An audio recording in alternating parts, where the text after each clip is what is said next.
Alright. Let me just make sure that the stream is good. Hi, buddy. Hi. Can they see you on this stream? Can they see you? No, not quite. There. There's buddy. There he is. Oh my goodness, yeah. Yeah, oh. Hi there, buddy. I think this is the first time I've actually shown you one. Oh no, you made a brief cameo in the Picasso Trigger video that's no longer up. But yeah.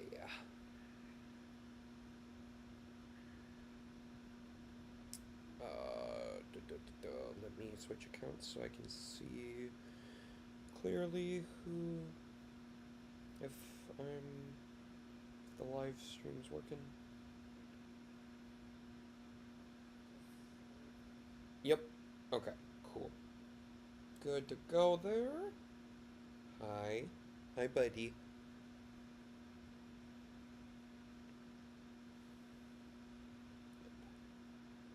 Alright. Oh, I should have probably... Well... Here, let me share this. Copy. And...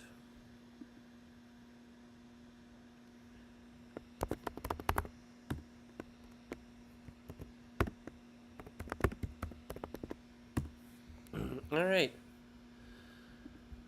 Happy Thursday morning, everybody.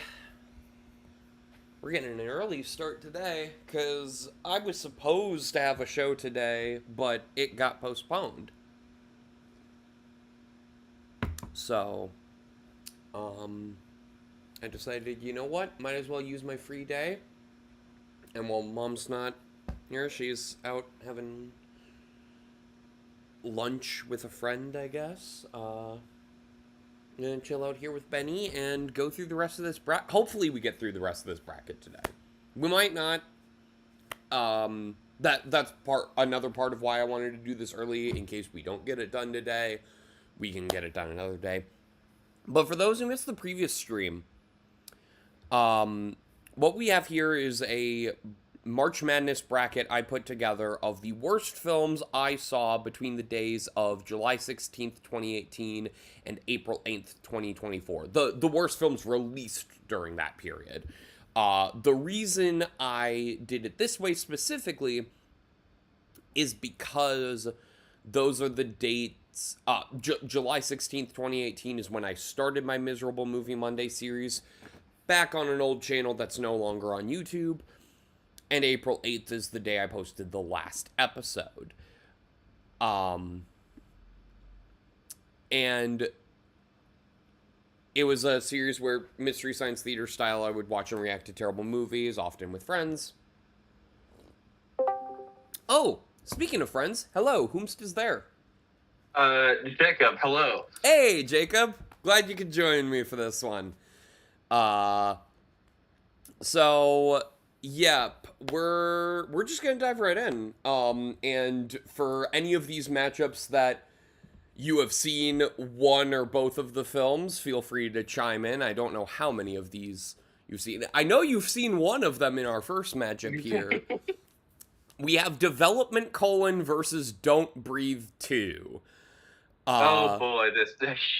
Yeah. Now you saw me. I explained a little bit about Don't Breathe 2 to you on the Discord, and you seemed horrified by what it has going on. But yeah. So in between, I remember seeing a trailer for that movie in theaters and thinking to myself, wait a second, wasn't the old guy the villain of the previous movie? That's been weird to make him seemingly the protagonist of the new one.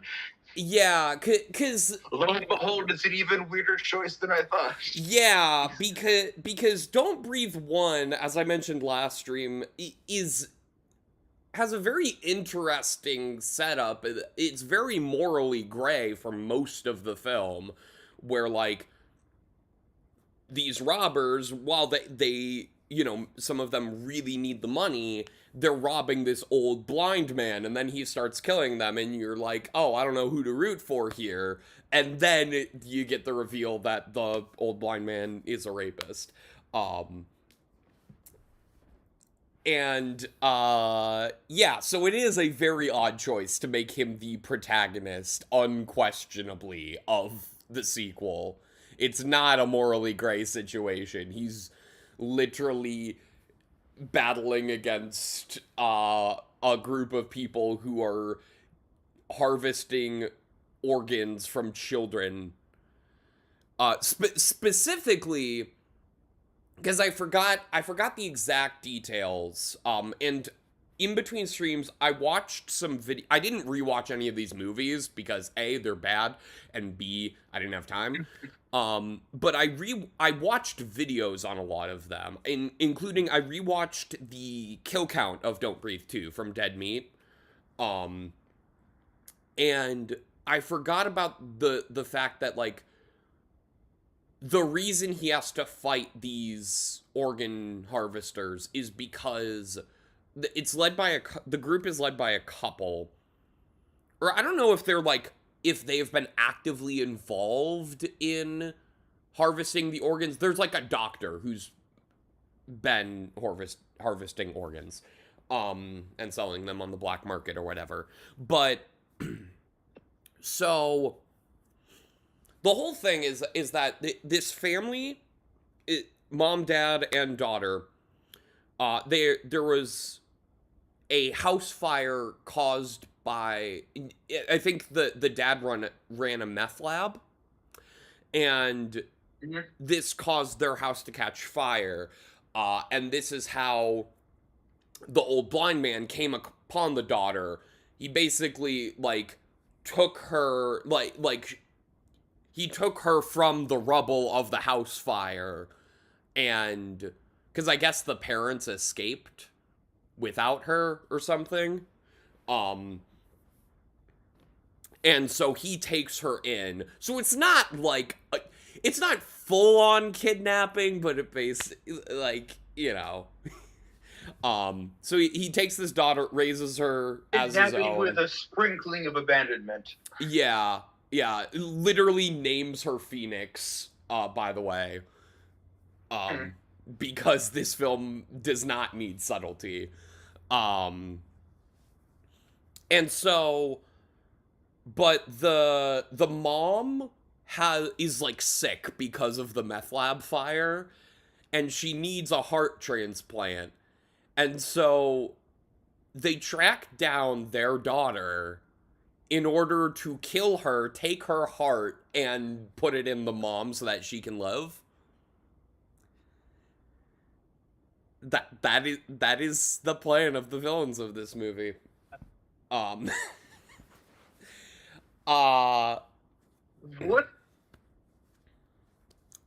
the heart even be? That's the thing, is like the reason they specifically tracked down their own daughter is because they needed a compatible heart, and like hers would be compatible, I guess, because they're related. Yeah, but like compatibility is usually like, they don't get into that. Not they don't get into genetics that. isn't the right genetic isn't really the right word here, but like. Yeah, no, like, I get what you're saying. They do not delve any deeper. The equivalent of blood types, essentially, is what I'm trying to get at. Yeah, even then, like, the size of a child's heart, really, that's smaller than an adult, right? Yeah, they look, they don't delve any deeper into the logic of it than what I have told you. Now, upon watching the kill count, I did pick up on some positive attributes about this film. One, when the villains break into the old man's new house, there's actually a very impressive 5-minute one take showing the daughter hiding from the bad guys and, like, trying to get away. Like, I mean, that's pretty cool. Like, they put genuine effort into, you know, this impressive 5-minute long one take. Obviously, there's a lot of films out there with really long one takes, but I mean, that still, anytime it's utilized in a film, especially for that long, it's impressive. Um, at the end of the movie, well, actually, I'll skip. This is a minor positive, but there is a dog in this movie that belongs to the bad guys that the old man specifically chooses not to kill. And in fact, when his house gets set on fire, he actively goes out of his way to rescue the dog. So rather than playing on the typical horror movie trope of the dog dies, our protagonist actively risks his life saving a dog. So that's nice, even though he's a rapist. At the end of the film, the old blind man is dying, and because of the confrontation with the bad guys. Hold on. I'm going to take. Actually, wait, no, never mind. That'd be stupid. Forget that I started saying something. Okay. I was going to suggest. Wait a second. Was the daughter also a perfect match for the old guy, or for some organ or whatever? No. She sacrifices herself to save him. No. In an even dumber twist than having the old guy be a protagonist. Yeah, no, that would be stupid. No, they actually make a good choice with the ending, because he is dying, and as he is dying, even though it you know, some would argue it's, you know, too little too late for this kind of character development, he does acknowledge the fact that he is a bad person, and for the first time in these two movies, specifically acknowledges the fact that he is a rapist. Because in the first movie, as good as that movie is, there is a literal line of dialogue where he says, in these exact words, "I am not a rapist." And so to see him actually acknowledge his bad deeds and feel some kind of remorse for them is, you know, it's the bare minimum. Okay. It's there. I also want to point out one other scene, or a little bit earlier, that's both a positive and a negative in my opinion, because this is the one point of enjoyment I got out of this film when watching it in the theater. Because yes, I saw this in theaters when it came out. Because I had just watched the first one, and I was like, okay, I'll see what they do with this sequel. I mean, I probably saw it on a discount Tuesday. So,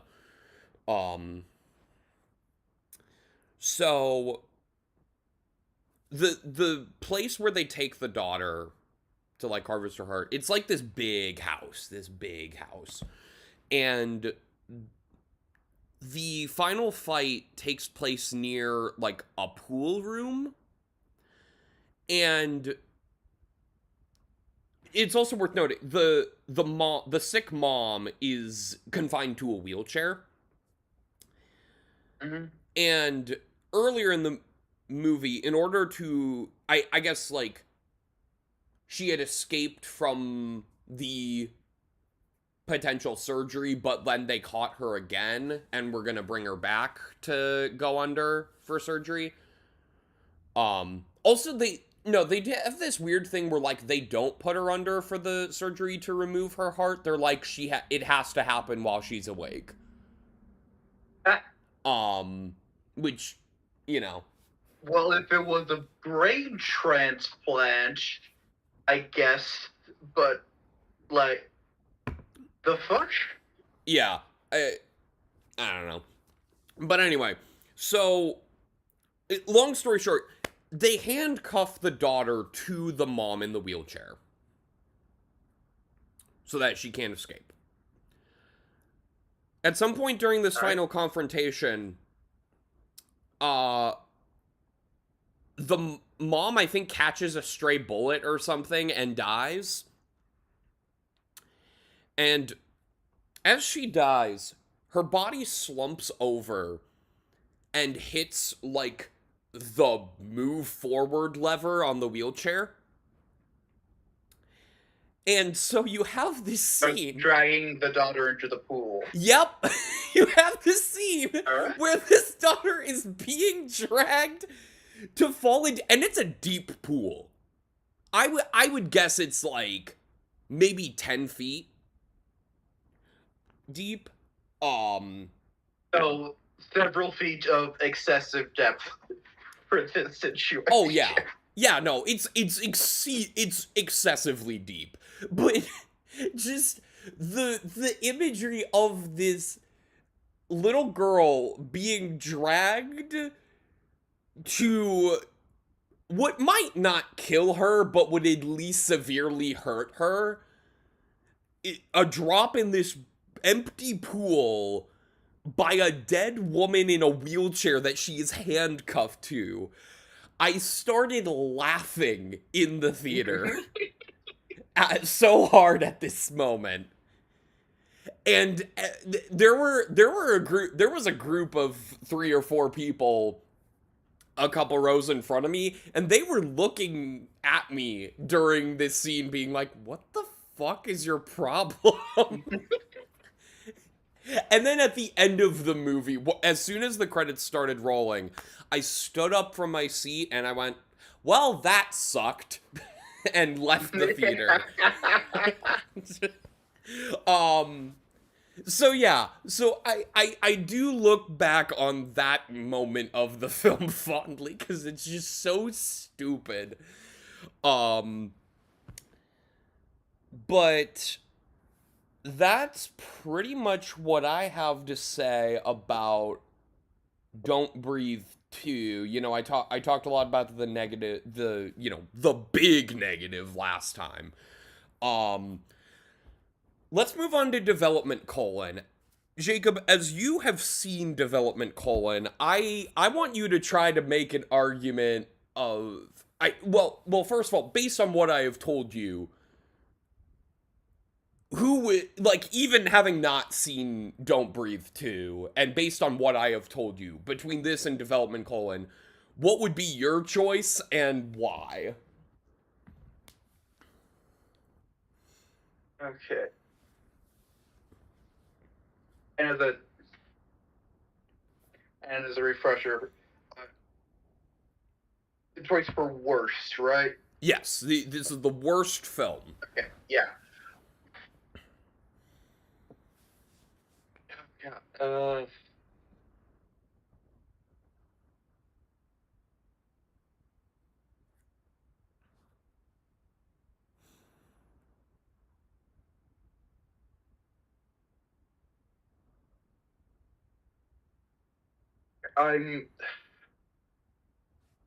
I'm reminded of a debate that lasted quite a while amongst us lads in Boy Scouts when I was in like middle school. Oh boy.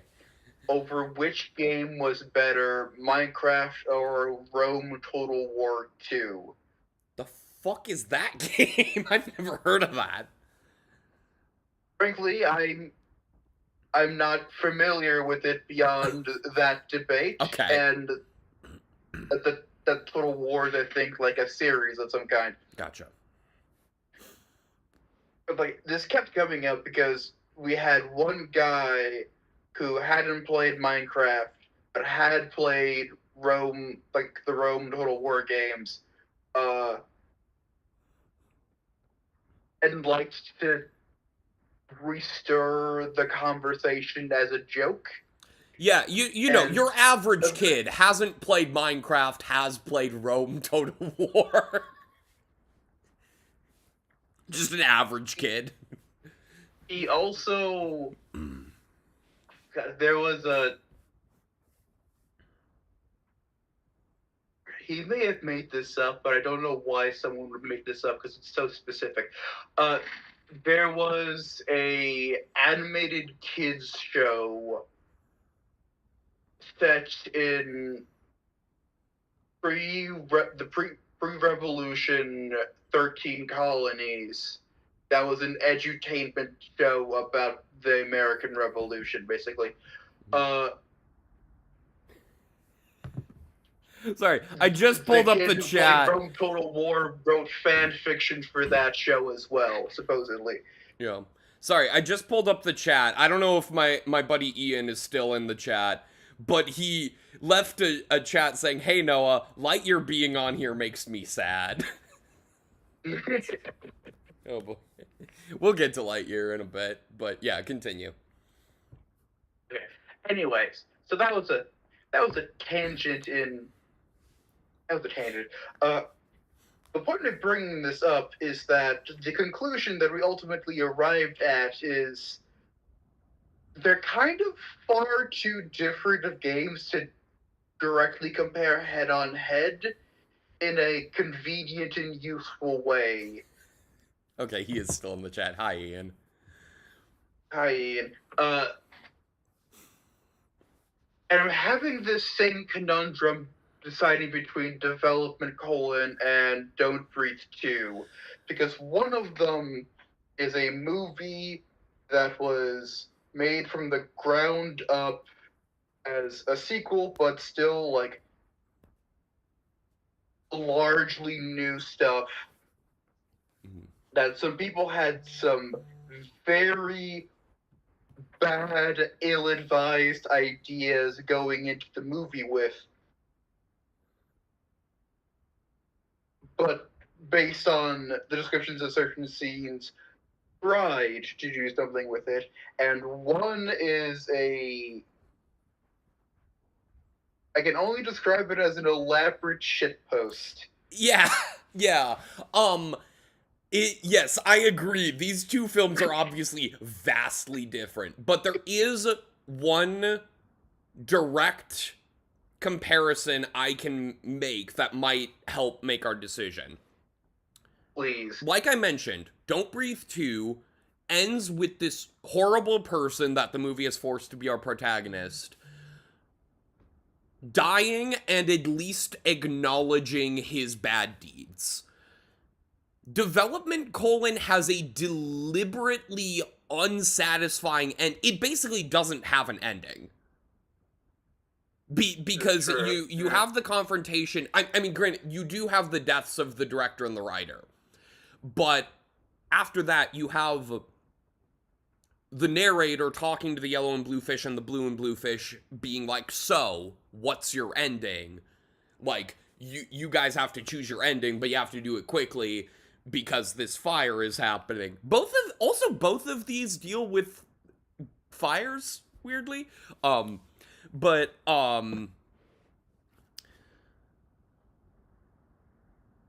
Yeah.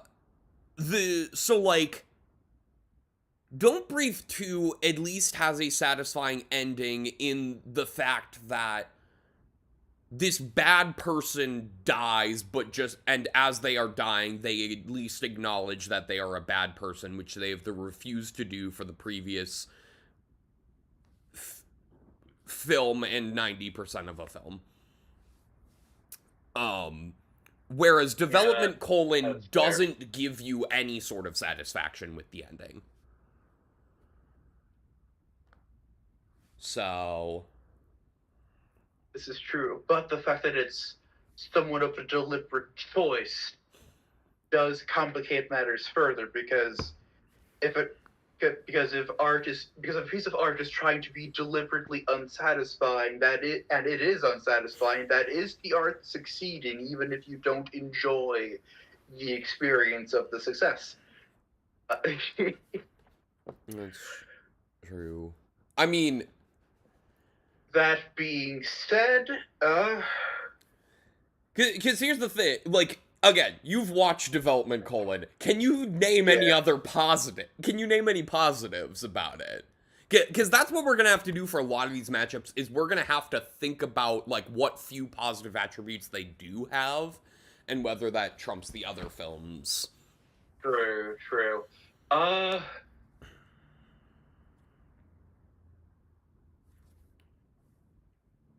okay, the actual positive attributes that I'm thinking of immediately are actual positives of the film. They're positives adjacent to the film, like, oh well, at least they got rid of the racist sushi character from the source footage, but that isn't really a positive for the movie. That's a positive for Mr. Editor Man, and who's and made the wise and decision it's to worth, not do the horrible thing. yeah, and it's worth noting Finding Jesus is also on this bracket, so we'll get to that. and Um, then and then another one was getting to be in the call and experiencing Stan's reaction to realizing what you've done. but again, that's not related to the movie itself. That's external thing. Mm-hmm. Yeah. Ah.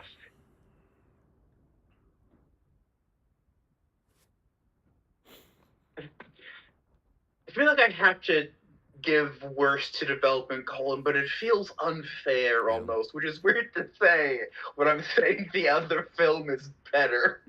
Yeah, no, I agree, because, like, yeah, Don't Breathe 2 does have, like, genuine effort put into a lot of it, and, you know, has some positive attributes, and it's, yeah. And a lot of these matchups are hard, because a lot of these matchups are, like, super low budget, low effort slop compared to actual studio fare that's just garbage. Next up, we have an interesting matchup. Actually, before we get to the next matchup, I would like to add one quick addendum to this part of the conversation now that Don't Breathe has been eliminated from the bracket. I looked it up idly. From what I can find, the only reason you'd really want someone to be awake for most kinds of surgeries is that apparently not having the full knockout anesthesia can help make recovery go faster, which means that it would be actively pointless in the scenario where you're removing the heart from a living person. The heart, Osborn. And not trying to replace it, I guess, to clarify. Yeah. Mm-hmm. That is an important caveat. I suppose, technically speaking, all heart transplants involve removing the heart from a live person. Yeah. All right. So next up, we have an interesting matchup: Smile versus Lightyear. I'm guessing you haven't seen either of these. Oh. I have not seen either, but I am more familiar with Smile than Lightyear. Okay, who just joined the call? It is I. Oh, hey, Liam. Question, have you seen either Smile or Lightyear? No. Okay. Well, I guess I'll just briefly summarize, both. So, Smile is, a horror film, very popular horror film, actually, that I just think is garbage. We have Smile. It's about basically this demon that infects people who have experienced trauma, and basically forces them to kill themselves in front of another person to pass on the demon. And well, now, yeah, the film centers around this through like hallucinations and perception of reality getting horrifically distorted. Yes, and it centers around this woman who actually works, like, she is like a mental health doctor. I forget her exact title. But she deals with, you know, mental health patients, and she witnesses, you know, someone infected by the demon take her own life, and so it's passed on to her, and she starts seeing these hallucinations, people smiling, all that stuff, and she tries to defeat the demon, and, like, she has trauma because, like, her mom, who was neglectful,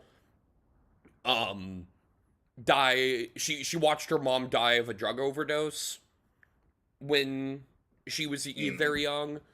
And at the end, like, she goes to this secluded cabin.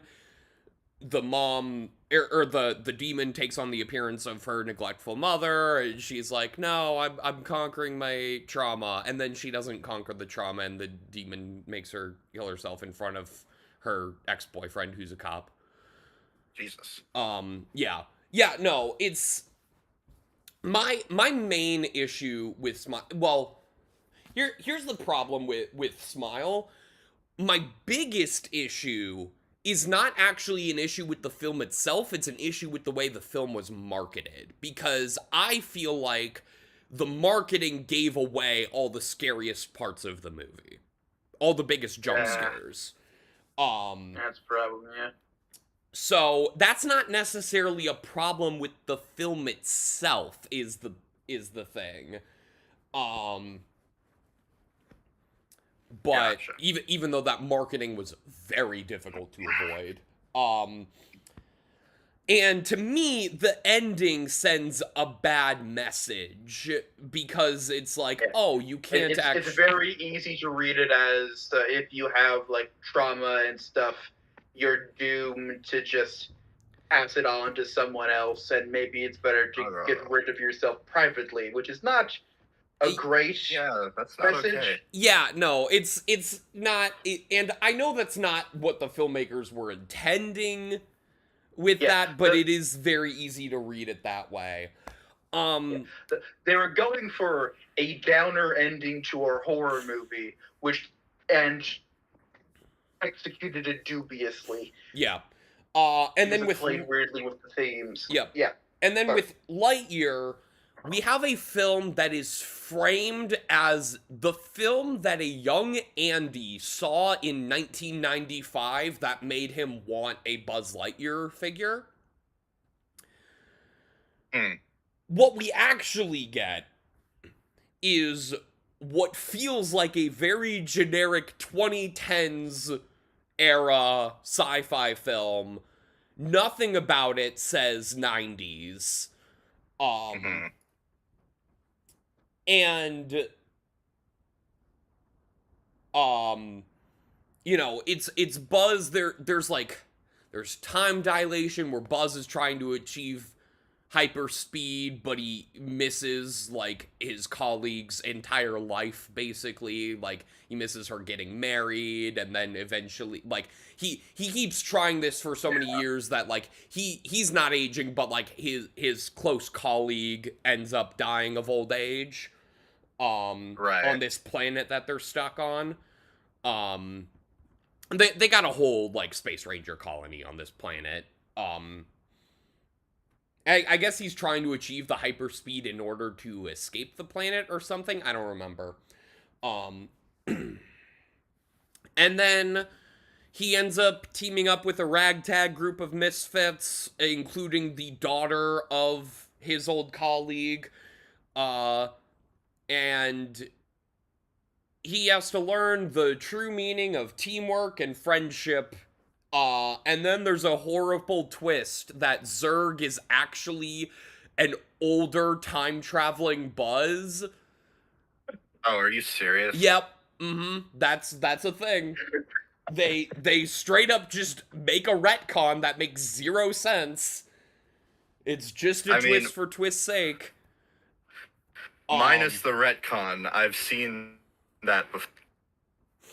Yeah, but the fact that, like, because the whole... And it didn't work well there, and it doesn't work well here. Yeah, and another issue... Pretty much after that point, it sounds like a film that could work, doesn't need to be inexplicably Toy Story adjacent, but could work perfectly fine. And then it just... and careens off the deep end. Yeah, that's the main problem with this film, is that tying it to Toy Story actively hinders it.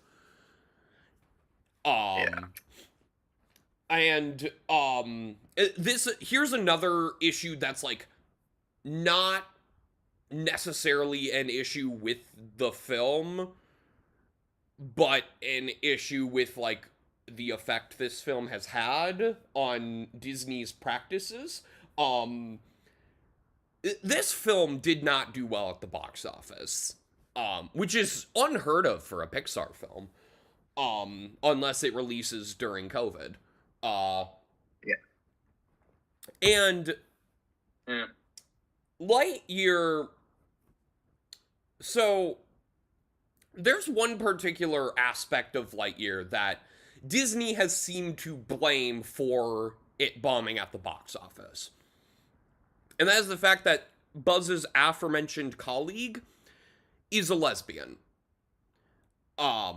There is like one line, there is a single line of dialogue mentioning that she is engaged to a woman, and then you see her, like, for literally, like, less than a second, kiss said woman. Yeah, in, like, a montage of Can I- Lightyear, of Buzz. Can I just mention? Yeah. Can I just mention that that scene may work now, but it doesn't work in the context of it being a film from the 90s. That is a point. I watched the Everything Wrong with Lightyear film, and It's an interesting cut. they did yeah. point out, like, one of their specific sins was this is somehow too progressive for the year this movie is supposed to have come out in, and not progressive enough for the year it did come out in. And since then, I'll give him that, yeah. since then, Disney has very much minimized what little queer representation they already had. Like, they specifically, and I'm pretty sure the person who did this interview cited Lightyear as the reason why this happened. They were explicitly told, while making Inside Out Other one. 2, to make Riley seem less queer. Who joined? Right. Who joined? No one. Oh, hey, Alex. Hey, what's up? Oh, hello, Nolan. I'm glad to hear you made it back from fighting the Cyclops. It's a little bit of a daft fellow. So, All right. easy prey. Alex, have you Fascinating Greek accent you got there. seen either Smile or Lightyear? Oh, God, no. Okay. I don't watch movies.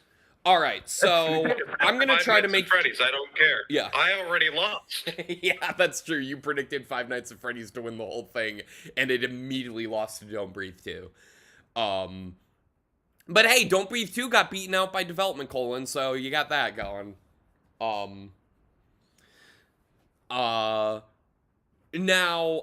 so I'm gonna make this quick, just because, you know, how I'm gonna deliver, again, these two are very different films, both higher budget, like, studio films. Well, I don't know how big of a Both studio. undermined by a twist in their ending is a nice little connective through line. True. Not through line. Connective What thread. I'm There we go. That's what a better I'm word. going to use to decide who wins this is there is a worse version of Smile, and that is Smile 2. Smile 2 isn't on this bracket because it came out later in 2024 than the cutoff date. But if this were that's tragic. Smile 2 versus Lightyear, this would be a different story. Because Smile 2 is the exact same movie as Smile 1 with a much dumber script and a very blatant Voss Water sponsorship. Lightyear, I would make the argument that it is the worst Pixar film. Oh, yeah. And Ian, I don't know if you're in the chat and want to defend Lightyear a little bit, but right now I'm definitely leaning towards Lightyear moving on. I don't know if Ian's still in the chat, but might not be. Well, it doesn't matter. I don't think there's really anything. Because, like, the only positive attribute I can think of for Lightyear is the animation quality. But that's saying nothing because all of Pixar's films look better than the last film. So, like, Yeah, like they're constantly improving their craft as far as animation quality. And it's not anything special saying that a or Pixar unique. film is animated well is like saying that a cheese pizza is probably not the best for the lactose intolerant. Yeah, so I'm choosing Lightyear, and we will have a very interesting. I mean, well, I don't know if there will be much of a discussion between Development Colon and Lightyear. That might be an easier pick, but we'll see. Okay, next up we have Winnie the Pooh Blood and Honey versus Knock at the Cabin. Have any of you seen either of these movies? Knock at the Cabin is the one where the Shyamalan one where the people, including Dave Bautista, functionally kidnap a family to get them to kill one of them, right? Yeah, so it's not a kidnapping. They are this family, which is Functionally is what two dads and their adoptive daughter. They are on a vacation. They're at their own cabin, and who I will refer to as the Four Horsemen of the Apocalypse, because that's what they are, because Shyamalan doesn't know subtlety. Break into their cabin and tell them that that one of them needs to die in order to prevent the apocalypse. I only saw like a breakdown of the Winnie the Pooh one, and I had no desire to actually watch it. Yeah. So look, people are gonna get on me for this probably. But I am definitely leaning towards moving on Knock at the Cabin as far as being worse. And here is why. Obviously, Winnie the Pooh is a shitty fucking movie. Obviously. No question. But it does have less ambitions. It does have some positive attributes that show that the filmmakers actually genuinely cared, even if they didn't quite achieve their goal. Also, I just hate slasher as a genre. Yeah. And that's the thing. Winnie the Pooh Blood and Honey is a bad slasher film, but that's really all it is. Like, it's not like if it were not for Winnie the Pooh, it keeps good company in that sense with most slasher movies. Yeah, if it were not for the fact that this is specifically taking advantage of the fact that Winnie the Pooh entered public domain, there would be nothing noteworthy about this slasher film, and it would not be on this bracket. It is just purely because of its gimmick that it made its way here. One, there's a really cool and creepy animated intro for this film that's drawn in the style, in like a twisted version of A.A. Milne style. That's neat. Yeah, that shows like, oh, these animals, they were friends with Christopher Robin and then he abandoned them, so like they killed Eeyore and sought revenge on Christopher Robin. They like eat Eeyore, I think. And Rabbit, I think. I don't remember. Number two, as far as positive attributes for this film, they filmed it at the actual woods that inspired the 100 Acre Wood. Fun gimmick. They went to the effort of actually going to the location that inspired Winnie the Pooh in the first place and filmed there, which is really cool and adds a lot of neat atmosphere to the film, honestly. Three, the score includes a violin that was used as a beehive.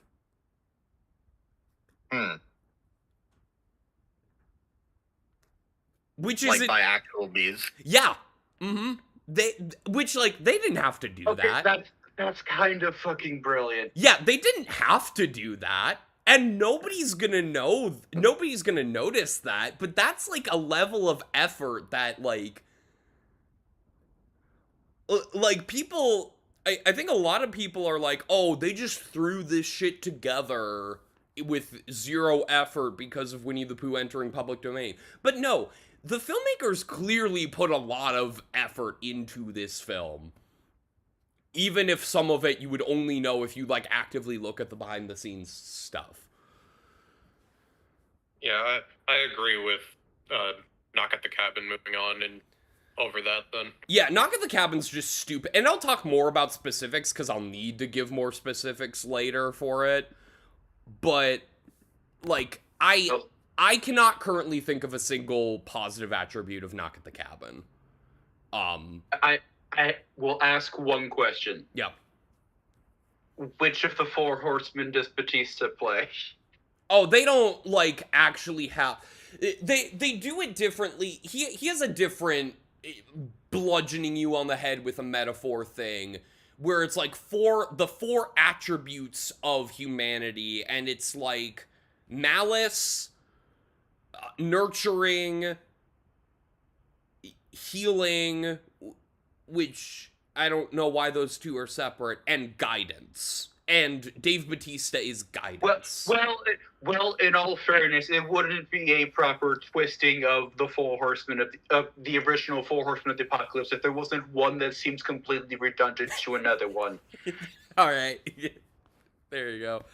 Okay. As a reminder to everyone in the audience, the original four horsemen of the apocalypse are conquest, war, famine, and death. Yeah.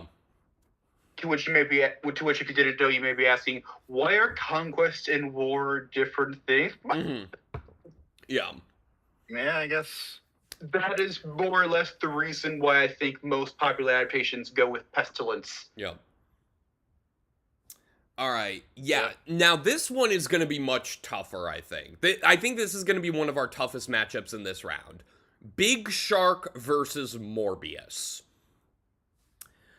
Okay, I know a lot about Morbius just for sake of it, but I have no idea what Big Shark is. So, Big Shark, I'll Big start Shark. with, since that's the one that less people are going to know about. Big Shark is Tommy Wiseau's follow-up to The Room.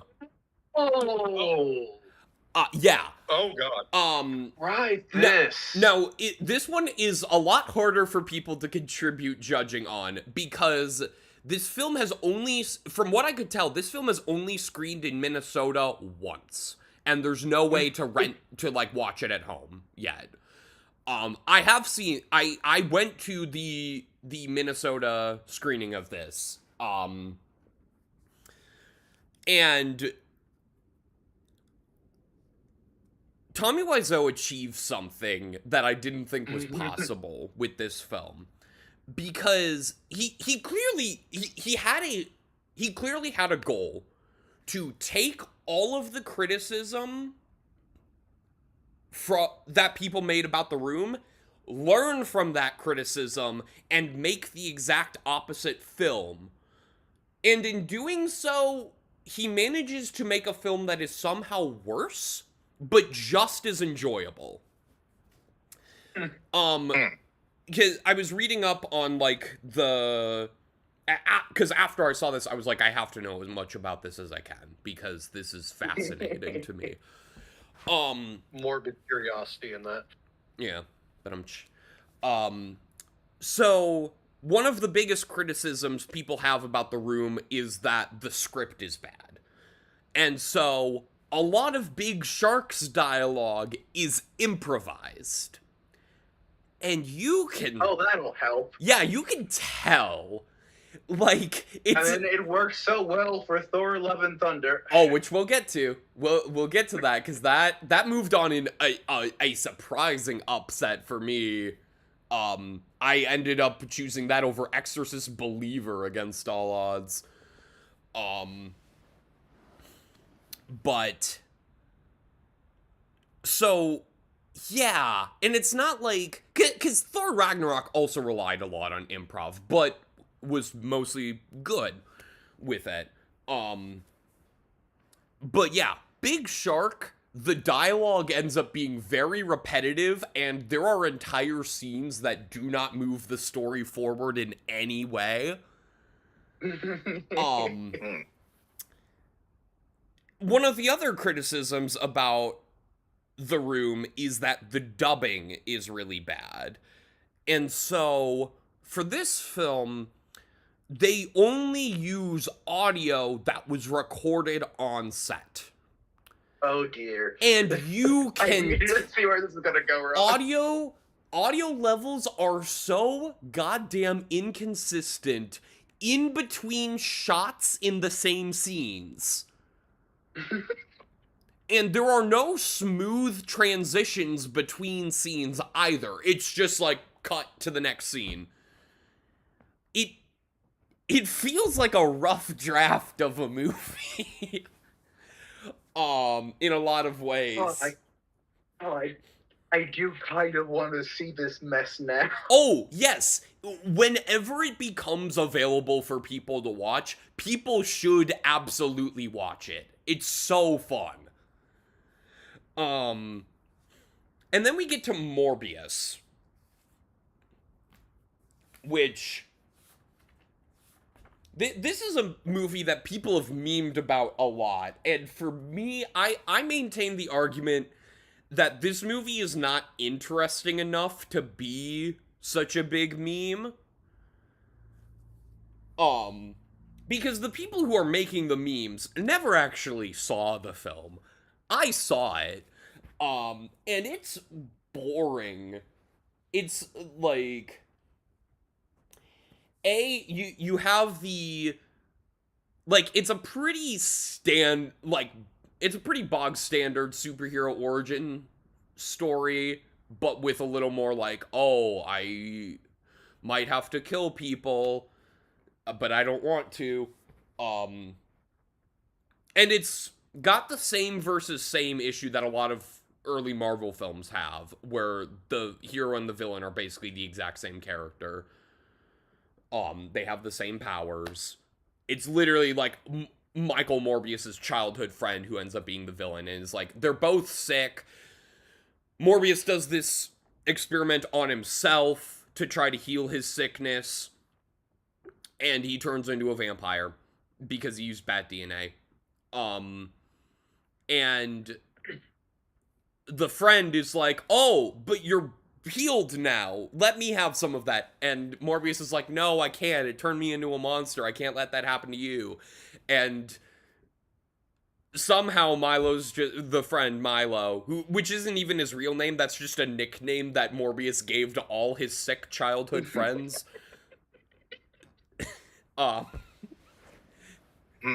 It's because they're like at this like hospital, and like kids come and go from the hospital, you know, as they die, essentially.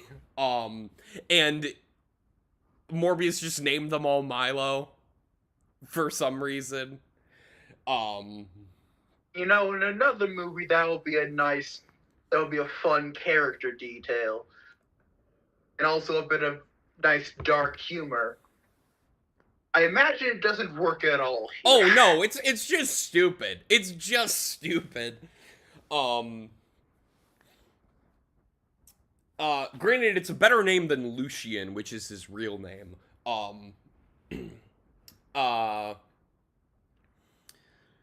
And Milo / Lucian is like, oh, fuck you, I'm gonna take it anyway, and now I'm gonna be evil, I'm gonna willingly kill people.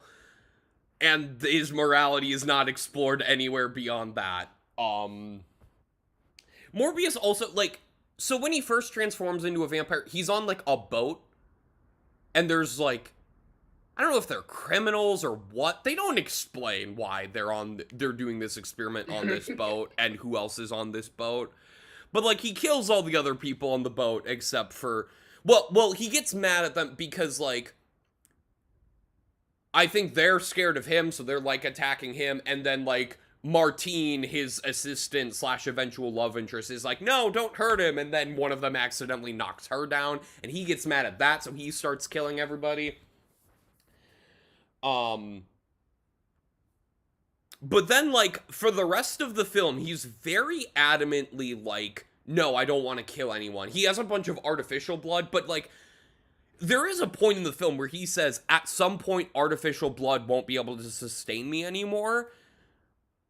But we never see him develop a solution to that. Like, he still seems adamant against killing. Granted, there's an incident where, like, Milo killed his love interest, so she's like, oh, take my blood to sustain you. And also she becomes a vampire at the end because they thought they were gonna get a sequel.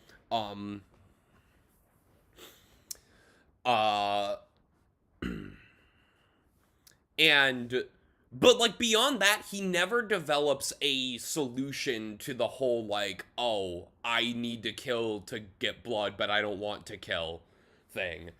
And this makes the post-credit scene, which is maybe the worst post-credit scene ever, make so much less sense. Because for those who don't know, post-credit scene, in the aftermath of No Way Home, for some reason, Adrian Toomes, played by Michael Keaton, is transported to the universe that Morbius takes place in. And then he meets up with Morbius, somehow has all his Vulture gear, even though it was destroyed in the last film, and the Tinkerer doesn't exist in this universe.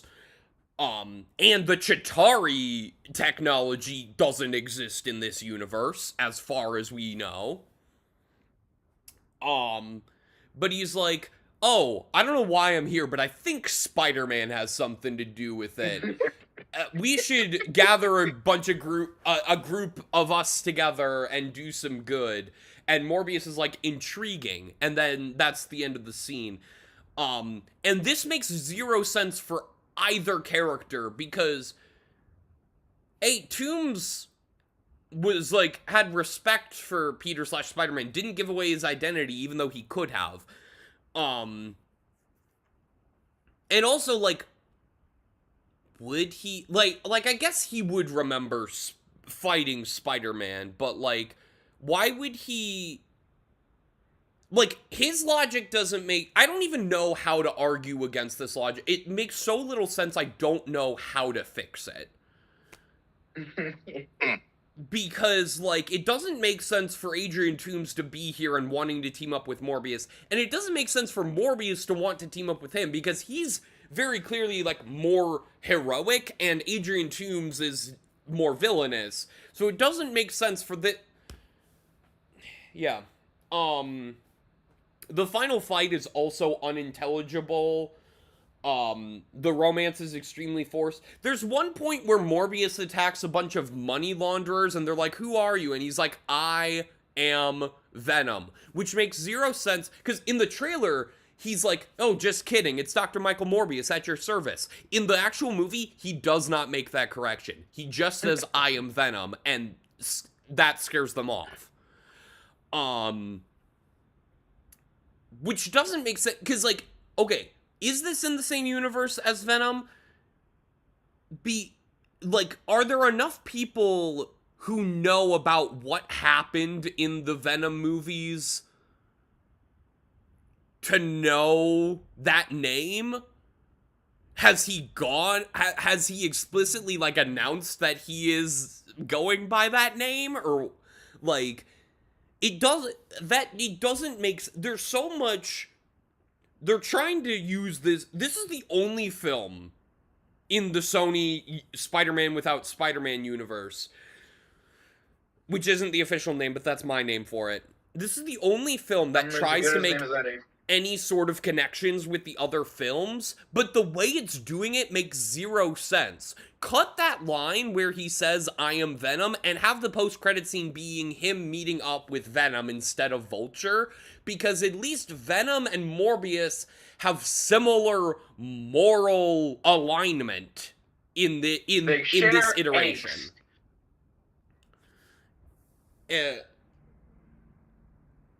Yeah, it's stupid. But here's the problem now. What do I pick between a high budget... Do you pick a movie that is mostly boring except for like 5 minutes of content that drives you crazy, or a movie that is horrible but fascinatingly entertaining to watch. Yeah, that's the thing, is, like, Morbius is garbage. It's one of it. I would probably say that Morbius is one of the worst films in this bracket, but it's not bad in a unique way. Like, apart from that post-credit scene, which, like, it doesn't matter anymore because they're not gonna do anything with it at this point. They're probably just gonna reboot after the next Spider-Man film. But Big Shark is so fascinating in its horribleness. And, like, actively, like, the fact that The Room has more polish than Big Shark, like, genuinely, I think that's the fascinating part to me, because it feels like, from filmmaking techniques, like, he somehow went backwards in terms of quality. I don't understand how he did it, but I think just because of the sheer fascination of it, I have to pick Big Shark over Morbius. Because, again, Morbius isn't bad in an interesting way. It's just bad. That said, Knock at the Cabin versus Big Shark is going to be a tough one for me. Ooh. I can't wait to learn more about Knock at the Cabin. Yeah. Besides the vague shit that I picked up from a Reddit post comparing the movie to the book very briefly. Yeah. I remembered that it was based off a book, and I was curious to how much of the weirdness of the movie is movie original and how much is book original. Okay. And except for the ending, it seems like it was a mostly faithful adaptation, so... Okay, now we have 2025, The World Enslaved by a Virus versus Murder Mystery. I'm not even wasting time with this matchup, because Murder Mystery barely beat Dark Phoenix, because I couldn't remember anything about Murder Mystery, but I remember positive attributes about Dark Phoenix. And I watched the Everything Wrong with Murder Mystery, and even while watching it, I'm like, I don't, like, this is bad and has no redeeming qualities, but I don't know why it's on this bracket. There's nothing good to say about it. Remind me what Murder Mystery even the hell is. It's a murder mystery comedy with Adam Sandler and Jennifer Aniston on Netflix. And that's literally, like, even after watching Luke Evans is also in it for some reason. Even after watching the Everything Wrong With video from CinemaSins, I could not tell you anything else beyond that. But, like, 2025, The World Enslaved by a Virus kind of speaks for itself in terms of its quality. Yeah. All right, but now we have an interesting one, and Liam, you can actually contribute to the conversation now, because we have Money Plane versus The Woman in the Window, and you watched Money Plane with me and Stan. I don't remember much. Yeah, because we did kind of devolve in conversation and ended up talking about the Disney Fast Play thing. Oh, that was where that thing is. Yes, that's where that thing came from. That was the video where we came up with that. Which, and never actually executed it. At some point I will. I just have a bunch of other projects I'm working on that have more specific times I want to get them out by. Real quick.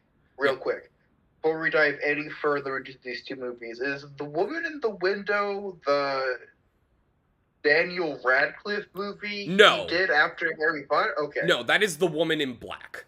Okay. Yeah, so The Woman in the Window is, I think, the prime example of my least favorite type of thriller film, in which the plot is just A woman thinks something suspicious is happening, and nobody believes her, but in the end, she is proven right. That's the movie. Because like, that sounds like a movie to me. It's very much like it's ripping off a lot of better movies, but primarily Alfred Hitchcock's Rear Window, but not because she is not confined to her house because her legs are broken or her leg is broken. She's confined to her house because she has agoraphobia, so she is afraid of going outside. From my understanding, this is a very bad depiction of how agoraphobia actually works. And she befriends a woman from across the street who comes over, played by the main woman is Amy Adams. The friend is played by Julianne Moore, which is not their only film together on this bracket. We'll get to Dear Evan Hansen later. And then she witnesses the Julianne Moore character getting brutally murdered across the street. From what I remember, the effects on the blood are bad. And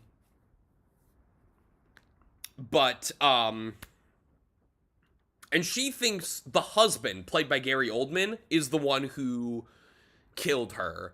But it's fine. It was just Freddy Krueger. It's a big misunderstanding. No, it's much worse. It is a different Fred. Because the actor's name is I forget the name. I forget his last name.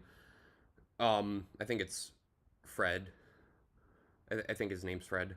Yeah, Fred Hetchinger. Who people may recognize as the Chameleon in Kraven the Hunter. He was also in Gladiator 2, Thelma, the Fear Street movies. Huh?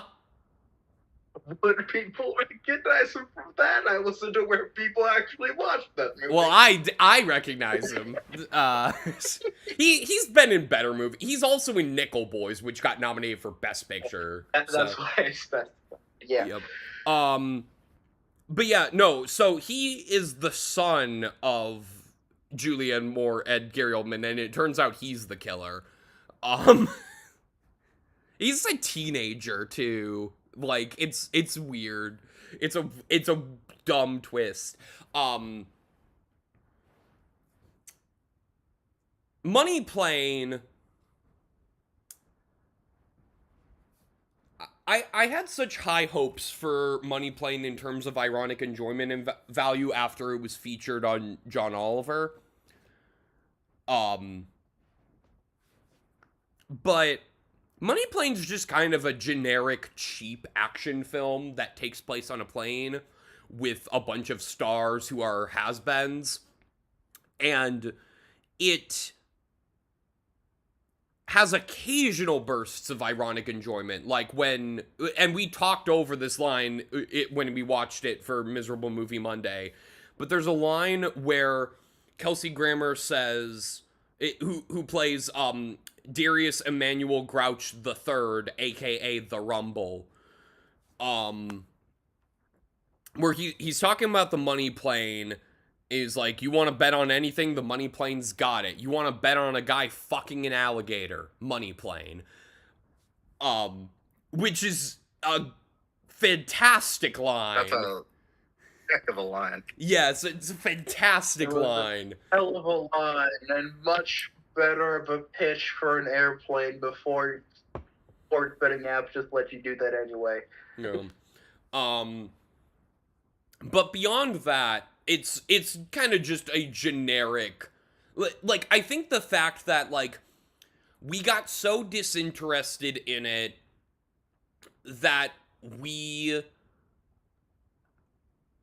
started talking about Disney's fast play for the entire third act and a good portion of the second act, I think, too.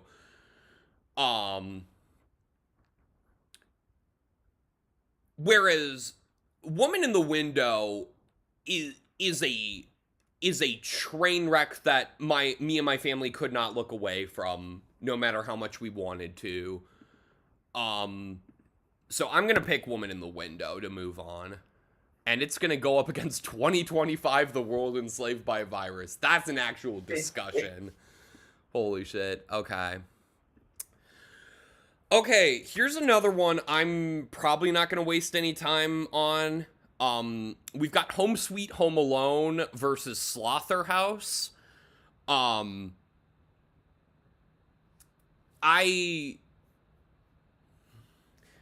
Two films that are obviously vastly different, but really the only reason I had Slaughterhouse rated as low as I did was because they killed the sloth in the end.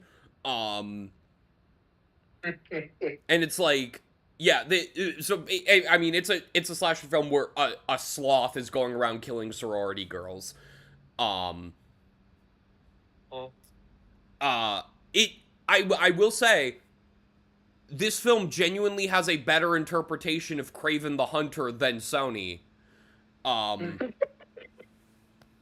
Because this sloth is rescued from a poacher. Who I believe is Russian. So like, Home Sweet Home Alone, Slaughterhouse, you're rooting for the sloth to kill these girls, and you're only disappointed in the very end. Whereas Home Sweet Home Alone makes the kid the least likable kid, and the robbers are actually, like, sympathetic and have complete justification for wanting to rob this kid's house. Until it's revealed the whole thing was a misunderstanding, which is a great trope in movies in general. So it's Home Alone, but if the robbers were the protagonists?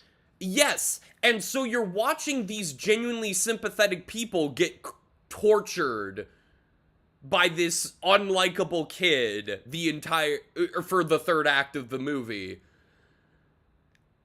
And so, by that logic, there's a lot more unpleasantness you're watching with Home Sweet Home Alone than Slaughterhouse. So I'm putting Home Sweet Home Alone ahead.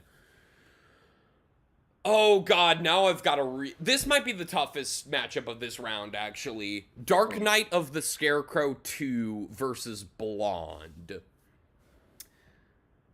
I'm guessing none of you have seen either of these, and none of you... Yeah, an explanation would be nice. Yeah, so Dark Knight of the Scarecrow 2 is a...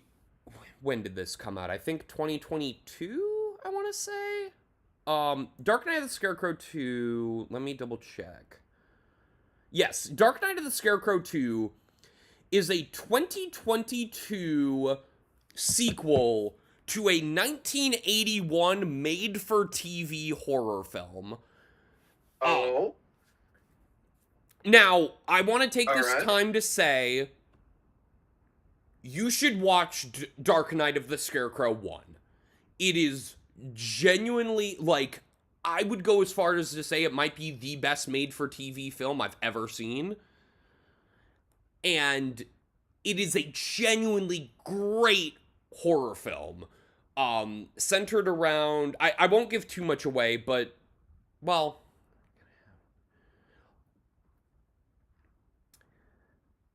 Let's just say Dark Knight of the Scarecrow centers around a group of bad people, like, explicitly bad people who do a bad thing and have it covered up, and then face the consequences of their actions in genuinely horrifying and satisfying ways.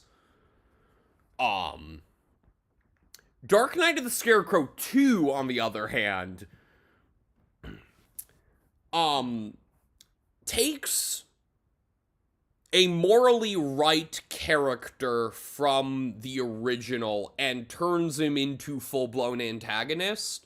That is, it's a ghost. I'll say that, because that doesn't inherently spoil Dark Knight of the Scarecrow 1.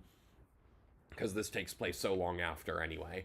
Dark Knight of the Scarecrow 2 is the ghost of a major character from the original who is morally right. Being turned into full-blown villain, because he's being manipulated by this old woman who the same year appeared as an extra in Spider-Man No Way Home. That's not a joke, by the way. It is highlighted on her acting reel, and she has to put a little spotlight on herself so you know it's her. Because you can barely see her in the movie, and she has 0 lines. But obviously, she was in Spider-Man No Way Home. She's gonna put that on her acting reel.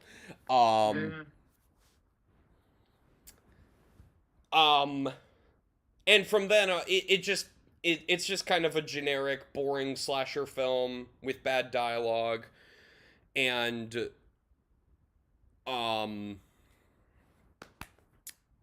yeah, it's revealed at the end that this woman's been manipulating him. I forget if he kills her if he turns against her and kills her at the end. I don't remember. Blonde is a Marilyn Monroe biopic of sorts. Oh, right, this. Yes. Right. Oh, yeah, Yes, you may have heard of the controversy surrounding this one. Because, and I said this was a tough decision, but this is how I'm making this decision. Dark Knight of the Scarecrow 2 is bad, but it's just kind of, again, like Winnie the Pooh, Blood and Honey, it's kind of just a generic bad slasher film with with much less effort put in. And it's the worst thing it does is disrespect a fictional character from a film from 1981. Blonde is actively disrespectful and exploitative towards a real-life person. Yeah. So, Yep. I'm gonna move on Blonde, and Blonde versus Home Sweet Home Alone is gonna be an interesting discussion. Okay, next we have Madam Web versus the New Mutants. Liam, you watched Madam Web with me. Oh. And Yeah. I described Madam Web to both Jacob and Alex. And it was a delightful experience. Mm-hmm. Liam, would you like to say anything about Madam Web? It was great. It was also the worst thing I've ever seen. Yeah, well said. I also, as a tech guy, I hated the technical F-ups they did. Oh, yeah, the fucking ADR is insane in this movie. Yeah, I'm not gonna, I figured I'd let you speak a little bit, but, like, this isn't, because here's the thing, New Mutants is bad. It is not the worst X-Men film. That's probably X-Men Origins Wolverine.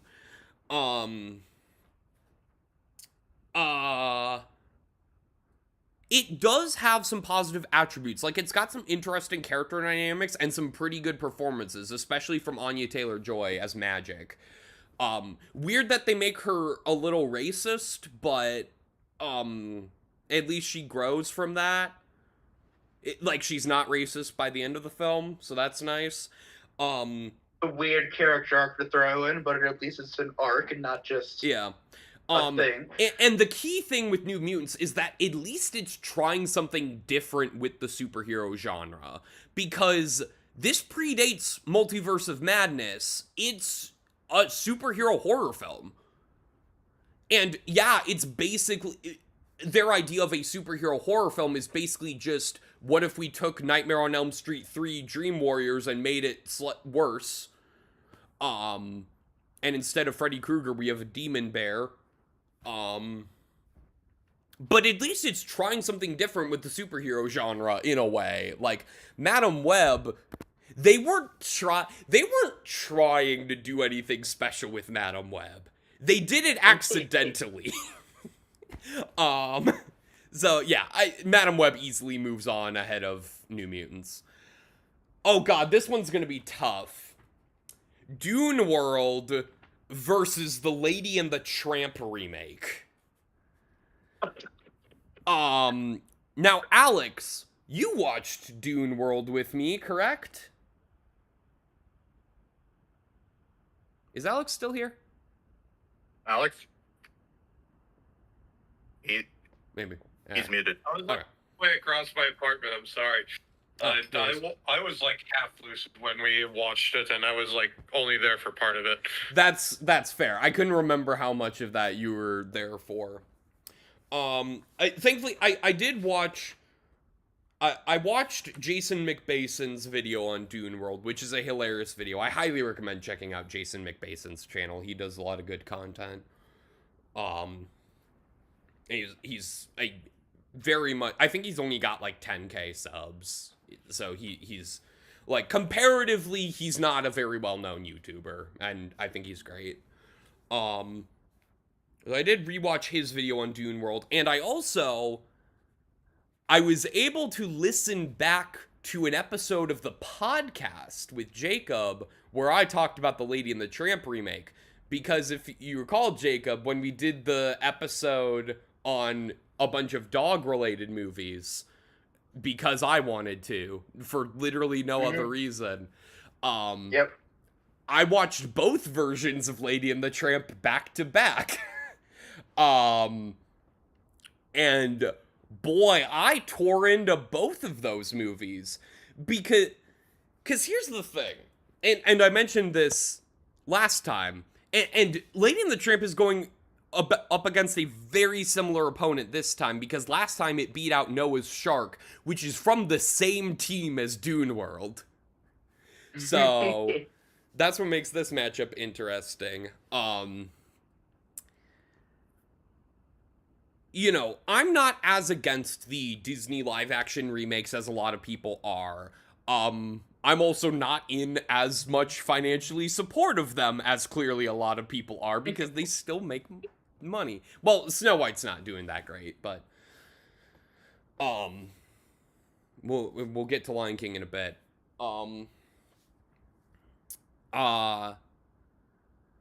The issue a lot of people have with these remakes is you're taking these beloved animated masterpiece and kind of and people would argue you're removing the soul from them. The problem with the Lady and the Tramp remake is the original Lady and the Tramp is not a good movie. It's pretty much only looked fondly on, I feel like, for the spaghetti scene, and that happens like 80% of the way through the movie, basically.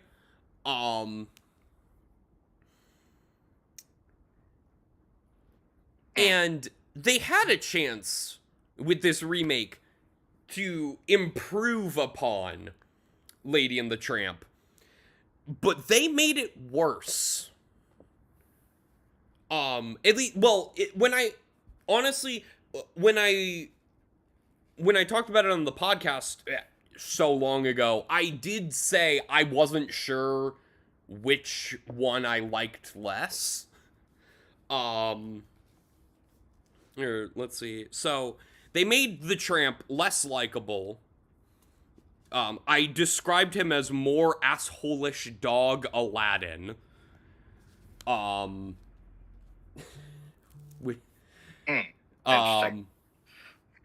Now, positive, they did remove the racist Siamese cats and their song. That is an improvement. They replaced them with Devon Rexes. That's the breed of cat they are, a Devon Rex. And they have a new song, which is just not a good song. Like, it's not racist, but, like, the racist song was at least catchy. Like, Oh wow, such a bonus. well, no, that's I mean, like, genuinely, like, this is like, yes, obviously good that they cut out the racism, but they made just a bad song in its replacement. It's less racist, but it is also less. Mm-hmm. Yeah. Yeah. Okay. Yeah. This movie is half an hour longer than the original. I think the original was an hour 10 minutes. This one's like an hour 40. And the original is already really fucking slow.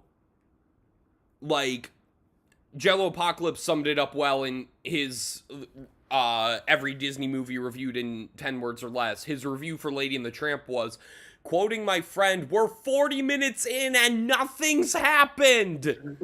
And that is accurate. Except once you're past that 40 minutes, too much happens. It's all like, the pacing in the original is awful. And the remake is just as bad, if not worse, because it's dragged out so much more. I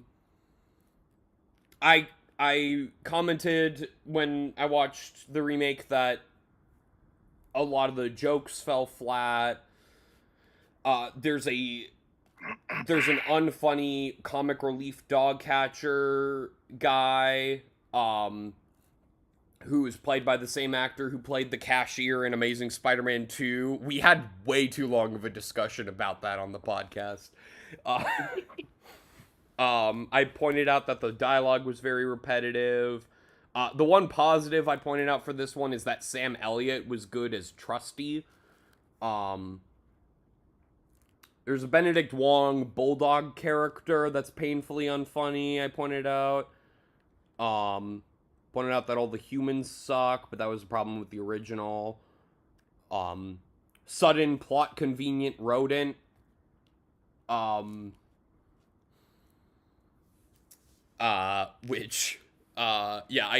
compared Lady of the Tramp to Avengers Endgame and Walt Before Mickey in that regard, in having a sudden plot convenient rodent. Because both versions of the film end with like a rat trying to kill a baby, and Tramp has to save the day. And it's stupid. Well, actually, no, they don't even end with that. I forgot about it when I talked about these movies on the podcast, and I forgot about it just now when recounting me talking about the movies. Because, no, after that, Tramp gets taken by the dog catcher, and they have to go rescue him from the dog pound, or whatever. And in the remake, there is actually some setup for the rat, but it still feels forced. Dune World has a great poster. That is literally what Jason McBason pointed out as the one positive about the film. It genuinely, like, the Dune World poster is better than most modern movie posters.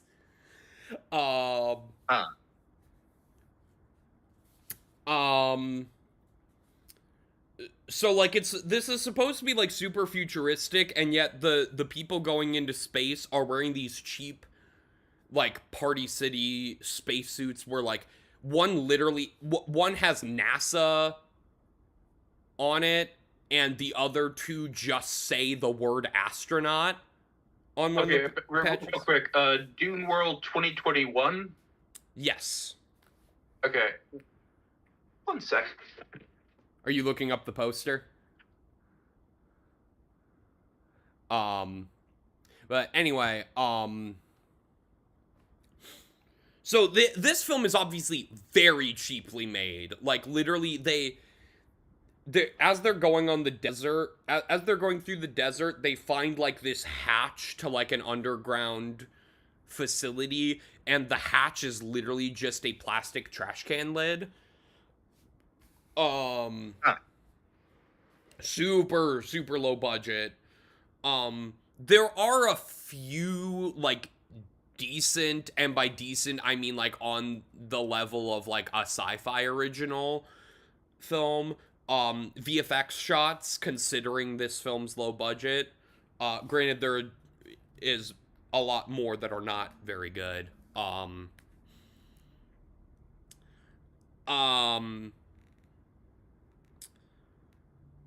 They do this thing with the editing of Dune World to try to add tension, where, like, during a really intense scene, they'll take the video and, like, flip it. Like, it'll be facing one way, and then they'll flip it so it's facing the other way, but it's the same clip. And this actively adds confusion to the film, because there's one scene where they're attacking a sandworm, and because they do this flip technique, it's hard to tell if it's supposed to be 2 sandworms or 1. Huh.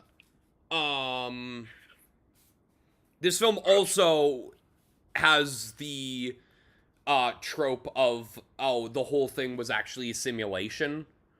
So, like, the main character wakes up from the simulation, she's reunited with her husbands. Because also a weird bit of world building in this film is that it's set in a future where marriages are made of 2 men and 2 women. So, like, you have 4 people together in a marriage. Huh. And the film just kind of repeatedly acknowledges that, but it doesn't really impact the plot at all. Hang on. I just gotta say, I gotta go and get ready for work. No worries. Take care. Yep, see you later. Yep.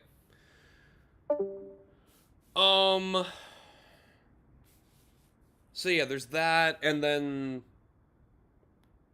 So, Dune World... Yeah, so it ends with the main character waking up from a simulation, and then it's implied, but never confirmed one way or the other, that she might be in another simulation, so it's kind of an Inception thing going on at the end, but with no satisfaction. Well, the Inception ending also doesn't, like, is purposefully left vague, but it's not done in a nuanced way in Dune World. It's just kind of, she's like, wait, is this a simulation? And the robot's like, is that a question? And she says no, and she decides not to figure out whether, like, she questions whether or not her current reality is a simulation, initially questions it, and then decides, you know what, never mind, I don't want to know. Oh, man. This, you know what, this might be Okay. Hey. Okay, sorry, I've been distracted. We haven't left the Dune World matchup yet, right? Correct. Okay. So out of curiosity, I attempted to look up the Yeah. Words are hard, sorry. Out of curiosity, I attempted to look up the poster, and then I saw the poster and went, yeah, actually that is a pretty dang good poster. But what does this remind me of? And now I'm trying to figure out whether or not trying to confirm that the poster is aping a run of Dune of covers for the Dune books, or whether or not the Dune books just by coincidence ended up at the same kind of a style. I mean, considering the title, I would guess it's the former. I would assume, but like, hold on. Which tab would be the? I'm gonna put this in miscellaneous photos. Mm-hmm. So this is the Dune World poster that I found. I'm assuming that's the one. Yep, that's the one. Okay, and son of a bitch. Okay, this was immediately the Dune. The first one of these 3 was the Dune cover that came to mind immediately. Yeah, I mean, obviously very heavily inspired, I would say. Yeah, but I finally found someone mentioning when the fuck this cover printing came out, and apparently this was a 2023 printing. Oh! Okay. So they ended up at the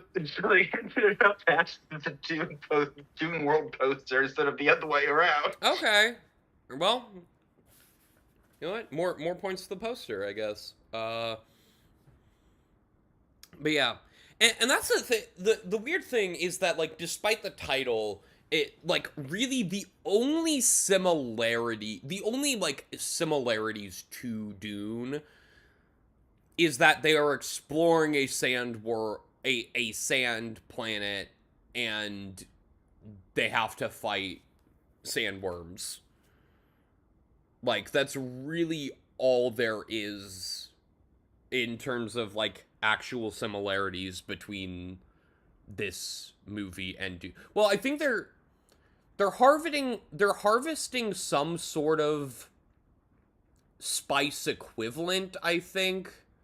But okay, it's so like, they've got at least most of the surface level stuff for Dune. Yeah, but nothing really beyond that. There's some dumb twists where, like, one guy dies and it turns out he actually implanted a copy of his consciousness into the android that's been on their team the entire time, and so now he can communicate. You do? Yeah. And were you here when I mentioned the fact that the film ends with it being revealed that it was all a simulation? Yeah, I did get back for that. Yeah. Okay. Because Cool. for context for everyone, I was running to dev. I have a physical copy of Dune and Dune Messiah, and I was running to double check whether or not it was those, like, whether or not either of those were the run that I was thinking of. Because, like, his first gut instinct was, wait a second, that's the one that I have, and then I Googled it. Yeah. Gotcha. Because sometimes it's more fun to be able to have a prop to just throw down on a table. So this is even if it's not technically relevant. Yeah, this is a tough one for me because it's a super low budget. Because, like, you'd think that this because Lady and the Tramp already faced a film from the same creators, that this would be an easy match to determine. But Dune World is substantially worse than Noah's Shark, I think. Because Noah's Shark... Here's the thing. Because Noah's Shark has some ironic enjoyment value to it. Whereas Dune World's just kind of boring and confusing. But do I pick the boring and confusing sci-fi film from a group of people who had next to no budget, or a Disney remake of a bad Disney film that manages to be just as bad, if not worse, than the original, instead of improving upon it?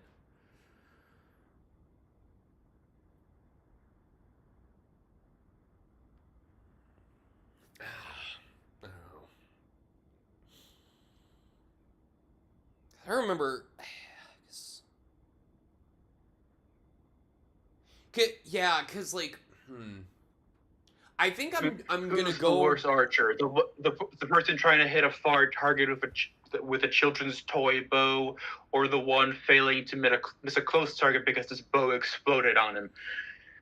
I think I'm gonna go with Lady and the Tramp, and here's why. Because I specifically listened to my discussion of the Lady and the Tramp remake from our podcast. And that movie brought out such anger in me. I got so, like, I was yelling about that film during the podcast.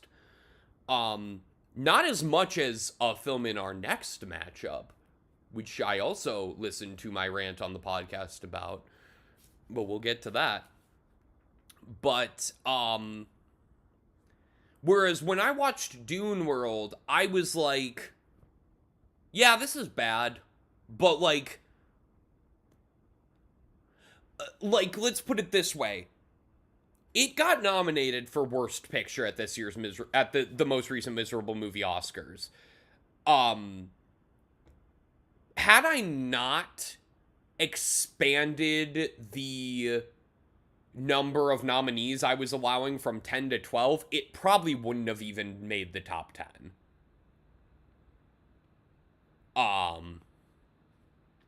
And Stan, he was talking to me about what he voted for the Miserable Movie Oscars, and he mentioned that he actually picked Dune World for Worst Picture because it was the least noteworthy, like it was bad, but it was like the most forgettable, which is the exact opposite of how I look at bad films. Because if a film is bad but forgettable, then whatever, I wasted some time, but like I'm not gonna dwell on it. If a movie is bad but leaves a lasting emotional impact on the viewer, I think that is worse. So what is worse for a movie to be, scarring or boring? Yeah, I think because of how viscerally angry I was at the Lady and the Tramp remake, and how I was just kind of meh on Dune World, I'm gonna pick the Lady and the Tramp remake here. And now we have another Disney remake matchup. We have the Lion King remake versus Monster Hunter. Now, Jacob, if you'll recall...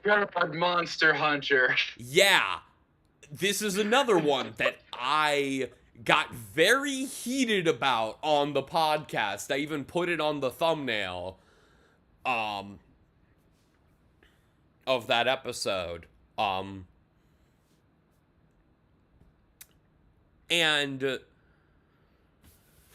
yeah, because I had forgotten a lot about why I hated this movie, so I wanted to listen to my rant about it, and holy shit.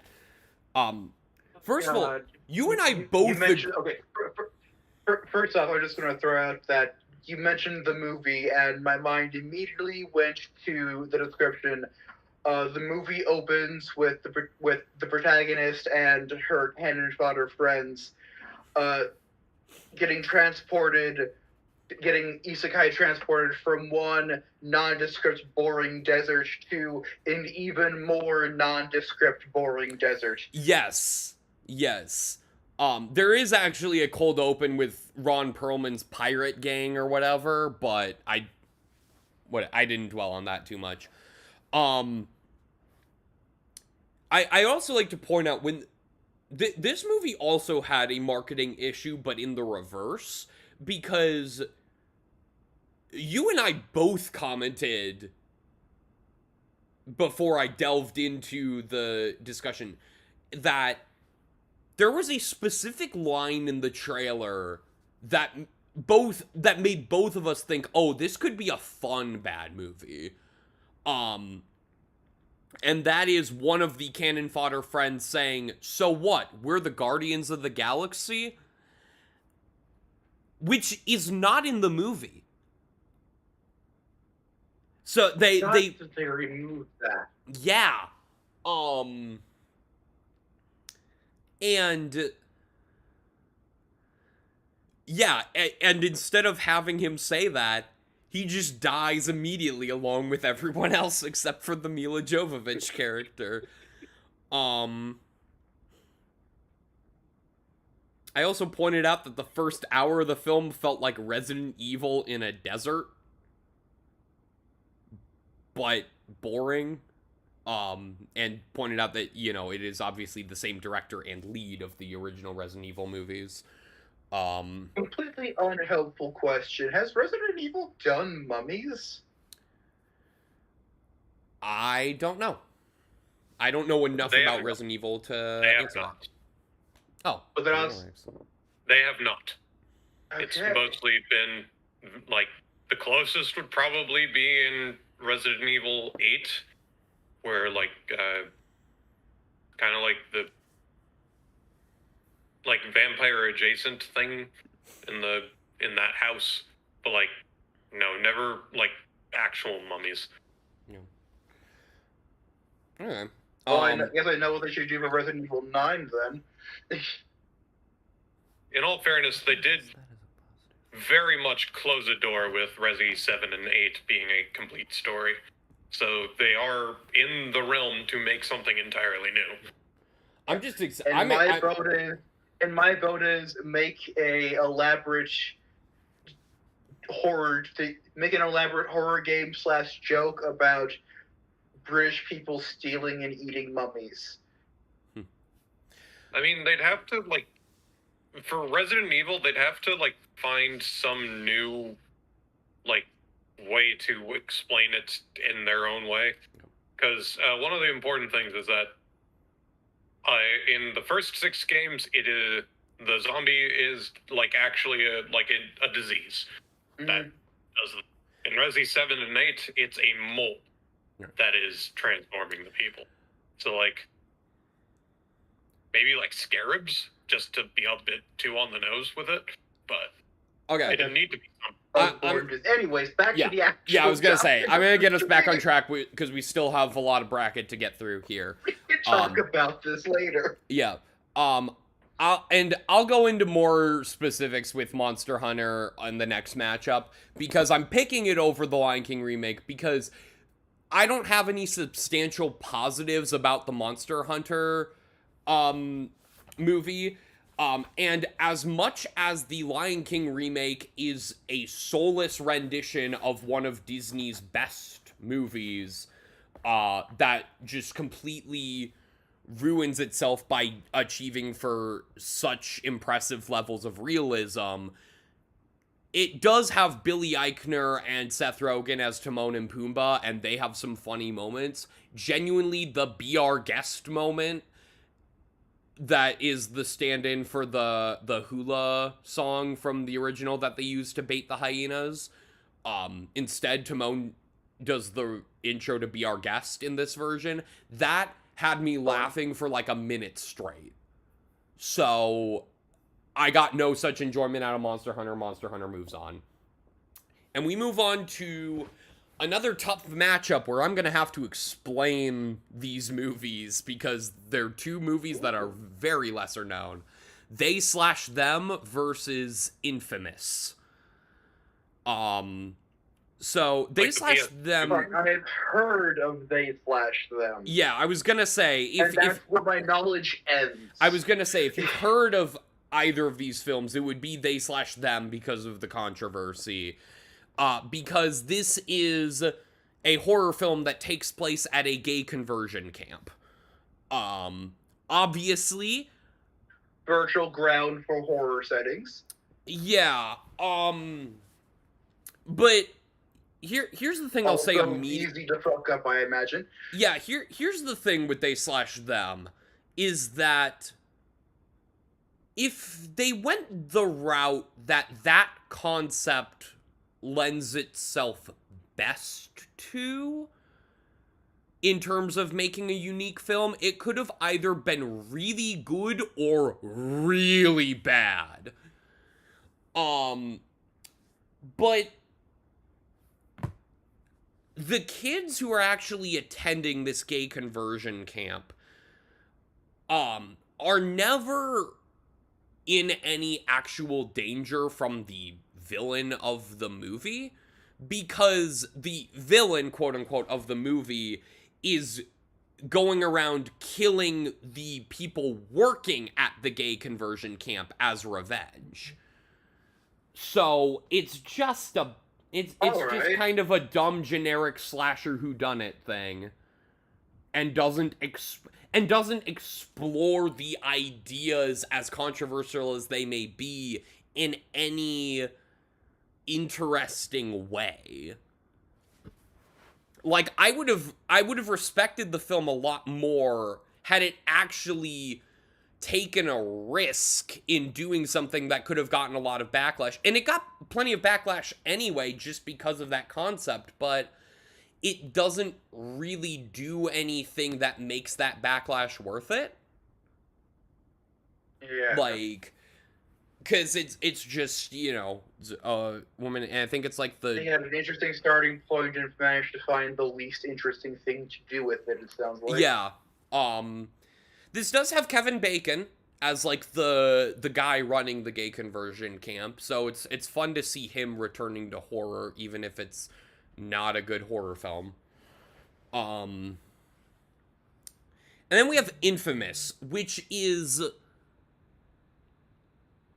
like a modern Bonnie and Clyde, but she does it for clout. Like, she posts all their robberies on social media and becomes famous that way. This feels like... Okay.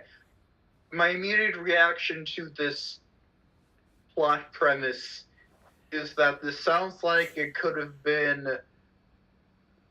an episode of Black Mirror in one of the struggle seasons of Black Mirror later on when they were running out of ideas. Yeah, except it's not even like horror or anything. It's just kind of I guess it's a thriller. It's not really thrilling at all. There's a non-zero number of the later seasons of Black Mirror also kind of gave about being horror to an extent.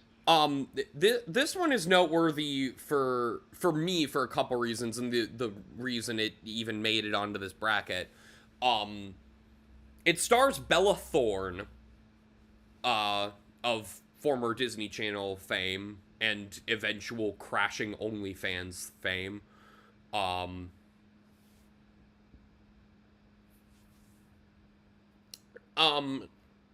And she actually won a Miserable Movie Oscar for her performance in this.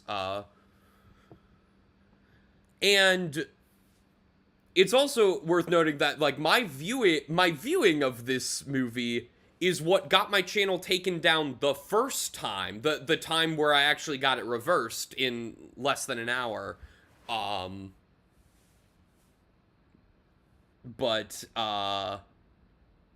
Yeah, at least I'm like fairly confident it was this. Just because of the timing. Again, I still have no idea what got my channel permanently taken down. So, but anyway, but yeah, so both of these films have concepts that are bad. Both these films have concepts that are bad. But Infamous actually lives up to its bad premise. I don't know if that makes it better or worse than They/Them. Is it a better job at a bad idea? Because like, They/Them ends up just kind of, again, feeling like a generic slasher, except, like, it never feels like any of the characters we actually care about are in any danger. So kind of like the entire point of having a movie that's a slasher. Yeah. Well, I mean, like having people you care about be in danger. Well, I mean, the other one of the two main points, the other being fun kills. Yeah, the other, yeah, you can make a slasher in two different ways, and both can be effective. One is we actually genuinely care about the people getting killed and want to, and that's the horror of it. We want to see them survive, and we know some of them won't. Or B, the characters are bad people, or, I mean, more often than not, it's the characters are disposable, and we just like seeing them get killed because we don't like them. Like Slaughterhouse. Um, but yeah, because like there are some great slashers where I don't care about any of the people who are getting killed. That fair, but at the very least, when I think of slasher, I think of like, oh god, I've grown emotionally invested in this person, and now Yeah. they're in danger, Yeah. and they've just completely failed at that. At least in my eyes. Yeah. I'm just trying. Like I'm gonna say a lot of horror, but no, a lot of conflict in movies and stories tends to involve some level of danger being at least possible for the characters being followed in the story. So having the characters be functionally onlookers to someone else you're not expected to get invested in is just, it feels like it falls flat at a more fundamental hurdle of writing than just being a not good slasher. Yeah. But I mean, for that reason, this is making me want to have they/them move on more. yeah, I'm. Yeah, I. Yeah, because I can't think of any positive. Because like the one positive I can think of for they/them is I kind of liked the scene where the kids are just standing around their like cabins and singing along to Raise Your Glass by Pink. They're just kind of having fun. Like it's a genuinely fun scene. I know a lot of people on Letterboxd said that scene was stupid, but I liked it. I thought because stupid scenes can be enjoyable. Yeah. And like there's nothing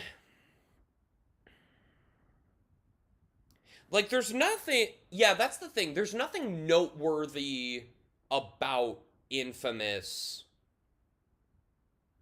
beyond its concept and its lead actress who's giving a really bad performance.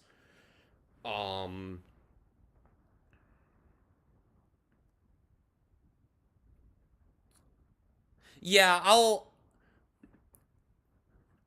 I think I'll move on they/them because even if I don't like the concept of Infamous, it at least lives up to its concept, and anyone who's interested in that idea, like Infamous is not for me.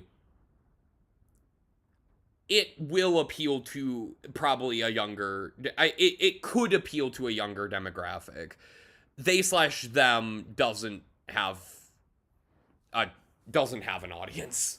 And it doesn't really matter which one I move on that much because like I'm probably picking Monster Hunter over either of them as far as being worse.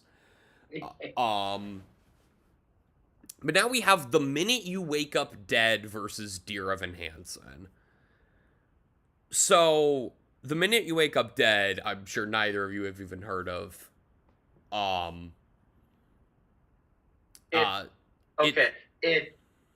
Real quick joke. It sounds like the title of a.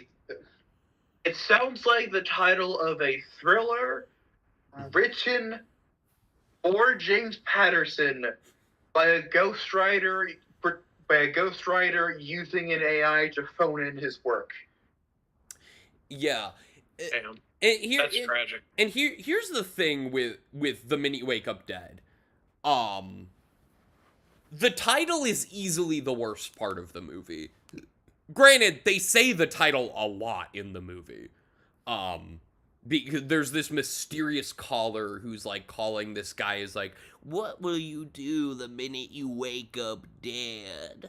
That's like his voice because it's a small hillbilly town. There's like, he's playing this stockbroker or something. I don't remember his actual job, but like people are mad at him for like a failed merger. And there's a lot of people who are mad at him, and then someone else in the small town dies, and they have a theory that the killer was actually targeting the stock guy.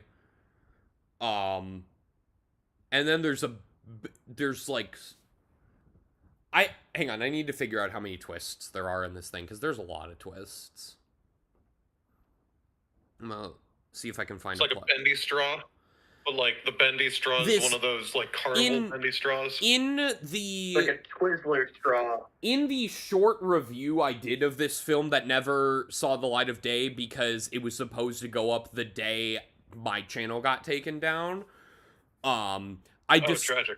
I described this film as Wild Things for Christians, except I can't tell if it's making fun of Christians or if it's actually trying to be Christian. Yeah, he's a stockbroker.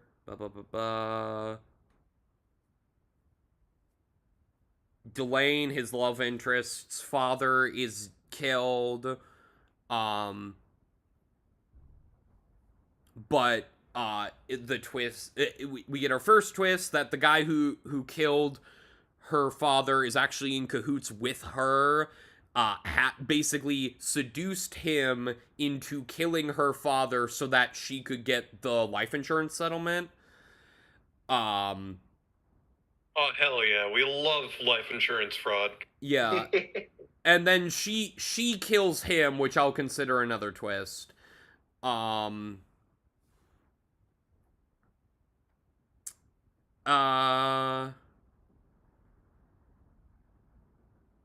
The stockbroker finds the body and takes it, and like I'll consider that another twist because he reveals that he overheard them. That he revealed that he knew about their plan all along. And then there's another twist that he kills the sheriff of the town, played by Morgan Freeman. There's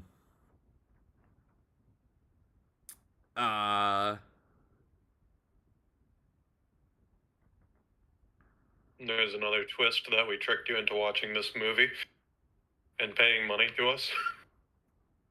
Yeah, and also there's a twist that, like, the father was actually in on the plan to be killed because he was dying of 4-stage cancer, but he knew that if he committed suicide, it would nullify the insurance, so they had to orchestrate it as a murder. So he was instrumental in planning his own murder. Again, fraud is one of my favorite things to do. Then the woman kills the stockbroker guy. This is the third guy she's killed. And then there's this older woman who, like, finds out about it somehow and is like, oh yeah, it's the stockbroker's secretary who, in another twist, so there's like 6 or 7 twists at this point, I've lost count, that is like, oh, he told me everything, so you're gonna give me some money. But then she gets killed. The secretary gets killed. A shocker, blackmailing the murderer causes someone to die? 7 people have died now. That never happens. And then... Look at the time. We need more death. Let's add 3 more to that counter. Yeah, and then she finally gets arrested at the end. It's also worth noting the woman who orchestrated this whole thing is played by Jamie Alexander, who is Lady Sif in the MCU.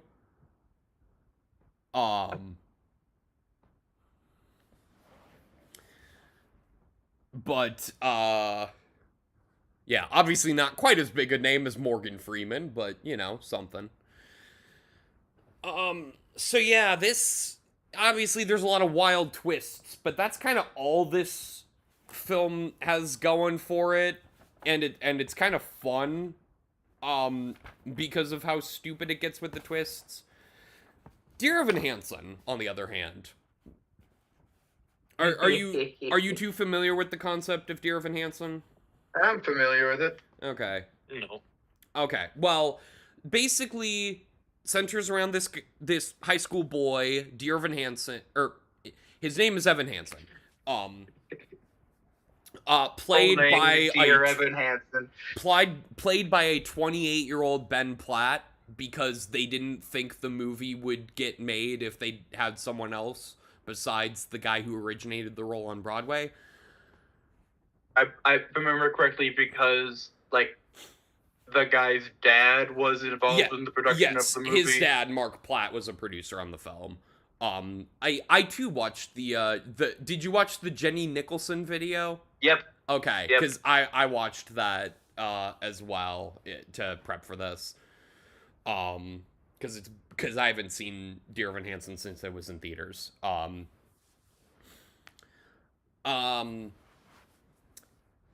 And Evan is depressed and socially awkward and a loner, and then one of his classmates, Connor Murphy, kills himself, and because due to a series of convoluted mishaps, Connor gets his hands on a letter that Evan wrote to himself as an assignment from his therapist, that he addresses Dear Evan Hansen. That's why it's named Dear Evan Hansen. And so because because the letter is written to it's written Dear Evan Hansen, Connor's parents think that it's worded in such a vague enough way where, without the context that this is a letter that Evan wrote, they think that Connor wrote this as a suicide note and that he and Evan were actually secretly friends. And Evan basically just goes along with this misconception and ends up lying to the family, creating this idea of Connor that never really existed. And he ends up going viral for giving this emotional speech at Connor's memorial at school, and it's really inspiring to a bunch of people dealing with depression. They start a fundraiser called the Connor Project to fund an apple orchard that Connor supposedly loved, even though we only know that he really went there one time as a kid. But they basically frame it as this secret rendezvous place that he and Evan had. And then the lie crumbles in on itself, and Evan comes clean to the family. They say they're not gonna reveal that he lied because they don't want to ruin his life. In the musical, that's where it ends. The musical ends with him not being found out by anyone else. In the movie, he does reveal he does reveal to the world that it was a lie. Now, the musical got very popular, and I haven't seen the stage musical, but from what I understand, some people say the musical is actually good and has more of a self-aware tone, whereas the movie really downplays Evan's culpability in this lie, and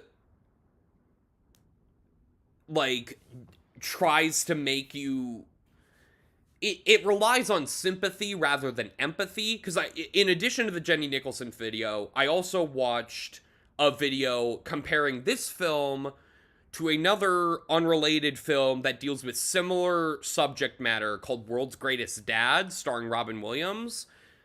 Where basically the concept, it's a dark satire where Robin Williams' son accidentally dies due to autoerotic asphyxiation, and to save his son the embarrassment, he's also a failed writer, so he forges a suicide note for his son, and the suicide note gets really popular. It's like, oh, this is so well written, and he ends up writing this whole journal that is like framed as like, oh, this was my son's secret journal, and it gives him the adoration he so desperately craved. But the whole film, I watched this film at a bad time. I have seen World's Greatest Dad. I watched it at a very bad time because I watched it shortly after Robin Williams' death, because we were trying to watch a bunch of Robin Williams' films that we hadn't seen. And Sounds like a bad time for that one, yeah. Yeah.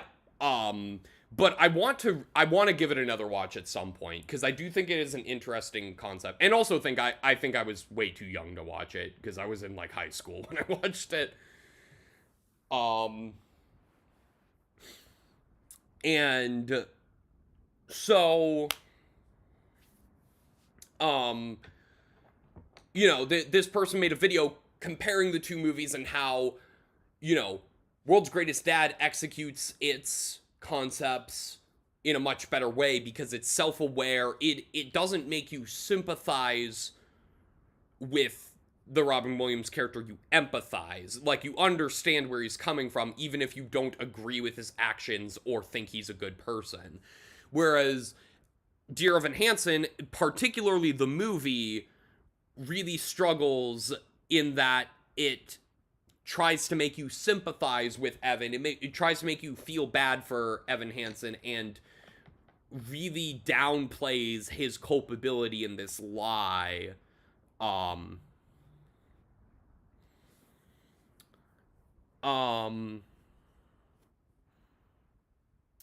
And even though he comes clean in the film, whereas in the musical he doesn't, like it's not revealed to the world that he lied, he still faces zero consequences in the film. Like, there's not really any negatives that come from him revealing that he lied.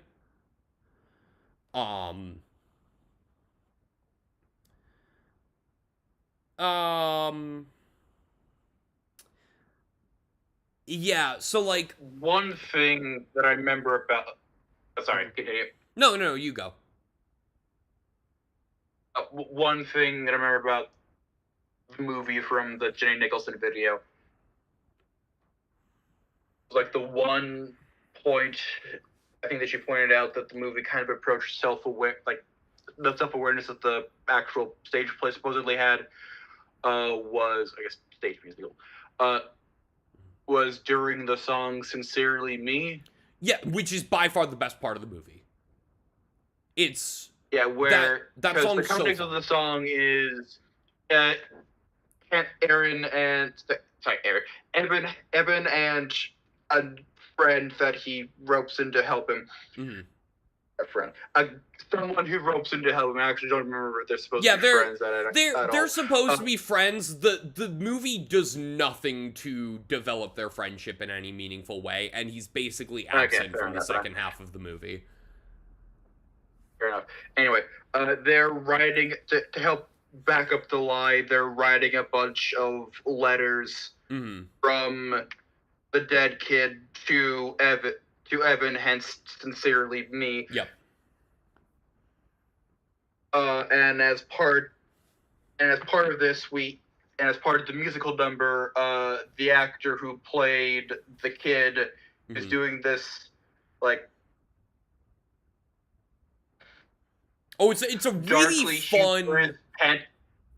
Yeah, it's a really fun dance, and like, it is kind of creepy, because he is kind of, like, Jenny Nicholson pointed out that... The context of the character in the situation is a kind of macabre dance, but like this big, happy, energetic musical number. Exactly. And it's the best part of the movie, not only because of that macabre layer to it, but also because it's the only bit of levity in the film, really, because the whole thing is just like really sad songs.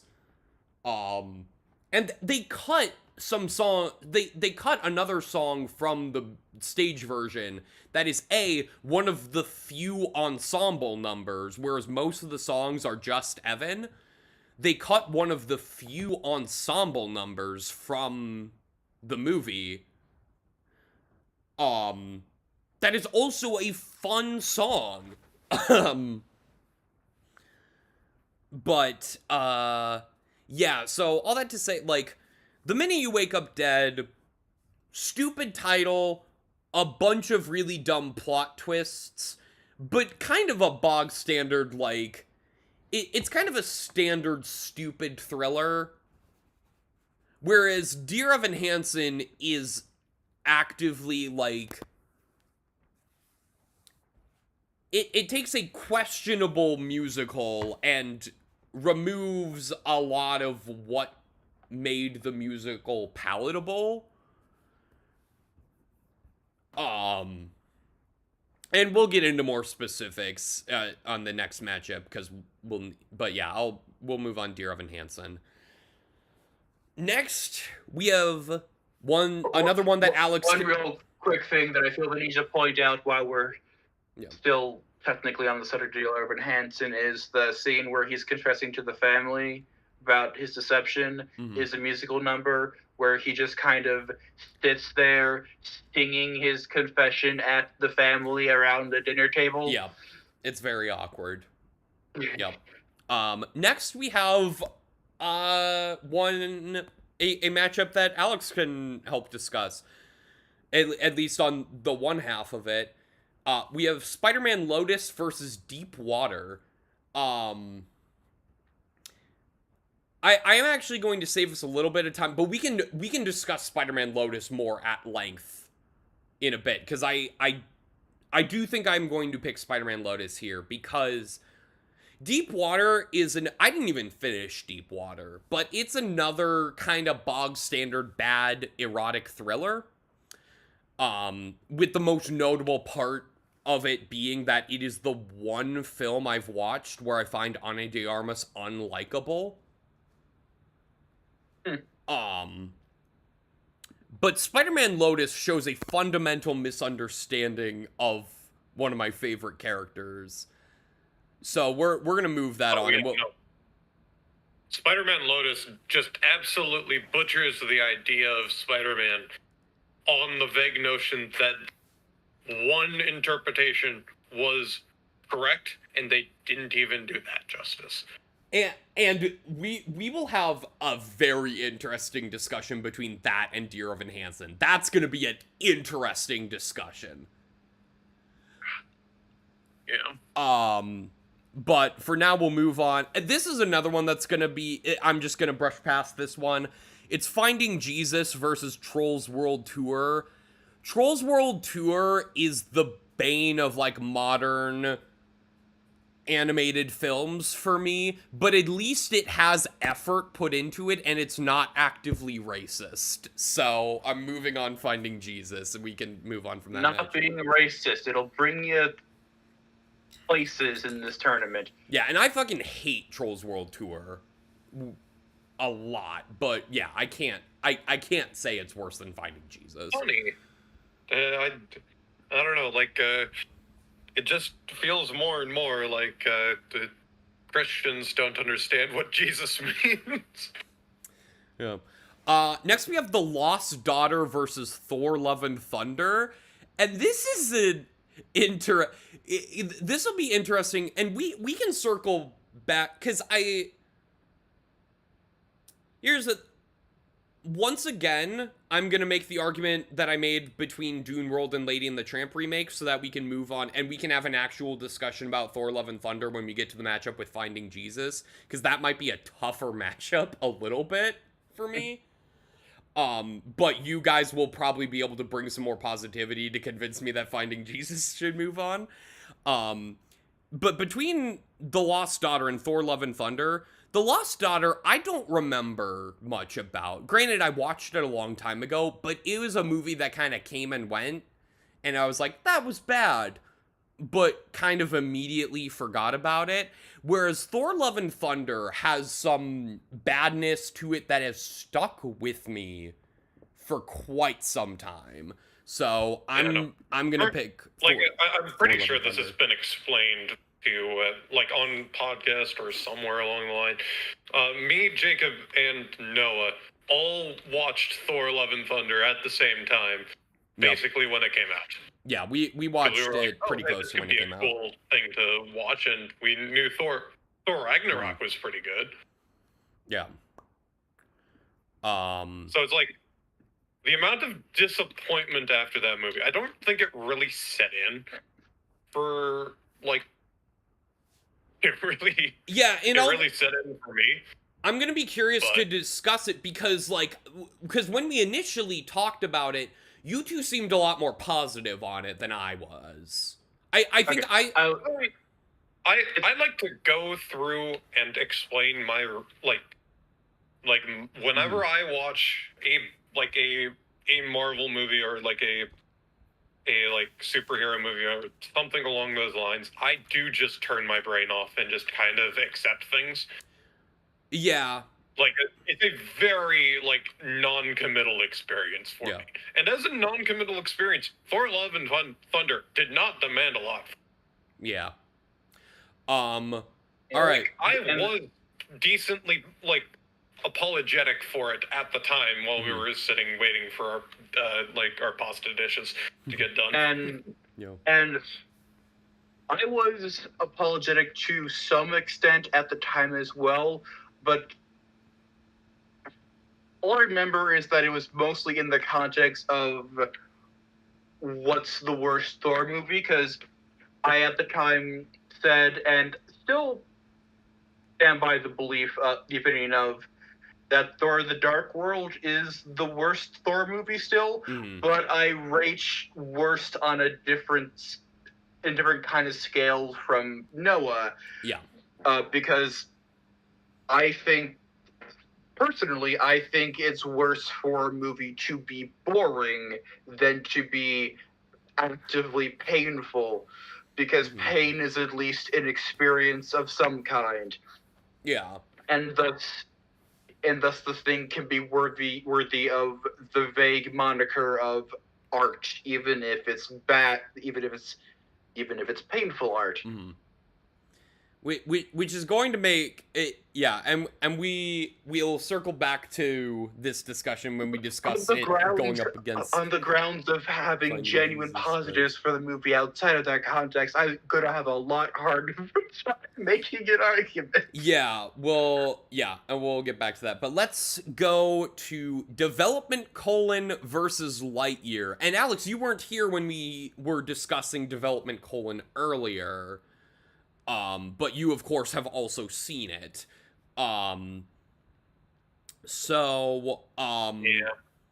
I mean, I've watched it. I lived it. Like, it completely outside of Channel Lord. Like, this is just my biggest performance outside of The Death of the Cat in the Hat. Yeah. So It's a like, bigger this one's feature length. Well, granted, you're not there the whole time, but No, I am very much one of the least important characters, but also very decently important in the grand scheme of things. Yeah. But, like, I'd argue, at the very least, Lightyear is... this is I don't know, man. This is a tough one. All I've really known about Lightyear is that the people got mad about it being gay, and I'm like, why? That's not one of the. I mean, that's not the reason a lot Like, of I people I know understand. have gotten It mad was, like, about the it. only- Obviously, some people The are. only exposure to Over. Lightyear that I really had. Yeah, what I'm no. trying to Which it's like the queer representation in Lightyear is so minimal, and as It's as like- we pointed out, Like, as single kiss. Yeah, That's as we pointed out that's what earlier.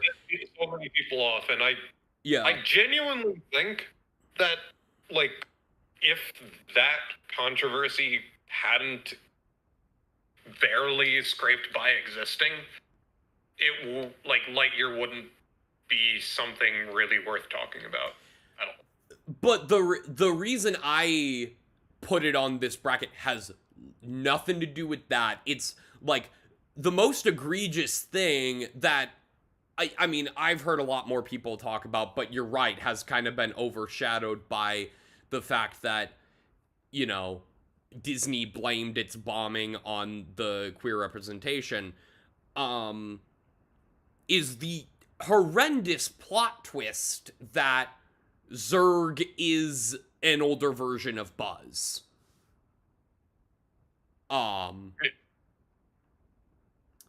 And again, this film has the conceit of being the film that Andy saw in 1995 that made him want a Buzz Lightyear toy, and it completely fails at living up to that concept, because the inception of Buzz Lightyear as a character was very much a parody of that era of cheesy sci-fi, and earlier cheesy sci-fi as well, like very much Flash Gordon, original Star Wars is fucking cheesy, let's be honest. But it was revolutionary, but it was also cheesy. Star Trek, like all this cheesy sci-fi-ness came together, and Buzz Lightyear is a parody of that. Whereas this film, if you were going to make a film saying that it was a film from the 90s that made Andy want a Buzz Lightyear, play into the 90s cheesiness more, which they do zero of in this movie, and it just comes off as a generic space movie. But does that even make it worse than Development: I would argue no, because Development: there's like every fiber of Development: being, apart from like the voice acting, the lead voice acting and the narrator anyway, is bad. Well, it's designed to be. True, but Through and through. Purposefully making something bad, you're going to have to do something extremely egregious to be worse than that. Yeah, and so are you making the argument that Development: should move on? Or As much as I hate to say it, yeah. Okay. Yeah, I think we'll move Development, because like Lightyear, again, this is one where we can use the production value of the animation as an argument, because they are both animated films. I think that this is one where we can use the animation quality as a positive in Lightyear's favor. So yeah, Development: moves on. We have Knock at the Cabin versus Big Shark. Oh boy. So Alright. allow me to go a little more in detail on Knock at the Cabin, because I kind of brushed past it earlier because I was too busy defending Winnie the Pooh Blood and Honey in order to argue that Knock at the Cabin could move on. So yeah, as with a lot of M. Night Shyamalan stuff, the metaphors in this film are so fucking on the nose, and there's a bunch of on-the-nose metaphors that, like, don't really go anywhere meaningful with the narrative. Like, the beginning of the film shows the little girl with a jar of bugs, and she says something along the lines of, "Oh, I'm not gonna hurt you, I'm just watching you." And it, you know, CinemaSins point out this, like, playing God metaphor that they're going for that really doesn't go anywhere in the narrative, despite tying back in kind of to the Four Horsemen, essentially. Like, watching this family and like compel it, like, we're not gonna hurt you, but one of you needs to kill another one of you. You like, it's your choice. And They're watching them, but they have also trapped them like the bugs in the jar. yeah, exactly. And it's so like, it's such a hollow metaphor that doesn't really get explored with any further depth. I genuinely think, like, I couldn't find too many specific examples when rewatching the Sins video, and I didn't want to actually rewatch the movie because I didn't want to. But I do genuinely think that Knock at the Cabin is one of the worst screenplays I've ever heard. I will say there's one line I can cite. Because at the very end of the film, they kill one of the dads, and personally, I think they killed the wrong like, the dad they killed was clearly a better dad than the other one, at least in my opinion. So I feel like they made the wrong choice there, but whatever. And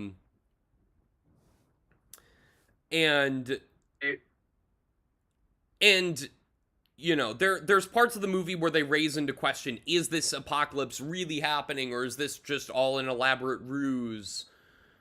And no, the apocalypse was actually happening, and it immediately stops as soon as the one dad dies.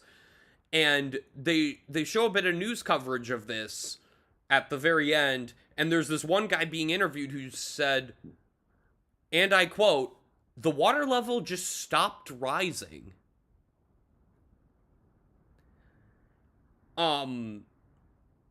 So yeah, I think this plot is very dumb and contrived.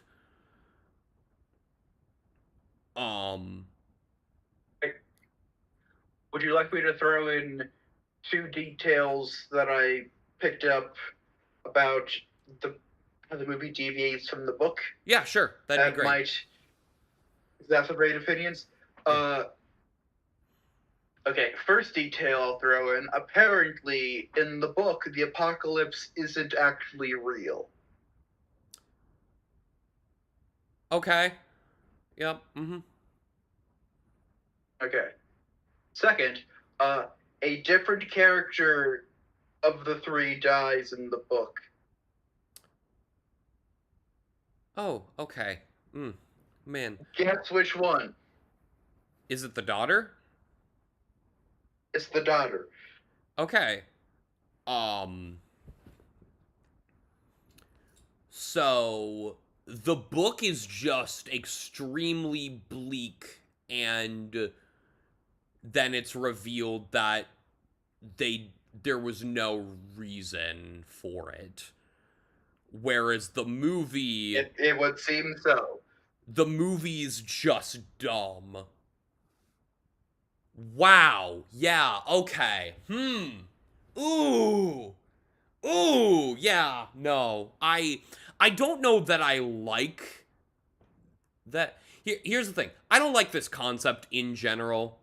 I think it's stupid. I think it's stupid in general. I at least respect the book a little bit more for taking that darker turn and being like, oh, yeah, you didn't yeah, the apocalypse wasn't real, we just tricked you into killing your daughter. Like as unsatisfying as that is, it's at least something. It's gutsy. It's gutsy for sure. Yeah. Whereas like Knock at the Cabin just doesn't have any guts to it.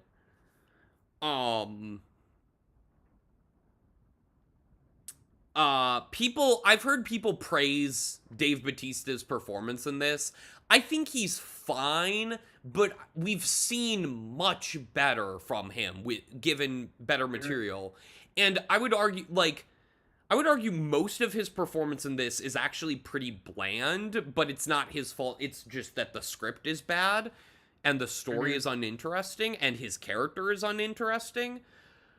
But there's one scene in this film where Dave Bautista really shines, and it is because Strawberry Shortcake is playing on the TV, and he has this little anecdote about how like he really likes the Strawberry Shortcake show because it teaches kids a valuable message of whatever. I forget the message that he's saying it communicates, but it's funny. It does tonally clash with the rest of the film because the rest of the film it doesn't have any of that humor, whether intentional or not. But Dave Bautista thrives with deadpan comedy. Yeah. Like that's his wheelhouse.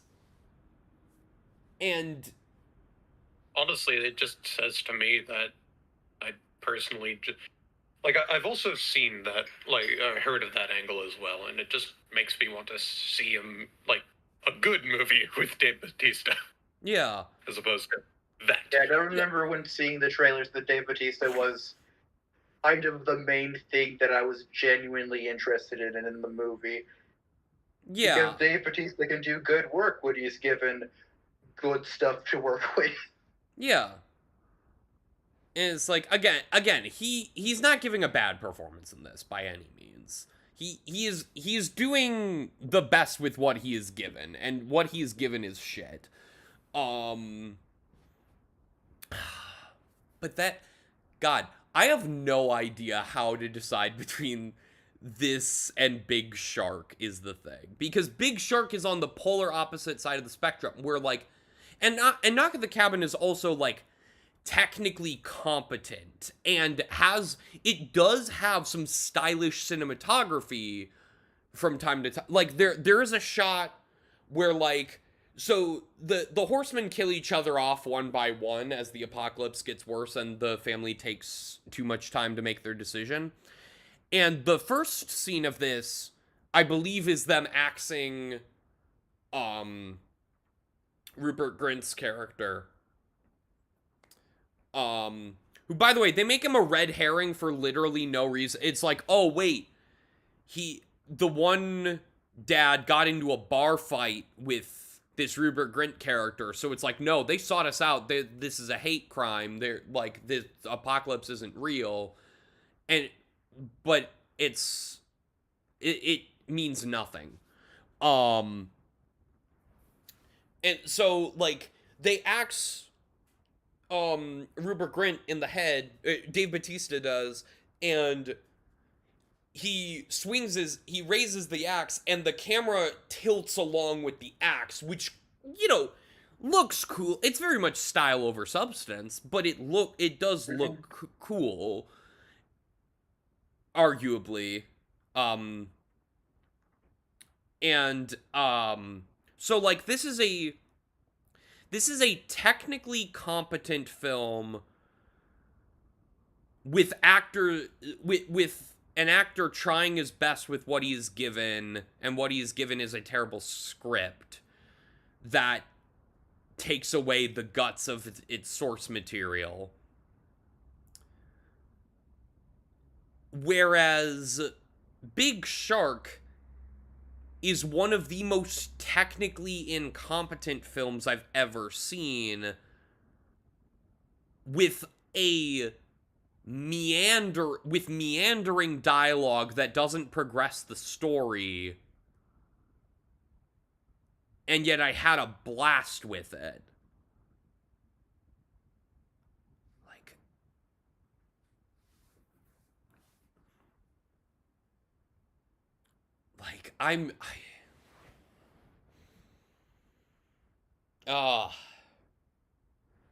It really, this one is so hard to compare. These two are so hard to compare, because like, yeah, Big Shark is probably well, no, not probably. It is objectively worse in terms of quality, but the way in which it's worse makes it so much more watchable. Exactly. It's so fun. Like, it's one of my favorite movie theater experiences I've ever had.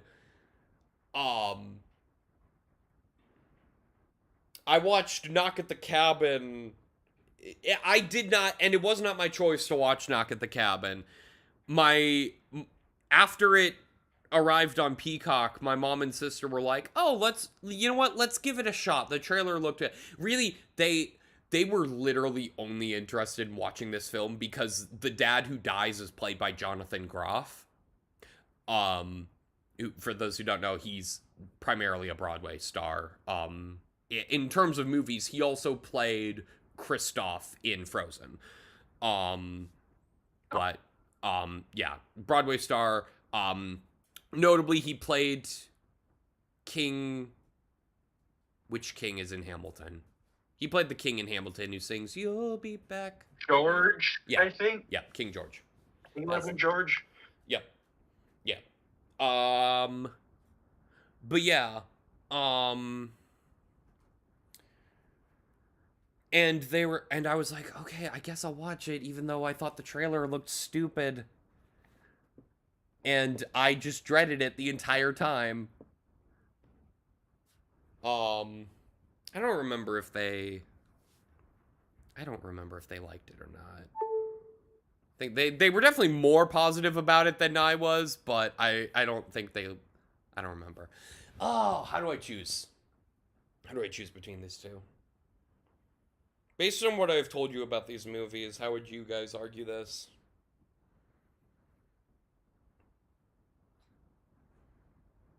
I mean,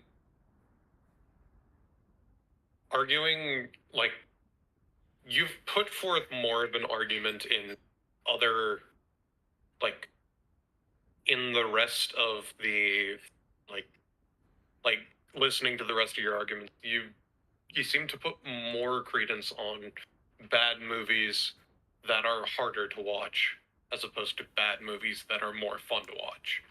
So for that reason, I don't see why you're debating over this. But it's so tough because like it's in certain ones it's like,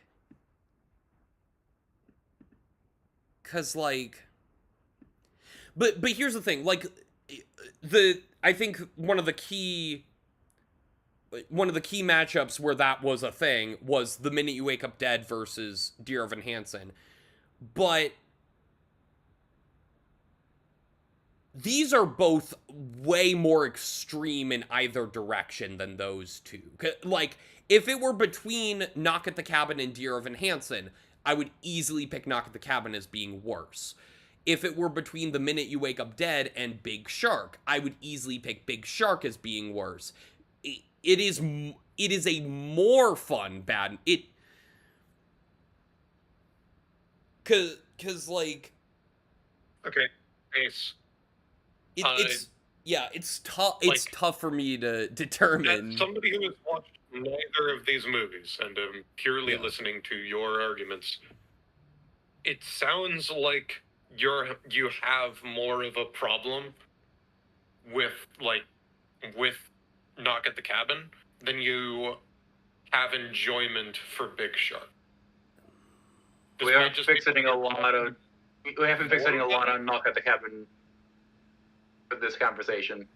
Yeah, it's just, I might not have been here for the Big Shark one, but it sounds like that's the case to me. well, I talked a lot more about Big Shark in the last matchup with Morbius, which you were here for that, but at least I was think like half here. Okay, yeah, because like again, Big Shark is so technically incompetent. Like, there's no smooth transitions between scenes. The plot, there's so many, most of the scenes, the plot goes nowhere. Like there are multiple scenes where like the main characters are talking about a plan to capture the big shark that is terrorizing the town. and then it immediately cuts to them just having drinks at a bar, and it's like there's zero acknowledgement on of what of the danger of the big shark. It's like they so much of this screening was me and the rest of the audience just shouting "what" after a scene ended, because we could not believe what we were watching unfold. I mean, personally, for me, then, I didn't enjoy trying to make this technical mishap win more than I would enjoy making like this like horrible adaptation work. Yeah, I think what it comes down to is You're really, like, if we're judging these as they are on equal scales but opposite spectrums, I personally think I'd have more fun arguing for the more fun movie. yeah, and the thing is, like, I just hate Knock at the Cabin. There are people who will defend Knock at the Cabin. I don't know why. I like, as much as I cannot comprehend why they would defend this as a decent film. There are people who have reviewed Knock at the Cabin positively. And Big Shark is like, it's a fun bad, but like, no one's gonna make the argument that it is a good movie. Like, that it is a legitimately good movie. So yeah, I think we gotta push on Big Shark. As much as, like, if this were like which film I hated the most, Knock at the Cabin could win the whole tournament. I'm getting a call from my mom, so I will be right back. All right. So, All right. Jacob, Yeah. do you like how I do my argument? As I very much, I remember when we were talking about the how to explain King Crimson video. The difference in explaining arguments Yeah. section. I very much enjoy this style of argument making, but also I understand that it is very non-objective. Yeah. Granted, this is kind of what I have to go off of, so I don't really have a choice but to be Yeah, non-objective. it's a little hard from our perspective, I suppose, to help with arguments. Yeah. Because he's the one that's watched all of them. He is the one that made this work. So I suppose the burden is on him to provide the objective arguments. The burden is on us to Influence him. infer and be subjective.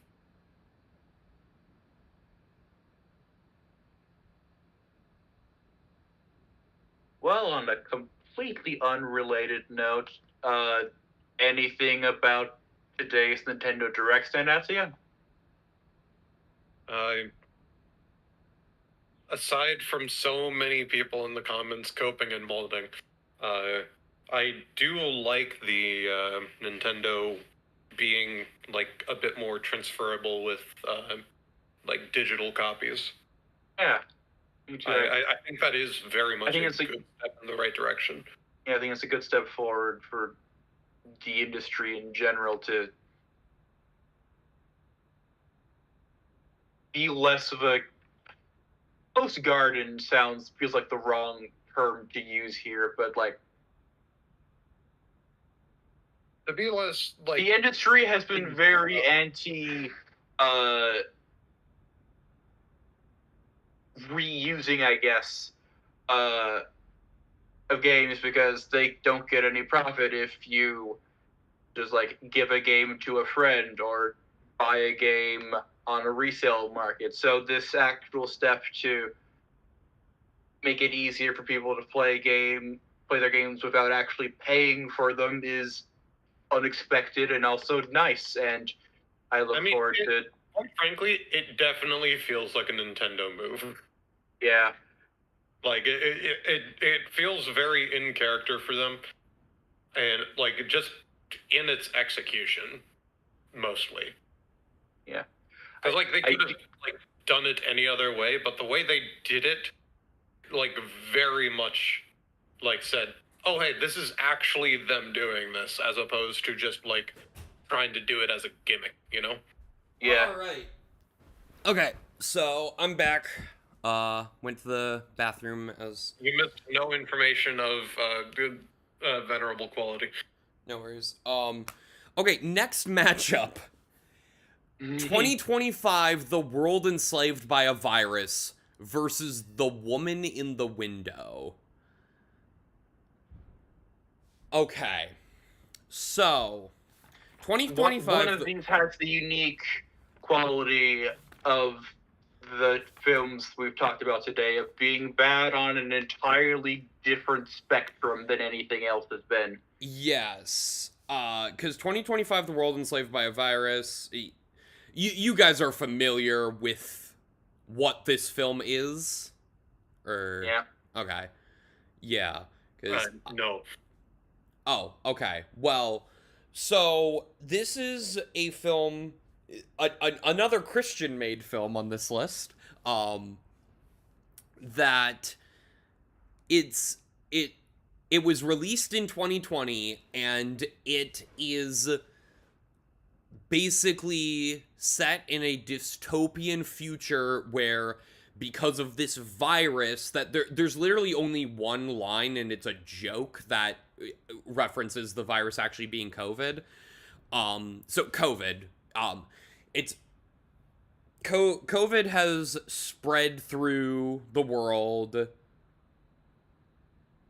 and because of which meetings are now illegal, Christianity is now illegal, and it follows a group of Christian rebels trying to find more Christians to help their cause, which is just being Christian and spreading the word of God. And so obviously there's some this guy is clearly the person making this film is clearly just butthurt about not being able to go out and do stuff during COVID.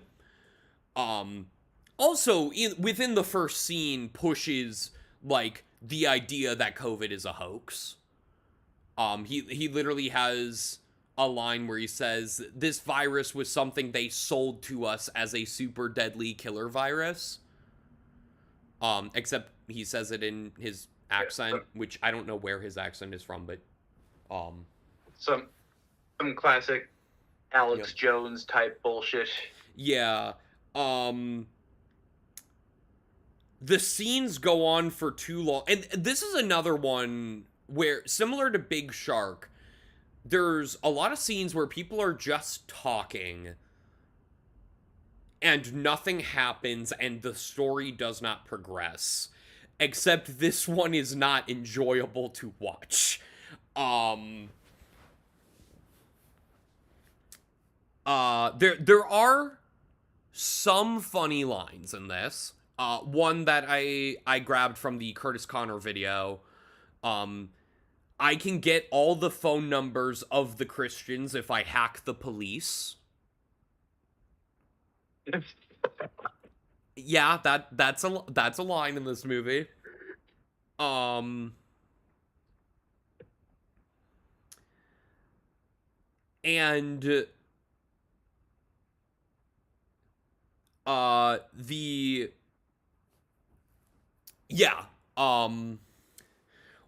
the one other positive I have about this movie is that the main character dies at the end.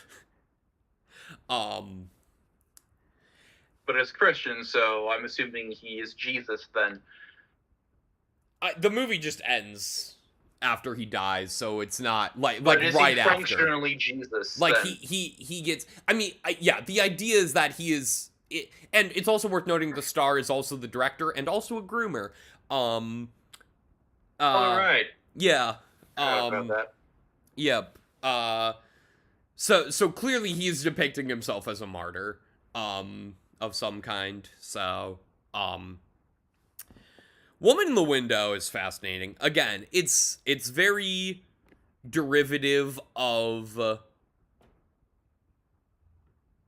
It's very derivative of, you know, better thrillers, and it falls into this storytelling trope of a lot of modern thrillers where it's like they think they're saying something meaningful with depicting a woman who is suspicious of something nefarious happening, but nobody believes her, and they try to gaslight her into thinking she's hallucinating, but then she's proven right.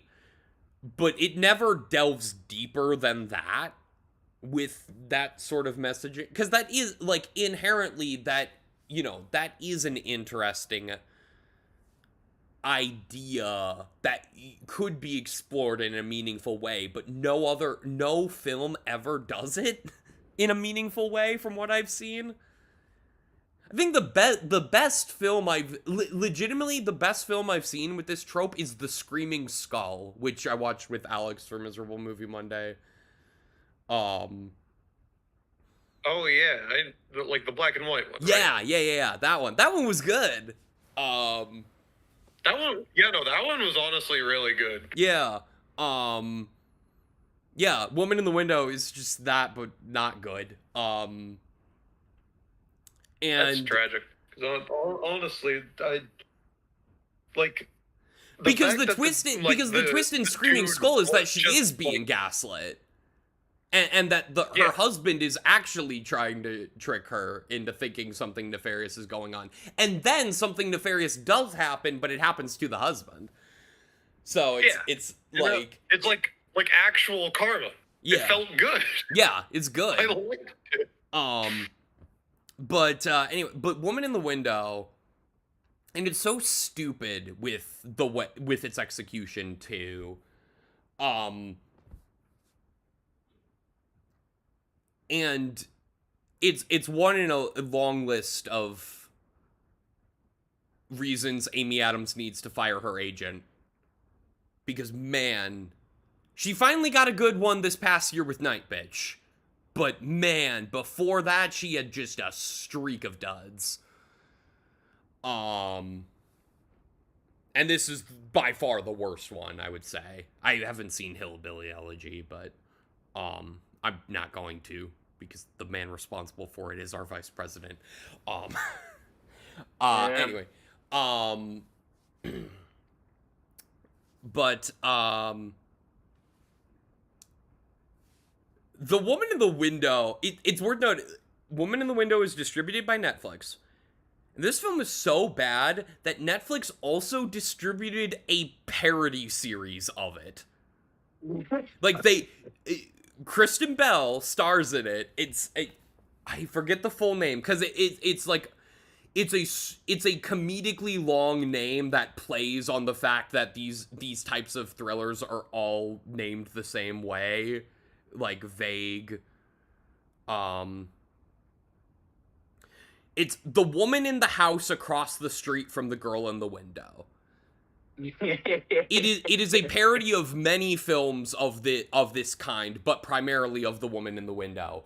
And I highly recommend checking it out because it's so funny, and it so perfectly encapsulates why these films are bad, and plays them up to a comedic degree. Even has a really fun twist on Woman in the Window's stupid twist of the teenage son being the one who killed his mom.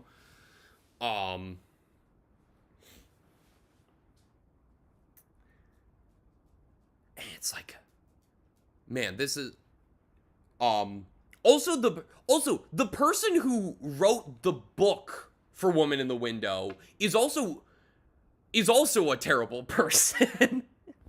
Oh, Yeah, cuz what do they do? he like, well, I mean, it's nothing as bad as grooming, but he did like, oh, hang on. I need to look up the I remember seeing a BuzzFeed article about it.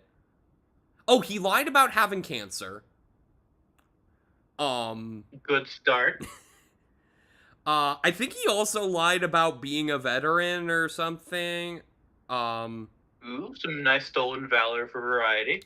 AJ Finn. They're actually making a movie about this guy. Last time I heard, I don't know if it's still being made, but I had heard that they were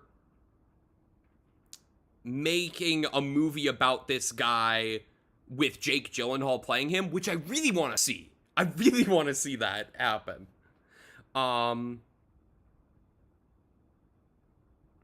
Yeah, he falsely, okay, maybe he didn't lie about being a veteran, but he lied about having cancer. He lied about, or he misrepresented his academic credentials.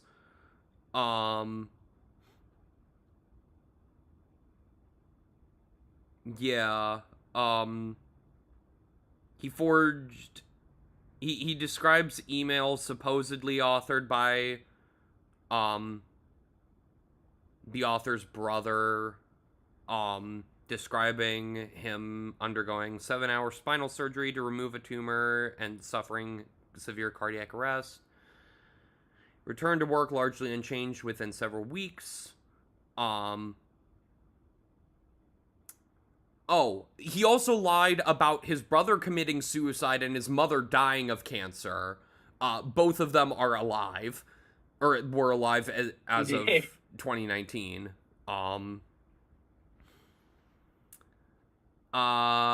He lied about having a doctorate from Oxford.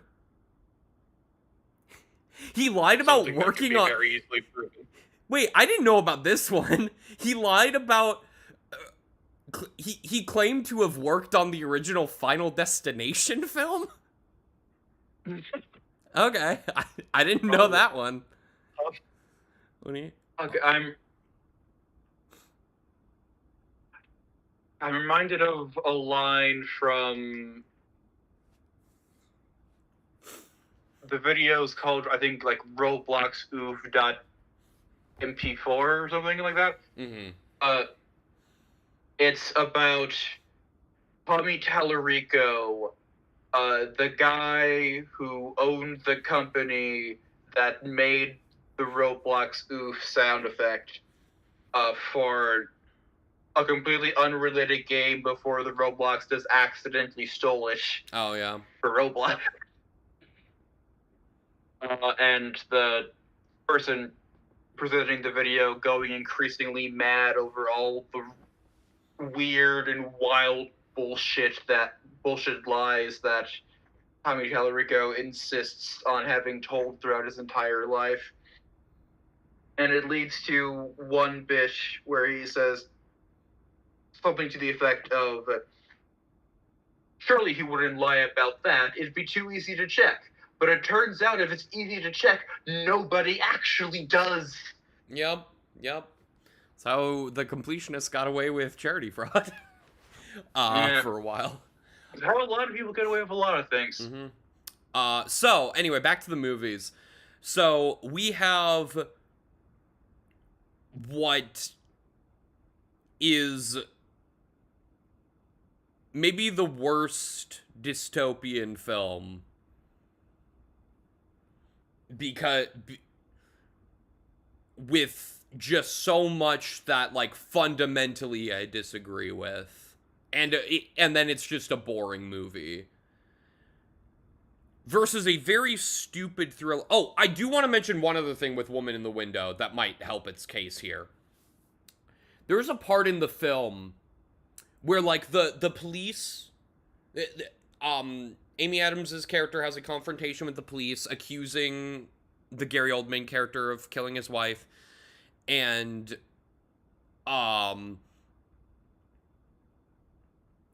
it's revealed in a flashback that, like, she lost her son, that, like, her son died. Like, they use that to, like, be like, oh, you're having, like, delusions because you're upset about your son dying or whatever.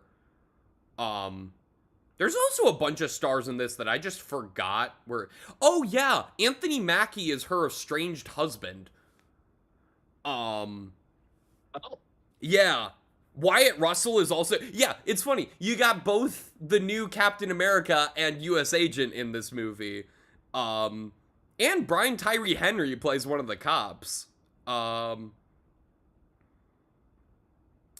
But and literally the scene where it is revealed that she has that her son died.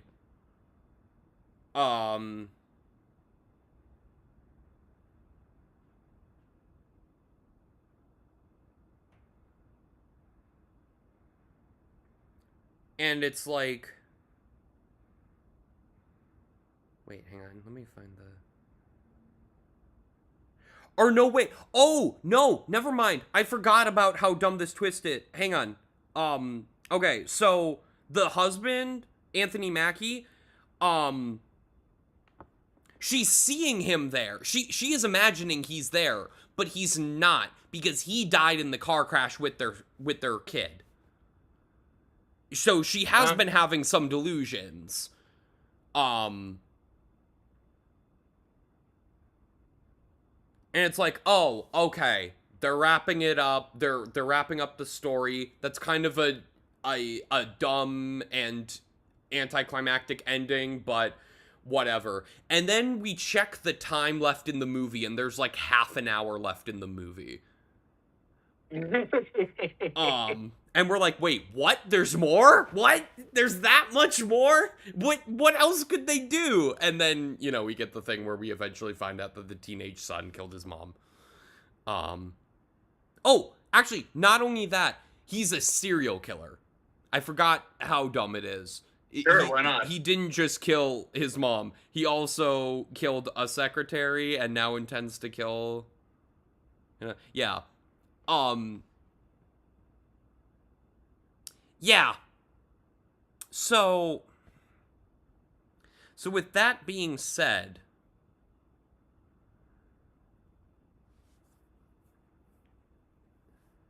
do we go with the boring, meandering, low-budget dystopian film with politics we highly disagree with, or do we go with the just stupid, the like incredibly stupid thriller full of tropes that persist in thrillers to this day and wastes a phenomenally talented cast. And was so bad its own studio distributed a parody of it. Again, mine is for option B, because personally, even though I don't agree with the politics, I like kind of more of a nothing sandwich. Yeah. Yeah, it's a one-trick pony where its one trick is owning the libs with the premise and then not actually bothering to do anything else interesting. Yeah, because it's even just interestingly offensive. It's a boring movie, but like it's not bad in an interesting way. It's more like the fact that the guy who made it is a groomer is more worth poking fun at than... We'll get into that. Or like we'll get into that kind of argument when Spider-Man Lotus comes around, That's true. where Well, it actually. Yep, that's true. Because there's a lot of bad people But- in that movie. Oh, there are so many bad Yeah. people in that Spider-Man movie. Yeah, so wow, 2025, the world enslaved by a virus getting beaten by Woman in the Window. Interesting. And Woman in the Window is going to go up against That's like the biggest insult we could give him. either... Like, Oh, because he get beaten by a woman? I guess, yeah. Oh goddamn! I just remember the. Oh god, my mind immediately jumped to the salty DK Dan videos where he's going through. Andrew Tate's tweets. Not Andrew Tate. That game somebody made about that Steam group where people. Oh, log the whether is or it not woke? games are woke or Oh, not. yeah. Mm-hmm. Yup. Yup. Yeah, he's got 2 of those. Uh-huh. They're great Yeah, they are. because the people who made the list are deranged. Yup. Uh-huh. Yup. Oh, and he's also got a bit in one of them where one of the people he brings in, who comes in and co-hosts for part of the video, has a cough. So as a joke, he drags a PNG of a mask over their Yup, little sprite. Yup. And it's a shitty drawing of Garfield that says I love woman, but woman is misspelled. Yeah, Yeah. it's a good video. Go watch that after It's this. Stream. yeah, it's very fun. I love Salty DK Dan's stuff. Anyway, Home Sweet Home I'll be Alone back. versus I'm going to try and be back the moment Spider-Man Lotus Okay. comes into play because Sure. I just need to recharge my social battery. you're Fair good. enough. Fair Yeah. enough. So we have Home Sweet Home Alone versus Blonde. I've talked a little bit about both of these, but I'll delve more in detail. So Home Sweet Home Alone is obviously, you know, the latest Home Alone film. After Disney bought Fox, they obviously wanted to take advantage of all the new properties they acquired, and this was one of the first things they did with a with a formerly Fox property. And stars Archie Yates, who was great and super likable in Jojo Rabbit in a supporting role, taking the main role of the kid. And he's just the worst kid. We have no reason to believe that he actually cares about his family. He like is really bugging his mom about having to go to the bathroom, so like they go to an open house pretending to be prospective buyers so that he can go to the bathroom. And that's where we meet the eventual robbers, who are played by Rob Delaney, aka Peter from the Deadpool movies, and Ellie Kemper, aka the unbreakable Kimmy Schmidt. Both very likable actors, and they're very likable in this film. And they're a couple. They're hard on they don't have a lot of money, hence them selling their house, and they've got a lot of kids to take care of. There's a point where the kid, the main kid, Archie Yates, I forget the kid's name, so I'll just call him Archie. There's a point where Archie tells Rob he looks like Frankenstein for no reason, like completely unprompted. Also, like, as Classic kid insults. yeah, Rob does have the comeback of, actually, you mean Frankenstein's monster. Frankenstein was the name of, you know, that thing. And Rob has this collection of old baby dolls, and Archie's mom makes a comment of like, oh, yeah, one of those could be really worth something. And there's one with like an accidental like upside down head. Like its head is put on upside down. And like just a manufacturing error. And then he later looks Because up, of the unique defect, it he finds out that it's really expensive, but the shitty kid stole it, so they go to the house to get it back. So that is what we are led to believe. Yes. Oh, all right. But then as it turns out, the shitty kid did not steal the doll. He actually stole a can of soda from their house. And it turns out one of their kids had taken the doll up to his room. That's not the only contrived misunderstanding in this film, because when the robbers break into the house, Ellie Kemper is they're talking about trying to get this baby doll back, and they're like, we gotta track down this ugly little boy so that we can sell it to an old woman for a lot of money. And that leads that leads the kid to believe that they want to kidnap him and sell him to an old woman, and that's why he starts torturing them.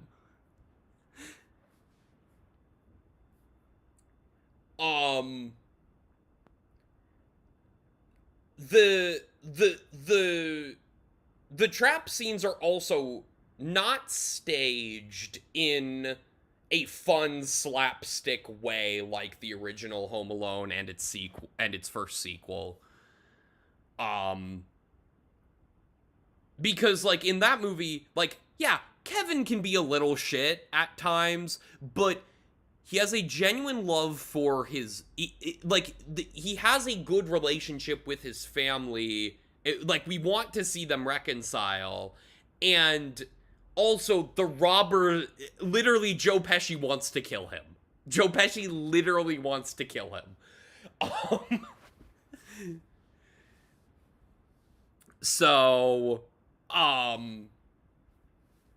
But and it is theoretically an interesting idea to flip the script and have the robbers be the protagonist.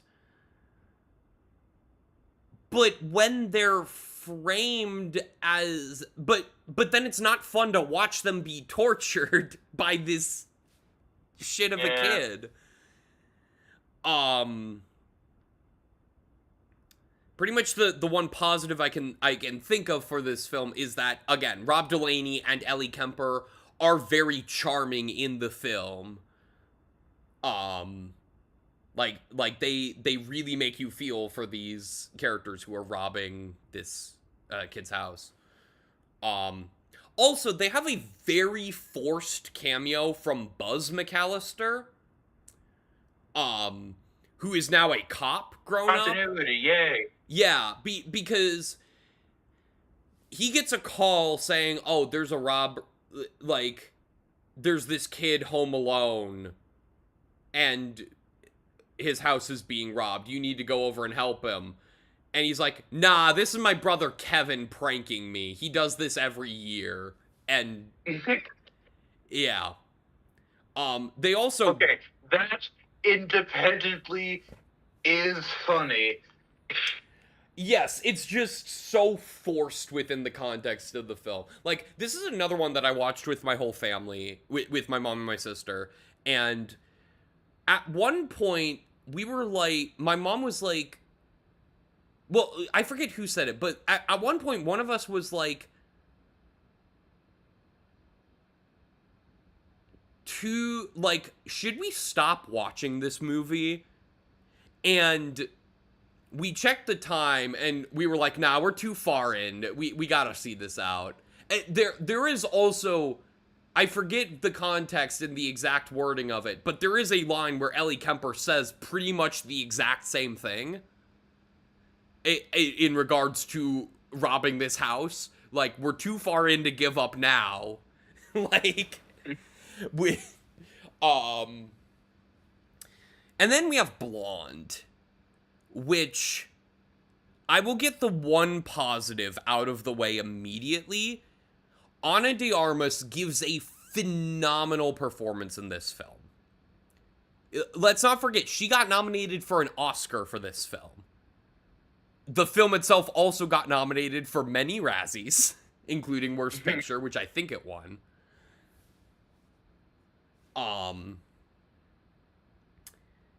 And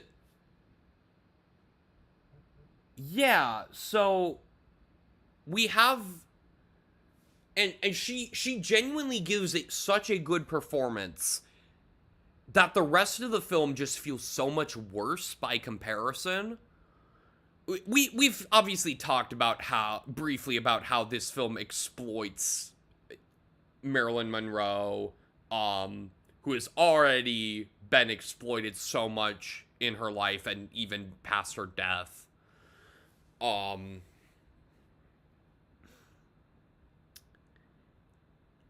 the film at times feels like it's trying to commentate on that exploitation, but it ends up falling into the trap of being exploitative.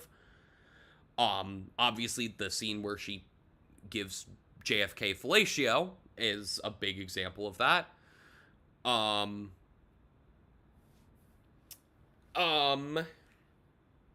But there's also this weird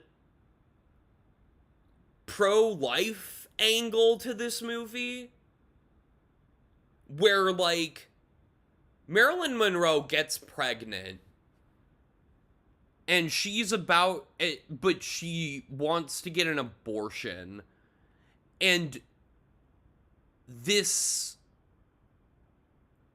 fetus telepathically communicates with her, and it's saying, don't, along the lines of, like, don't kill me, that type of thing. And it's really weird. The CGI is horrendous on the fetus. B, what the fuck? This is a biopic. What the fuck are we doing here? What is this, like, fantasy bullshit of the fetus telepathically communicating with Marilyn Monroe, pleading with her not to abort it? And then, like, obviously, it's, like, it's not a pleasant scene to watch because she does get the abortion. It's just very weird, like this sort of thing has zero place in a Marilyn Monroe biopic. It feels like it is literally just there to be pro-life. And it's just gross. Like, when I saw this film, I described it as a paradox of pain, because the movie is so bad that it makes Ana de Armas's performance look even better, and her performance is so good that it makes the rest of the film so much worse. It's like her great performance never contribute, like it's so dissonant from the rest of the film's quality that I don't even know how to describe it other than that. So, as bad as Home Sweet Home Alone is, I think I gotta go with Blonde on this one. 'Cause, like, it's a bad Home Alone movie, but, like, whatever, there's still a hint of charm in there. And it's like, yes, Ana de Armas does give, and I do genuinely believe she deserved to be nominated for an Oscar for this film. It's just, but it also deserved all the Razzies it got. Yeah, I think I'm gonna pick Blonde on this one. I think that's fair. Which means we're gonna have a battle of interesting. Our semifinal matchups are very interesting so far, because we have a battle between cheap aquatic films with Development Colon and Big Shark, and then we have a battle of Netflix distributed films with Woman in the Window and Blonde. All right, next up we have Madam Web versus Lady and the Tramp. Who? Okay. Again, this is another case of, like,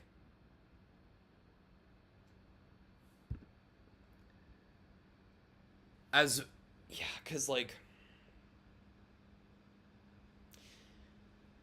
Lady and the Tramp is so... I've made the art... When I've talked about The Lady and the Tramp, I've repeatedly said they took a bad movie and made it worse somehow. But I'm actually going to defend Lady and the Tramp a little bit in this matchup because I don't... Like... I don't know how much they could have improved Lady and the Tramp into being an actually good movie, because the original is just so boring and flawed. You kind of have to basically make a new movie from scratch. Yeah, and honestly, like, looking at it, they did genuinely make some improvements on it.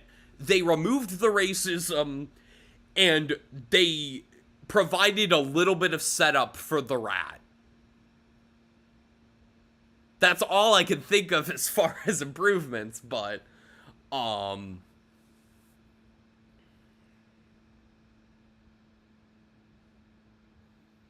like, Madam Web just shouldn't have been a film in the first place. It's like you're taking this character that really only works as a supporting character to Spider-Man and trying to form an entire movie around her. And Madam Web just does so many things wrong, because, like, you have and again, another film on this list with very deceptive marketing, because not only is the great line, "He was in the Amazon with my mother while she was researching spiders right before she died," not in the actual film. Granted, there's plenty of great lines that are on that level. But the trailer also focuses heavily on the three Spider-Girls in costume, and they never actually get their powers within the context of the film. It is only in flash forwards to the future, and one of which isn't even a real flash forward. It's a flash forward to a potential future, or what the villain thinks will be the future based on his dreams. So yeah, Madam Web moves on, I think. Lady and the Tramp, as angry as the Lady and the Tramp remakes, I think that's fair. As much as the Lady and the Tramp remake makes me, the original makes me just as angry, and at least the Lady and the Tramp remake did show some signs of trying to improve upon the original. Monster Hunter versus They/Them.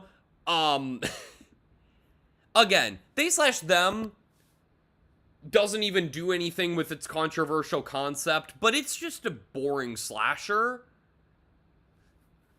with little stakes.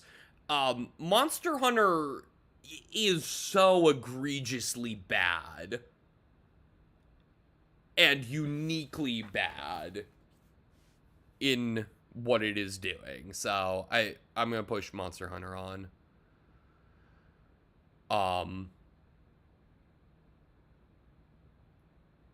Which would make Spider-Man, Lotus, and Dear Evan Hansen the next matchup. I don't know if Alex is ready for that. He said he wanted to be back, but we moved through those last couple matches pretty quickly. Well, I can give him time by going to take a piss. Okay. So I'll also just vamp I'll on I'll Optical elaborate Crystal on why Illustrated. I'm picking Monster Hunter, because people are like, oh, but they/them has no redeeming like, again, I had fun with the pink scene in they/them. Monster Hunter has nothing like that. Here are the notes I took when writing notes on my rant about it from the podcast however long ago. The dumb trailer with that dumb "So What, We're the Guardians of the Galaxy" line gave us hope that it would be a dumb fun bad movie instead of just the boring slog that it is.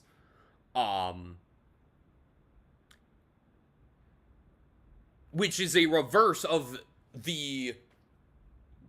what we've seen previously, where, like, we've seen a lot of a lot of the films on this list are victims of bad marketing. I would argue they/them is a victim of bad marketing, because its concept was so controversial, a horror movie taking place at a gay conversion camp, that people assumed it would just be tasteless torture porn. But it's not. It's just a dumb slasher film.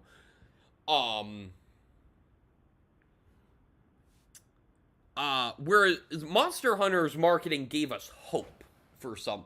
Like, yes, Madame Web also gave us hope in its marketing with it, arguably. I mean, I got what I expected from the marketing and so much more, I'd argue, but yeah. Monster Hunter, I also said on the podcast that it was edited like the opening to Quantum of Solace, which is some of the worst editing I've seen in a movie, where it's just cut after cut after cut. It's this action scene that is so unintelligible because of how it's cut. And the whole movie of Monster Hunter is like that. I already mentioned all the characters dying except for Mila Jovovich right away. The first 2 acts of this movie, the first hour of this movie, again, it takes place entirely on this desert. Well, this team gets transported from one nondescript desert to another nondescript desert in another world, but there's monsters here, and the monsters kill everyone except Mila Jovovich because she's the director's wife. And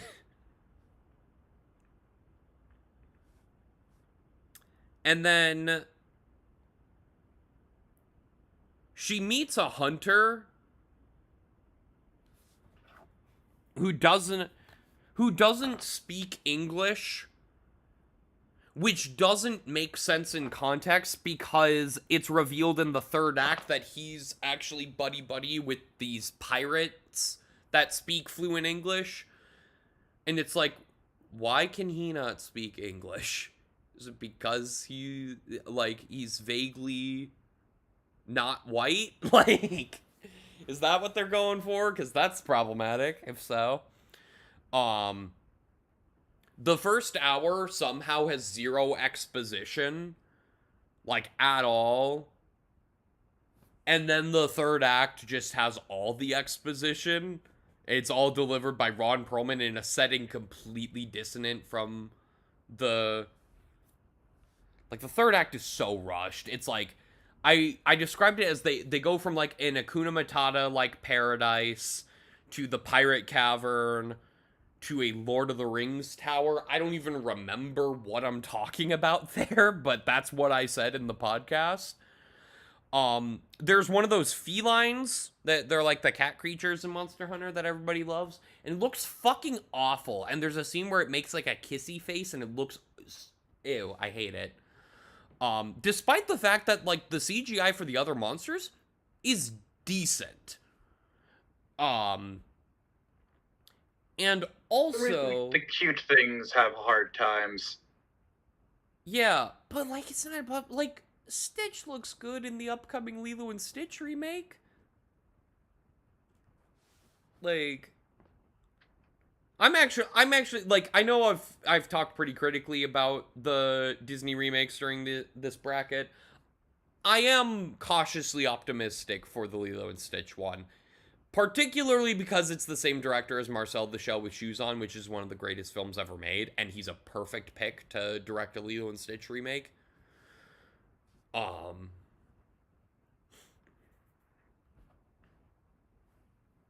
Anyway. Yeah, that's pretty much all I have for Monster Hunt. Oh! Oh! And we have another interesting matchup of failed Sony blockbusters between Madam Web and Monster Hunter, which both of which have deeply unsatisfying endings that are cut off at the perfect moment just to tease a sequel with stuff that should have been in the original. That's going to be an interesting matchup. And then we have Dear Evan Hansen versus Spider-Man Lotus. I guess while we are waiting for Alex, I can talk more about Dear Evan Hansen stuff. I talked a lot about it, but yeah. Once again, and based on the videos I've watched, it's kind of, and having not seen the original stage musical, it's kind of hard for me to gauge how much better the stage musical is than the movie. Because, and based on people I've talked to, too, because obviously the stage musical was very popular, but, and according to the one, Macabre Storytelling is the name of the channel that did the video comparing Dear Evan Hansen and World's Greatest Dad. Highly recommend checking that out. But,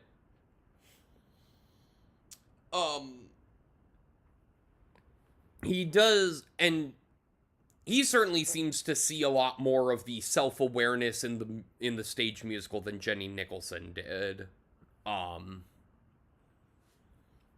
And Jenny Nicholson makes the argument that people probably flocked heavily to Dear Evan Hansen when it was on Broadway because they felt like it was saying something important about mental health, even if some of the stuff it's saying is kind of shallow and bare bones. And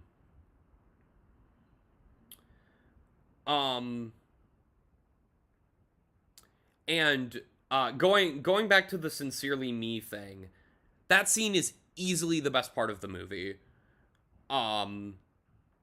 But again, I mentioned they cut Anyone Have a Map, which is, in the original musical, it is the opening song. It's an ensemble number, and it shows dynamics between the characters, gives you a reason to care about the characters, and also is a little bit of levity for an upcoming, not very fun show in terms of its subject matter. And it's a spoonful of sugar, if you will. Yes, and Jenny Nicholson makes a very good point about how cutting this song is a bad thing for multiple reasons. One, it's one of the few songs with people singing other than Evan, and so by removing it and starting the film with Waving Through a Window, which is only Evan singing, it sets up this false precedent that Evan might be the only one to sing, and that it's like the musical numbers are just expected to be like his inner monologue. But no, there are songs throughout the rest of the film where other characters sing. They're few and far between, but they are present.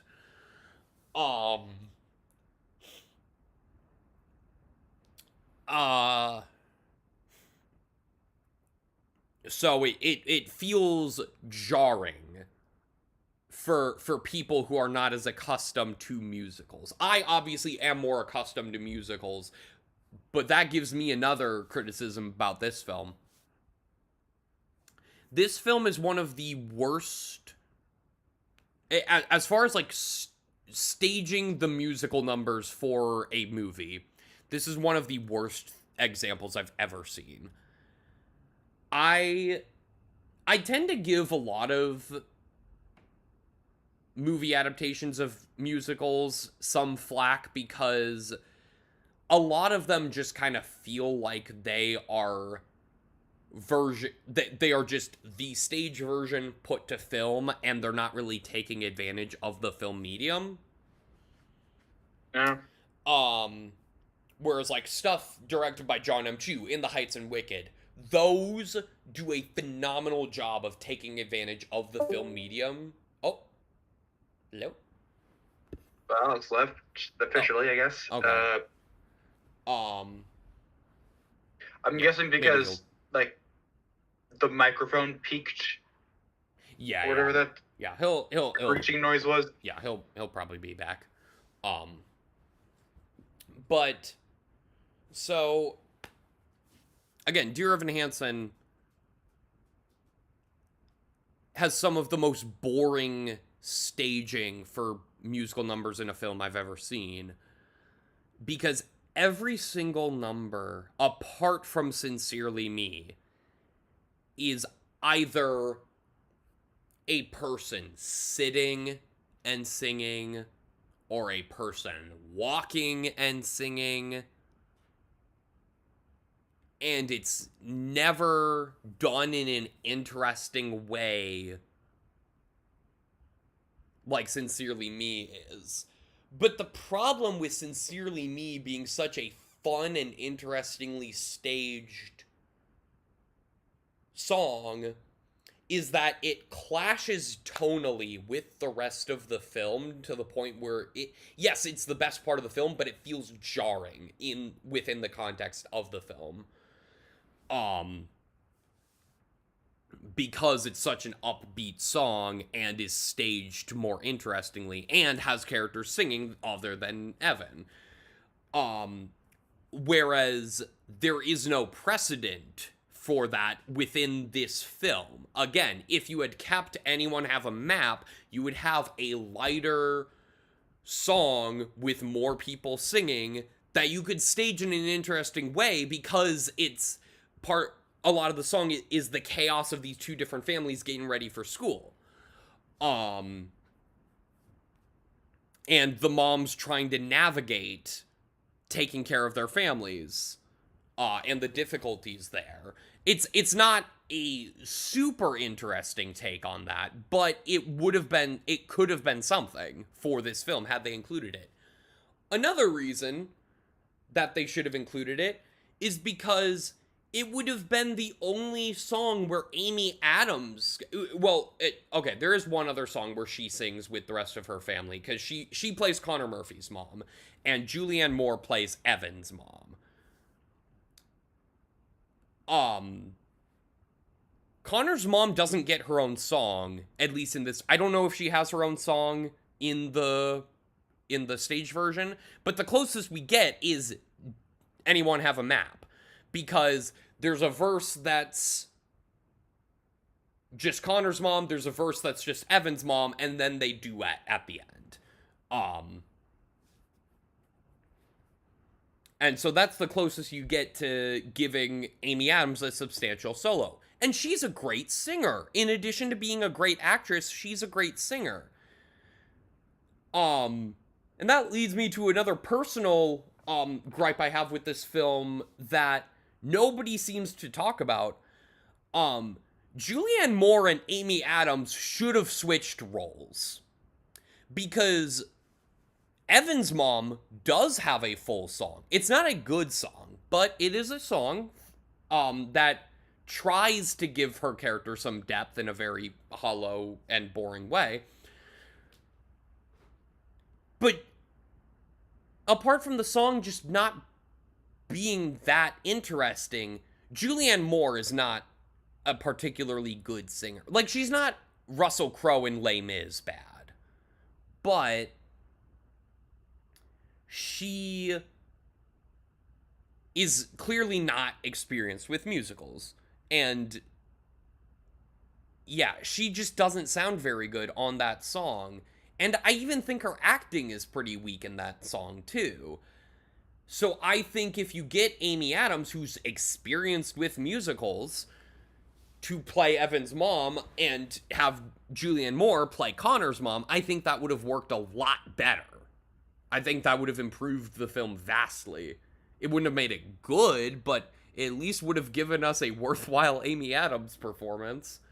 Because Connor's mom, despite being the reason Evan gets roped in this lie in the first place, doesn't really do anything in the narrative. She's just sitting there and, like, grieving her son in an unhealthy way.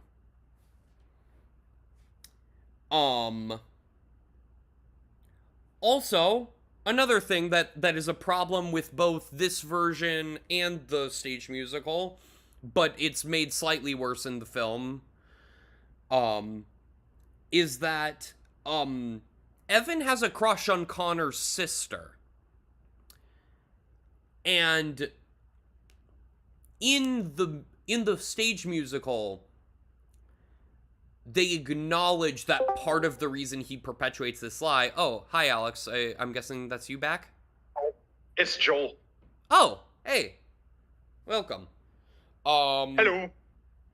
So, yeah, in the musical version of Dear Evan Hansen, they acknowledge that Evan is continuing this lie for ulterior motives.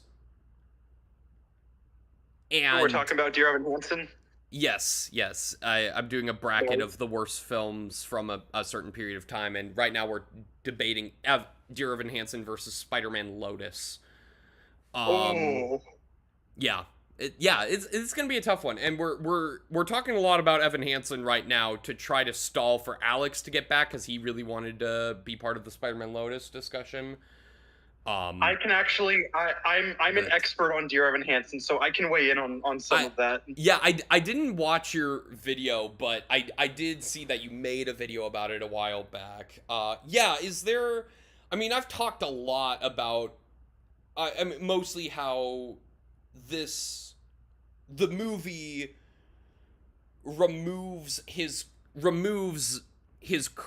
downplays Evan's culpability in the lie. Yeah.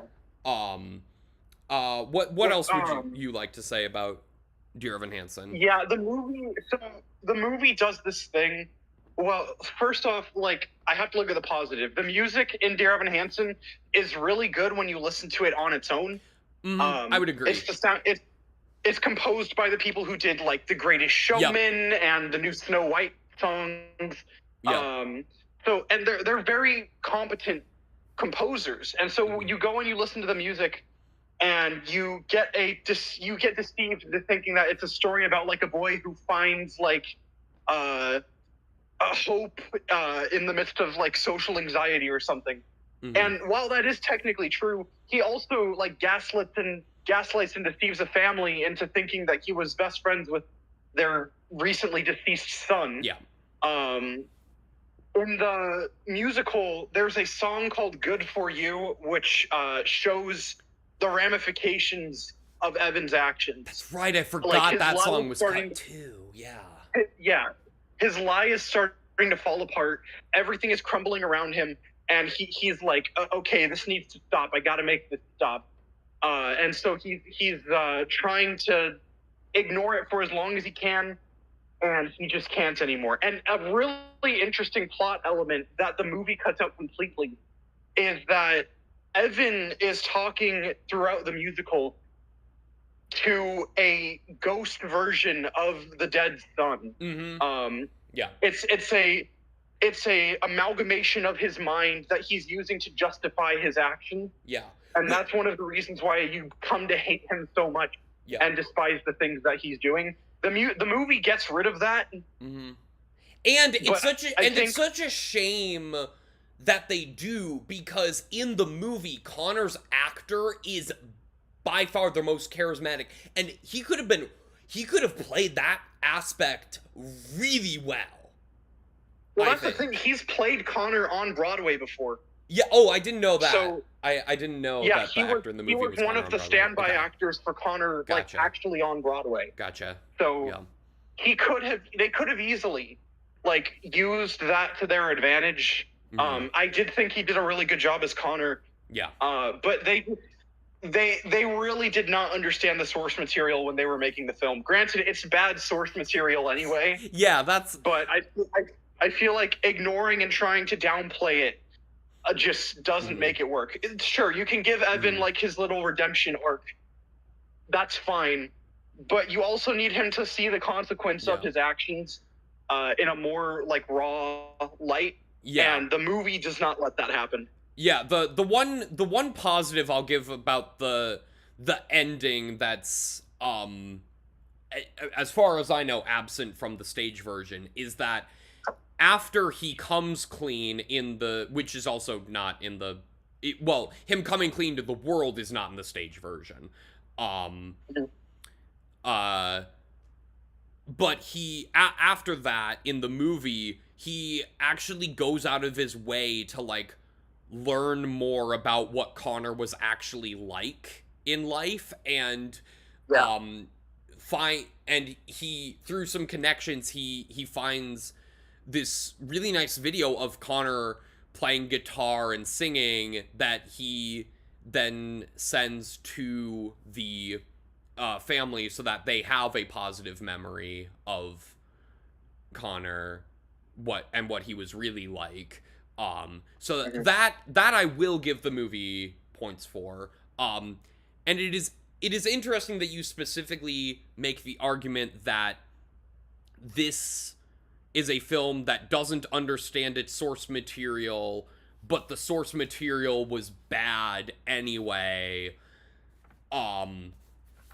Because it's going up against Spider-Man Lotus, which is another film where the filmmakers clearly do not understand the source material and why it works, but the source By the way, material is good. On the note of Spider-Man Lotus, got a message from Alex. He is very tired. No worries. He's Okay. fine if we do letters about him. Okay, that's fine. I can. I'll join in his stead if there's like room. I can go get my mic set up. I'm on my phone. Yeah, I mean, you this is fine. I mean, this is a very casual stream, so Yeah. like I'm not expecting like the highest audio quality. But yeah, so then let's touch on Spider-Man Lotus.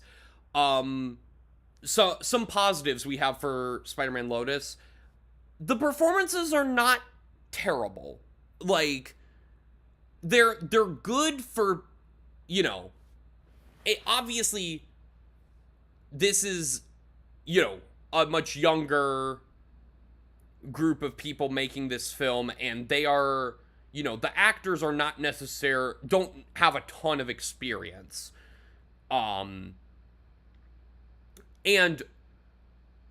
a lot of the effects are actually pretty decent, considering the fact that the VFX team abandoned the project partway through and they had to kind of redo a lot of stuff. The CGI still turned out pretty decent. Yeah, exactly. The CGI turned out are like decent for the budget and the absence of the original VFX team. All right, and then the negative, and also the art for the credits is cool. I mean, it's just doing the Spider-Man 2 thing where it's like comic book style art for the opening credits to explain what happened before the events of this film, but it still looks good.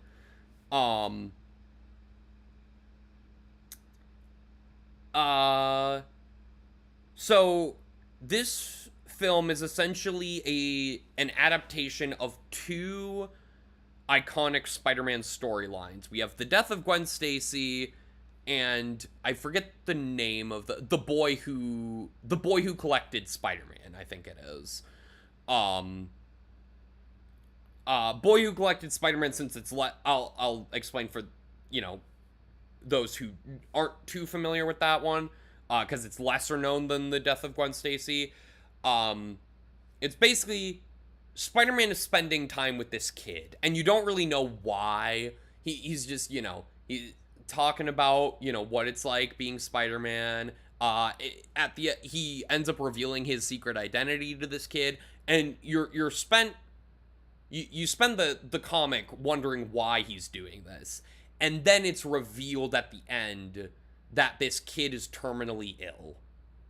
And, you know, obviously he looks up to Spider-Man, so, you know, it shows Spider-Man doing this, like, nice thing out of the kindness of his heart to help, you know, make this sick child feel better, and give him some hope. This movie twists that storyline into, we know right away that the child is terminally ill, so there's no, like, mystery to that. B, Spider-Man just trauma dumps on this child, this poor child. Yeah, he like stands in his room for 30 minutes, like, no, I'm Peter Parker, no, I'm Spider-Man. Yeah, he's literally just trauma dumping about how he failed to save Gwen Stacy and how he's sad about it. This whole movie is just people being sad, and again, like, Spider-Man is a character, a very complicated character, who has dealt with the deaths of those closest to him in very meaningful ways. Like, obviously, you know, the Uncle Ben thing, that's what inspired him to become Spider-Man, like, because he knew with these powers he had a responsibility to do some good. And another, like, the reason why the original Death of Gwen Stacy comic was so effective is because it was unexpected. Like, we didn't know that Spider-Man could get that dark. But he's also a fun character who's very, like, you know, obviously a lot of shitty stuff has happened to Peter Parker, but he uses his experience to help others, and he's also funny. Like, there's a scene early in the film where he's fighting the Shocker, and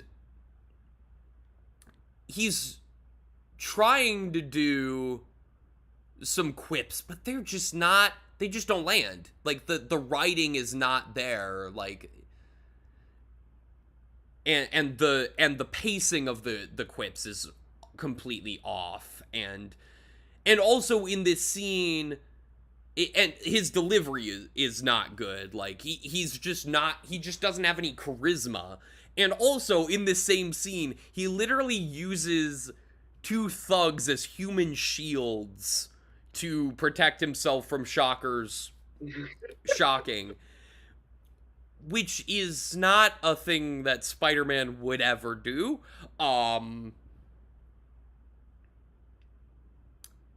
And yeah, the whole movie's a downer. It's not as profound as it thinks it is. Like, there's a lot of, like, I watched the Cosmonaut Variety Hour video on this movie, to remind myself of the stuff in it, and he points out there's a lot of scenes that just don't add anything to the film. They are redundant. They don't move the plot forward. And, you know, the makers of this film are striving, they claim to be striving for comic book accuracy, the most comic book accurate iteration of Spider-Man, but they completely missed the point of why these stories worked in the comics in the first place.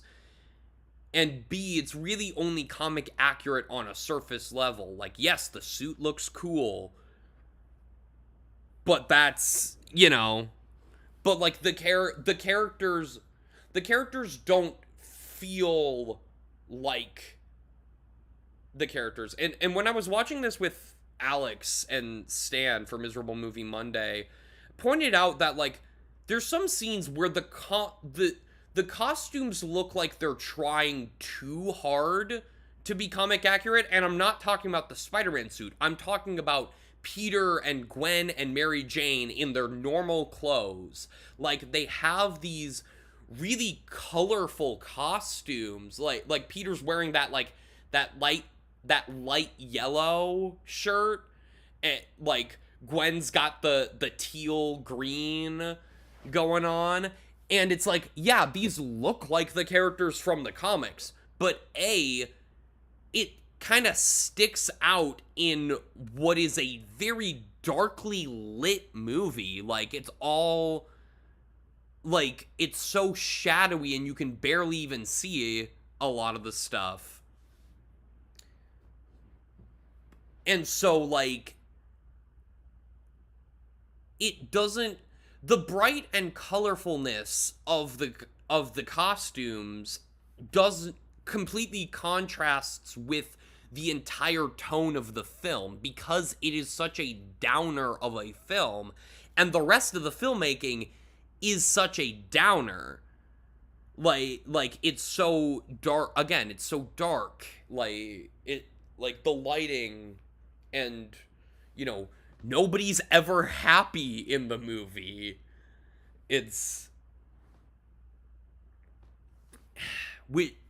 And so this is a very interesting matchup, because, like, again, both these films fundamentally misunderstand what made their source material work in any way. Dear Evan Hansen's source material is not as good as Spider-Man's, obviously. And obviously Spider-Man Lotus had a much lower budget. This is a fan-made project as opposed to a studio project. Of course, it's a fan-made film that was crowdfunded, and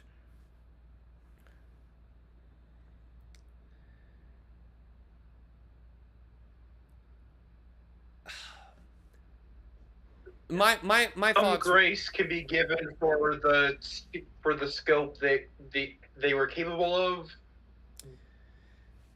But Yeah, a line has to be drawn somewhere. With the Dear Evan Hansen plot, they had people who worked on the Broadway show, and they made mistakes that the Broadway show didn't.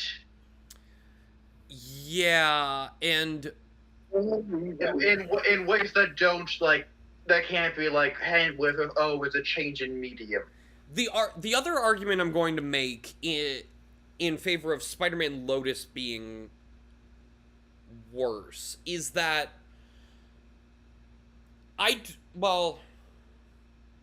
because I don't think the people making Dear Evan Hansen had bad intentions. I think they were just extremely misguided. And they genuinely thought that they were making something that would be meaningful and inspiring. Whereas Spider-Man Lotus, I mean, we have definitive proof that the filmmakers made this out of spite for the MCU. And just they were just so, like, they were so vehemently against the MCU iteration of Spider-Man that they're like, we're gonna make the definitive Spider-Man, the most comic book accurate Spider-Man. So, like,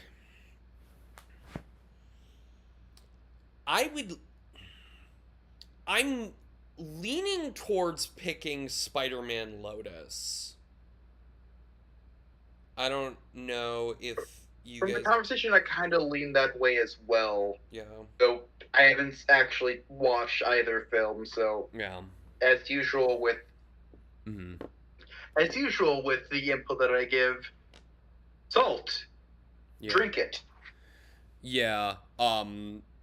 Joel, if you're still there, you got anything to add? Not particularly. Okay.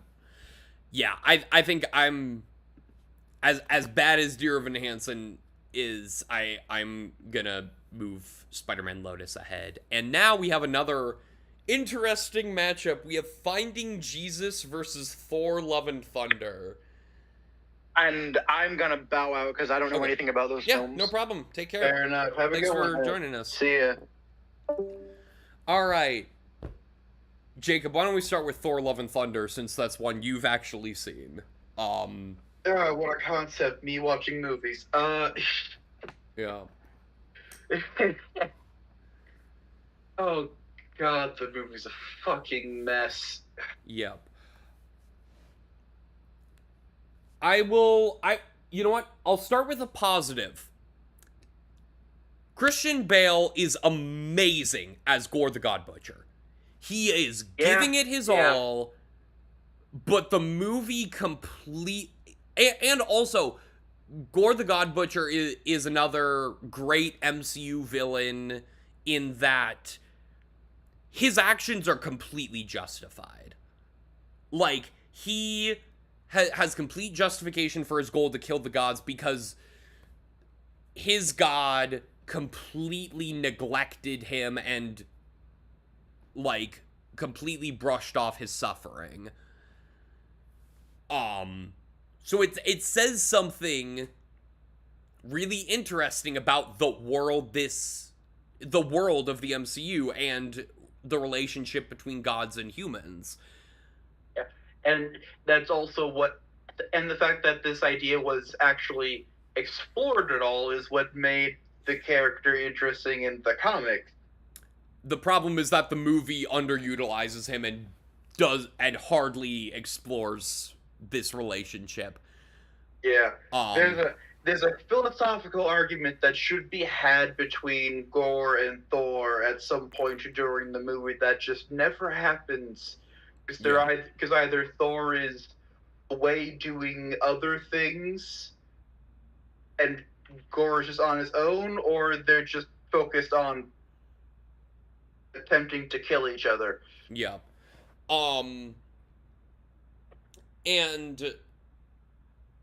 it's also interesting because there's literally a sequence in the middle of the film where Thor witnesses a bunch of gods being awful and dismissive, the Olympus scene with Zeus, and he kills a bunch of gods, and it allegedly kills Zeus. Obviously, we see by the end of the film that Zeus is actually not dead, but, like... Yeah.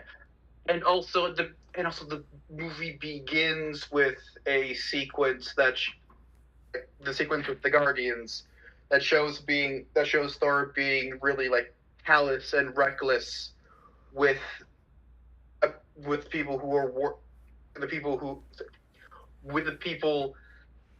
who worship a god and like not acting proper in his role of god, even if he's not the god that these people are worshiping. Mm-hmm. So it feels like it should be a sort of a character arc of Thor taking his role as a god specifically more seriously. Yeah. And which in theory would work as an extension. Which in theory could work as an extension of Thor's arc from the first Thor movie, where like he has to learn to become worthy of Mjolnir again by being not an asshole in general.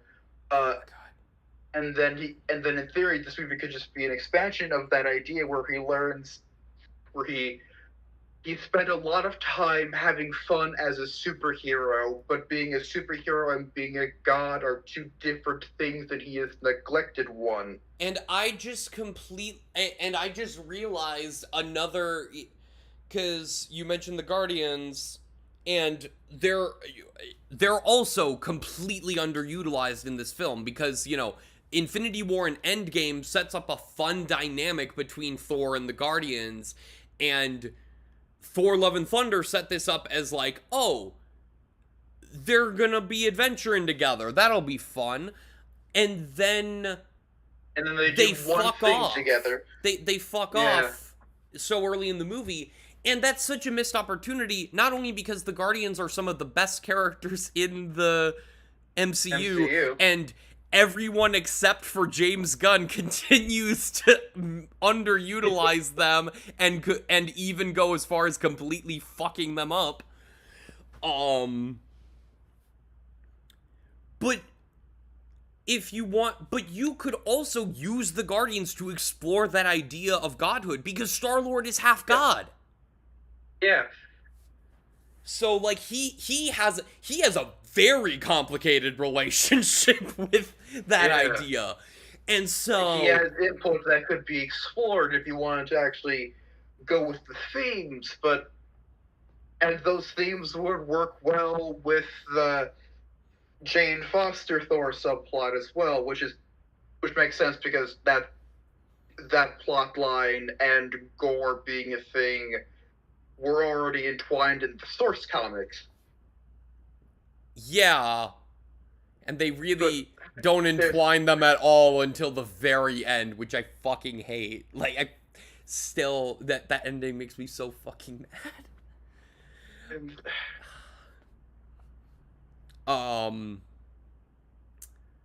And also, like,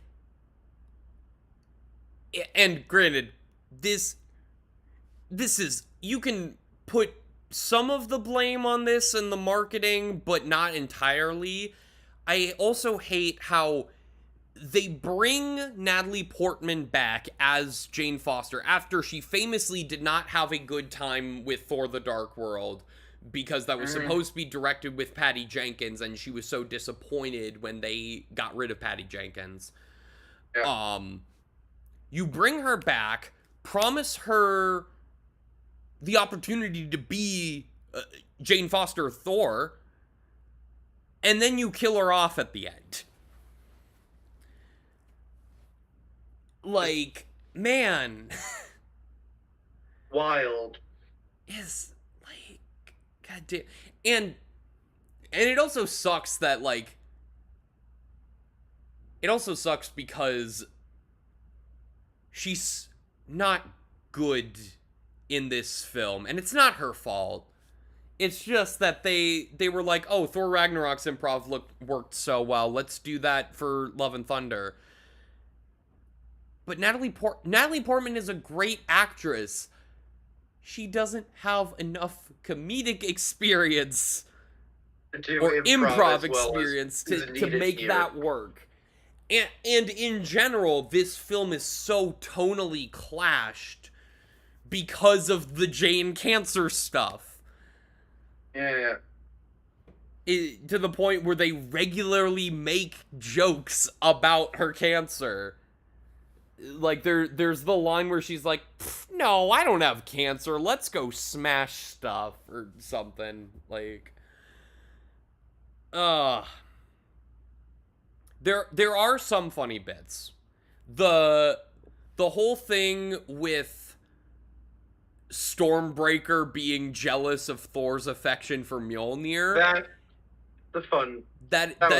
That is a fun bit. They do muddy it a little silly, bit. But it is fun. They do muddy it a little bit later in the movie by having it transition into like a father-son dynamic where he's like, here's your first beer, Stormbreaker. Which doesn't make sense. And then it also ends a little. Okay, was Thor using Mjolnir at the end, or was he using Stormbreaker? I think he's got Stormbreaker at the end, because they do, because Jane so she breaks apart Gore's sword, whatever, I forget the name of the sword. The Necro Sword. The Necro Sword. She breaks it apart and like sucks it into the broken pieces. Like Mjolnir breaks at one point, and like she sucks the broken pieces of the Necro Sword into Mjolnir and has it reform as one, and then she destroys both, which doesn't make any sense, but whatever.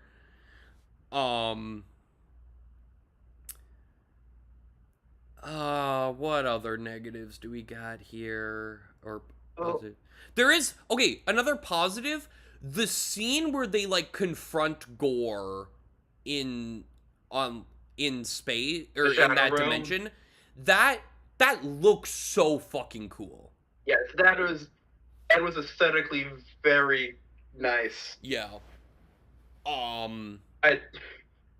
It's a bit. It feels a bit silly that the sequence is undermined slightly by them opening with a joke from Rick and Morty at the beginning, basically. I forgot about Uh, that. With the planet being a lot smaller than it seems, and they just pop the boat into it when it seems like it should be farther away. Yeah.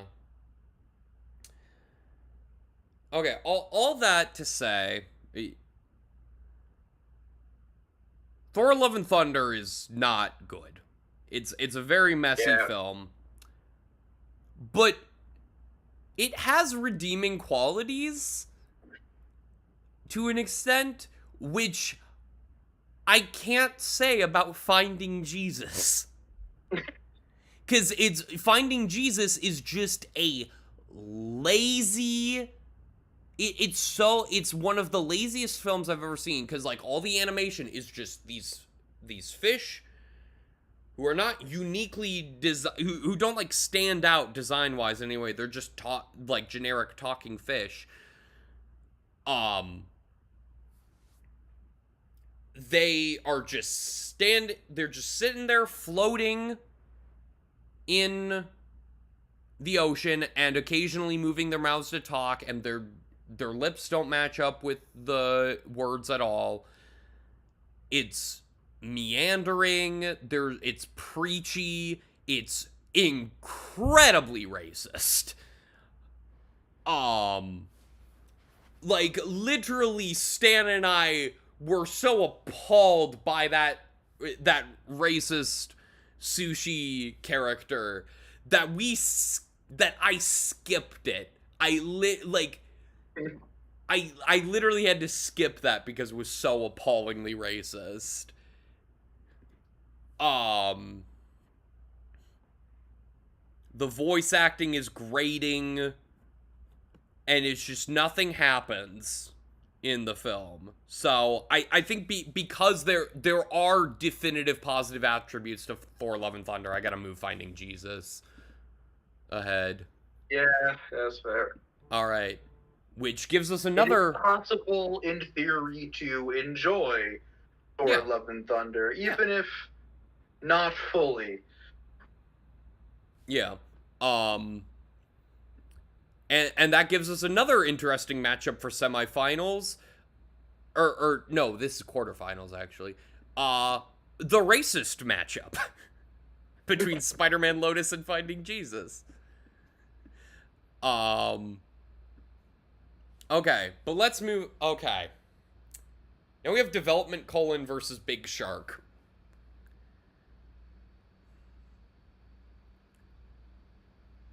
Both of these films have blatant editing and sound problems. Like, there's just blatant errors in both of these films. Yeah. Now, granted, obviously, you know, I made Development: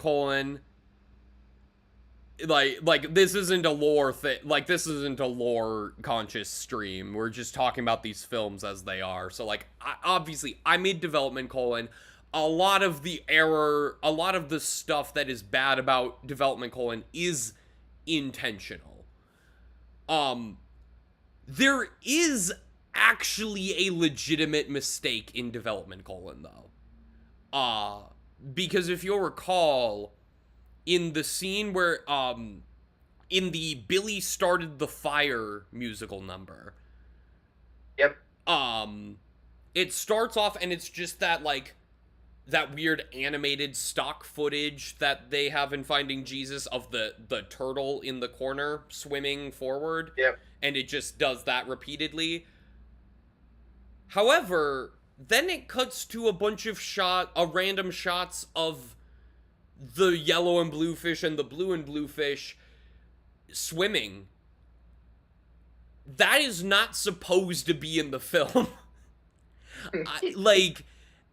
Literally, and you can, I mean, obviously, our reaction isn't available on YouTube anymore because it was on the main channel, but that is, and you see me realizing it in that reaction because it's like, oh shit, that's not supposed to be there.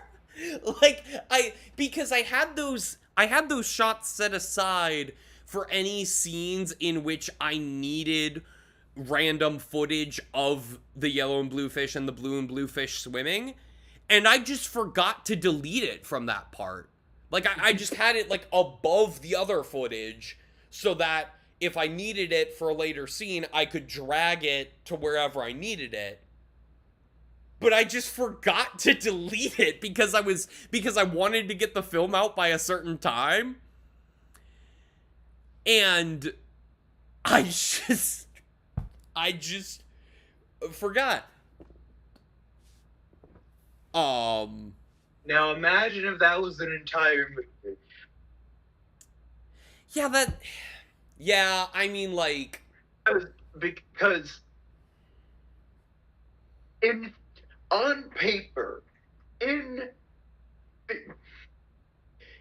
theory, so theoretical that theoretical physicists have not yet reached it conceptually.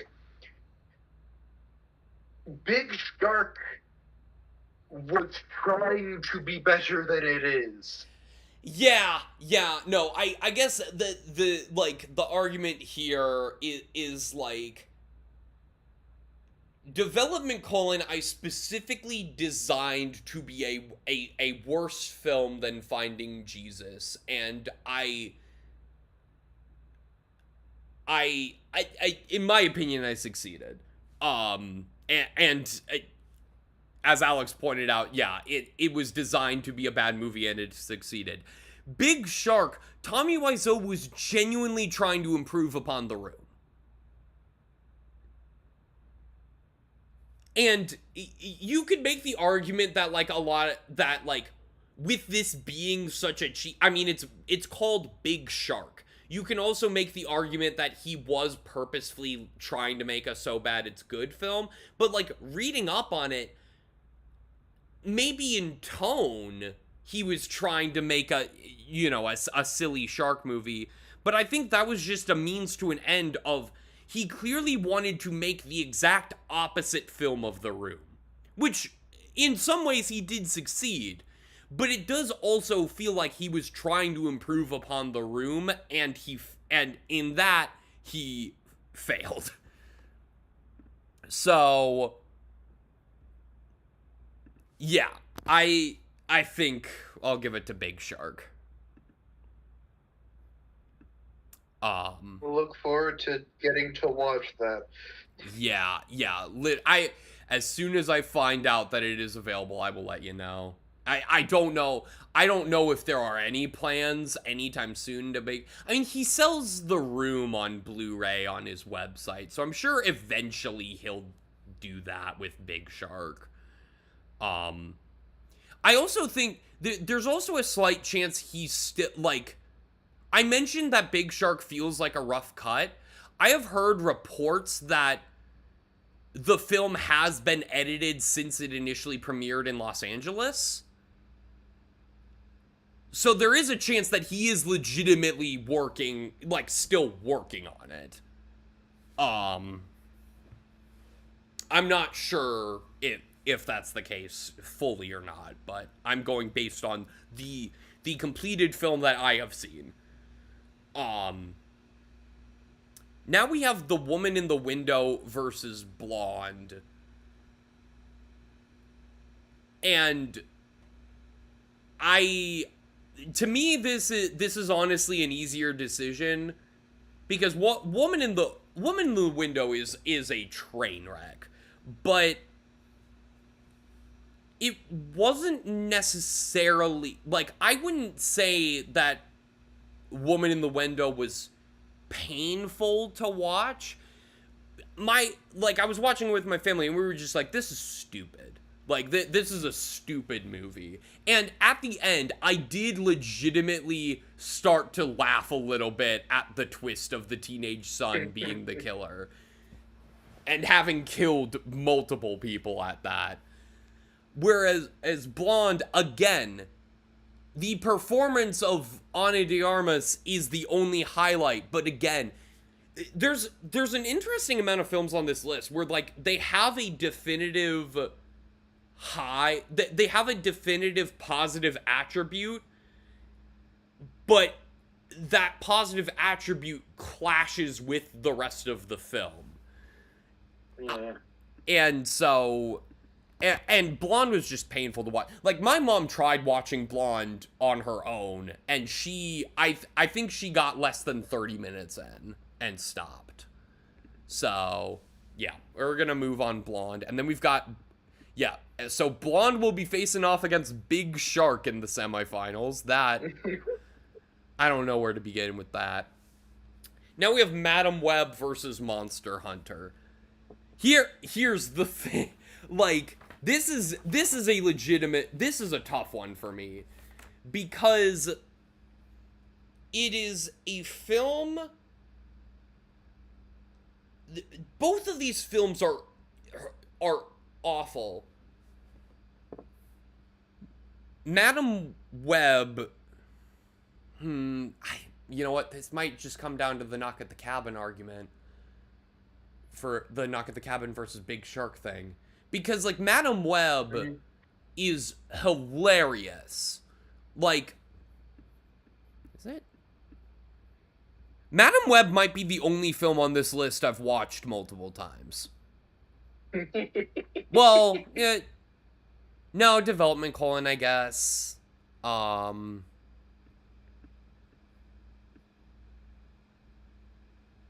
I rewatch Dark Phoenix? I might have rewatched Dark. I don't even remember.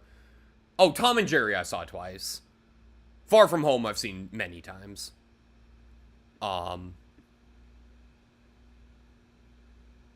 Happy Time Murders I've seen twice. Okay, yeah, so there's a few films here. Ghostbusters Afterlife I've seen twice. There's a few films on here that I've seen multiple times. But, like, again, like, Madam Web is so bad and it's hilarious in its badness.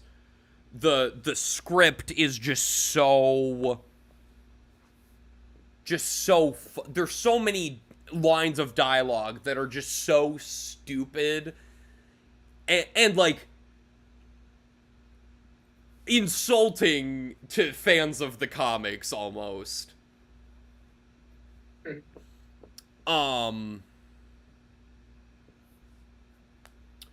But it's, and so many technical flubs. Like, the sound, the ADR is just so egregious in Madam Web. And Monster Hunter is just painfully bad. Its first hour is a boring slog, and then its third act is way too fast, and it ends the same way as Amazing Spider-Man 2, where they're about to fight Rathalos, and then it ends. And there's a mid-credit scene of the feline joining the fight, but that's literally all it is. Like, they never actually have the fight in the film with Rathalos. Shame they didn't let Spider-Man fight Rathalos.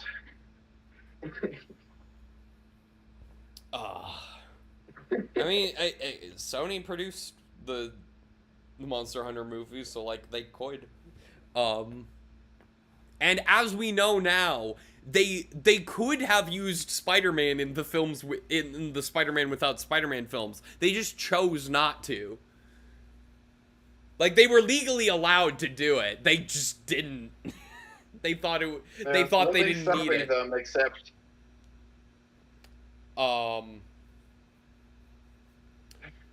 But yeah. whatever stopped them. So like. I mean, I got so.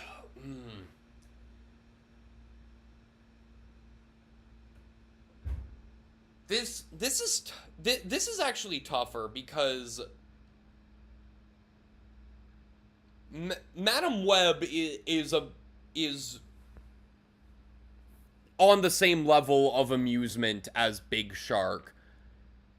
Reflecting on it, I might have been more angry about Monster Hunter than I was about Knock at the Cabin. But I don't know. I mean, you have heard me explain both of these in depth, both on this stream and on the podcast. What do you have to say? Even though you haven't seen the films personally. It's kind of a philosophical a collision of philosophies in terms of defining badness. Mm-hmm.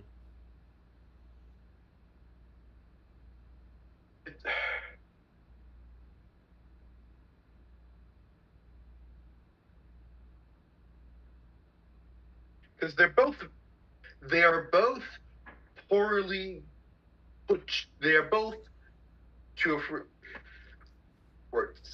They are both badly made movies in different enough ways that the watching experience is distinct for both. Mm-hmm.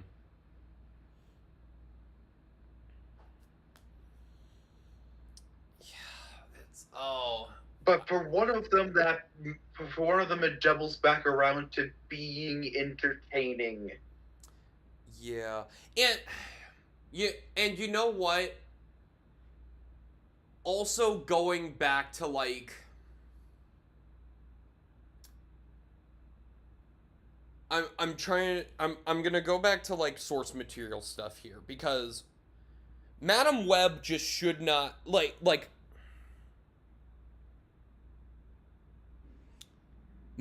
Madam Web, they Madam twist Web is a concept that probably wouldn't have worked without a lot more effort and setup.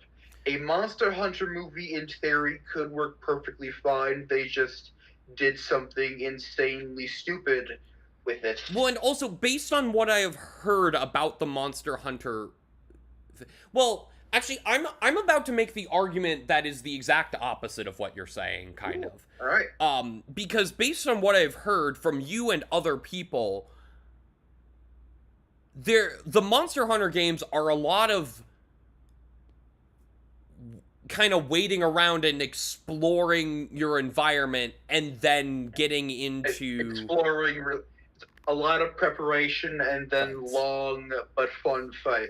Yeah, which like never mind. I was gonna say it like from one perspective it does genuinely feel like they are trying to adapt that closely with the movie, but now that I'm thinking about it, the fact that they don't even have, I mean, they do have a fight with a monster. I forget the name of the dragon that's like the main villain, if you could call him that, because it's really just a force of nature. But they do have a fight. I don't remember anything about the fight. It seems like, based on my discussion, that it was not noteworthy enough to mention. A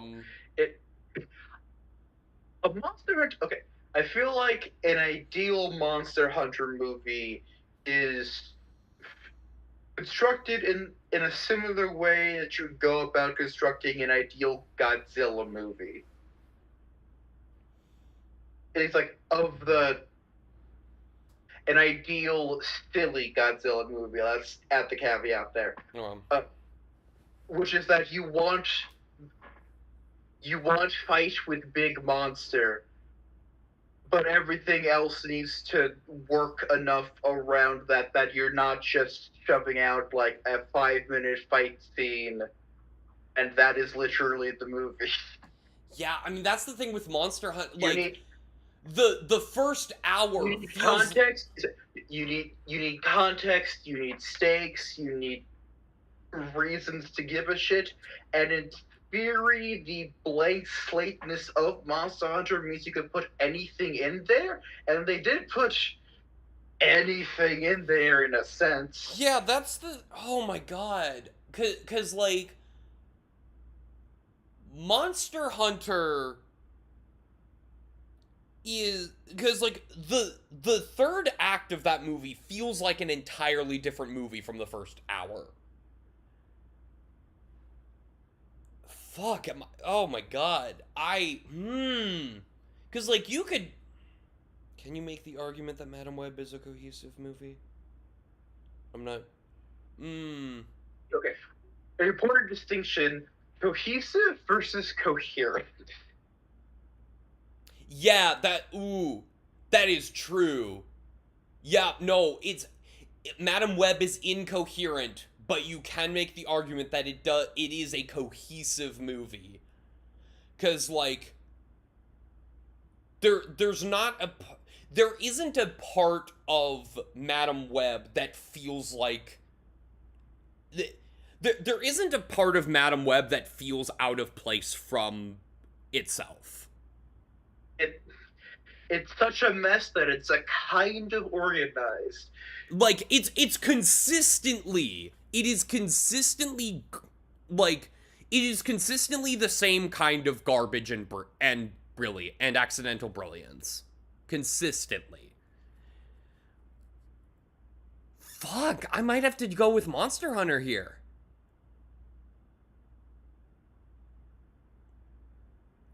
And also, Madam Web does have one legitimately cool fight scene in the diner set to Toxic, where they're doing some cool stuff with the camera. Because usually the camera's doing whatever the fuck it thinks worked in The Office sometimes, and then nothing the rest for a lot of it, but...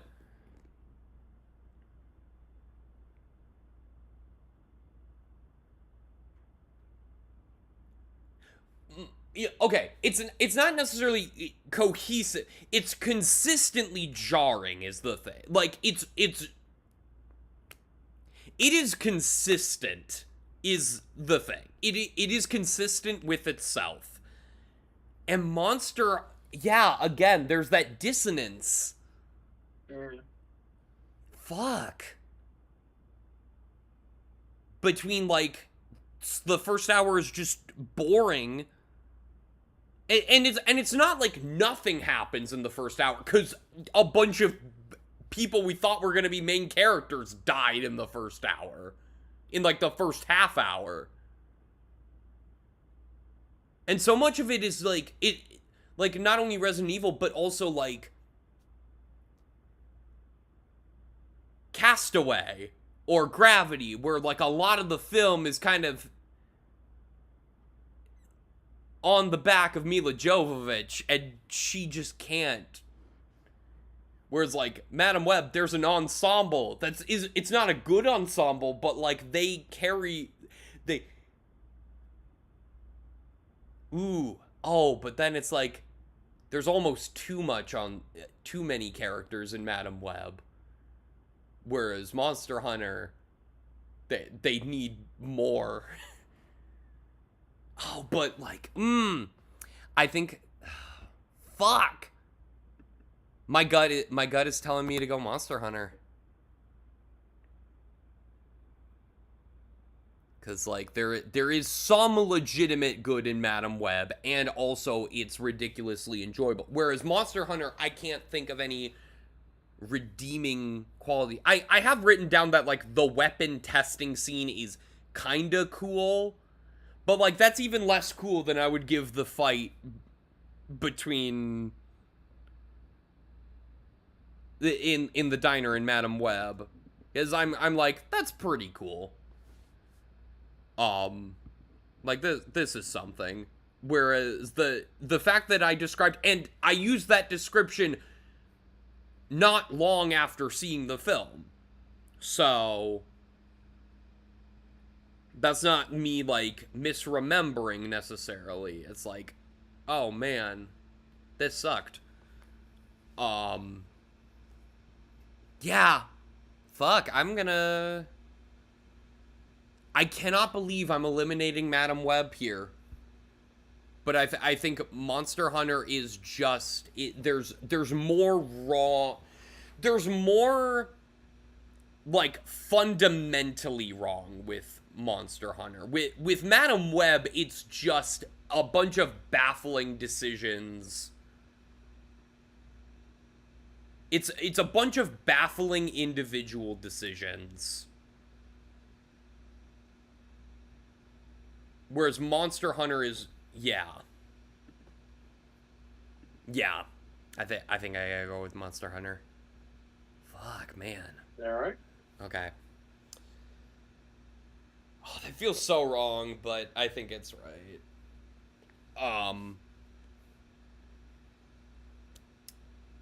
Spider-Man Lotus versus Finding Jesus.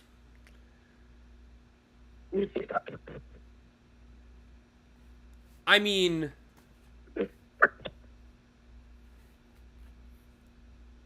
they try. Here's the thing. There is effort put into Spider-Man Lotus. They did try. Technically speaking, there is You can't effort put take in. that away from them. There is, yes. Whereas Finding Jesus is just aping off of Finding Nemo, trying to preach Christianity to kids, and there's like so little effort put into the animation and the editing and everything that I gotta pick Finding Jesus.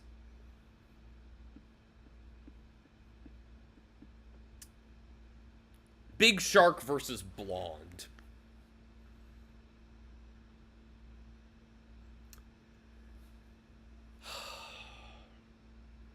I mean, it again comes down to like a technically incompetent film that defies all filmmaking logic but becomes hilarious as a result, to against a technically competent, well, there's so many scenes in Blonde that don't add anything. But, like, there's a clear... Once so incompetent, it comes back around to being out. It comes back around to not being good, but being functionally outsider art. And Blonde is just viscerally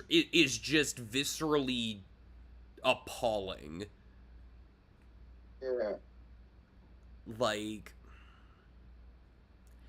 I think I have to go Blonde because of just how appalling. Because, like, I do think that on some level, even though Tommy Wiseau, yes, clearly wanted to make a film, he clearly wanted to improve upon The Room, and he failed in that regard.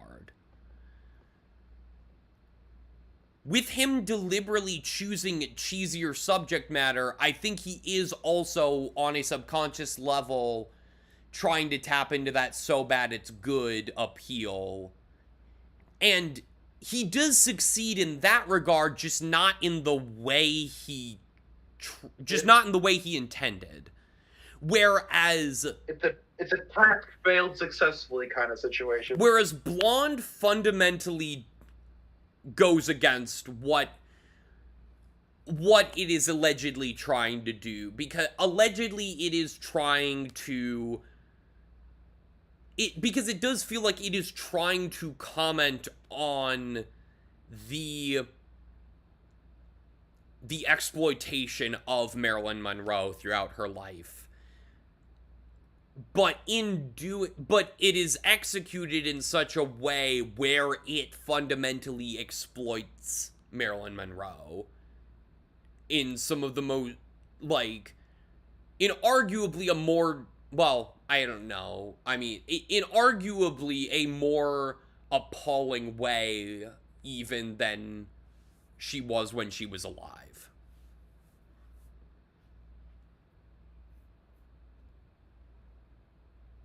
So I think for that reason I'm gonna pick Blonde. Alright. And Blonde will move on to the finals and face off against either Monster Hunter or Finding Jesus. Oh God. Oh man. This is a much tougher one.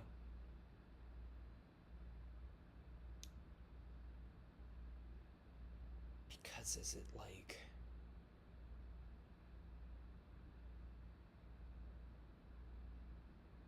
because there's so little effort put into Finding Jesus.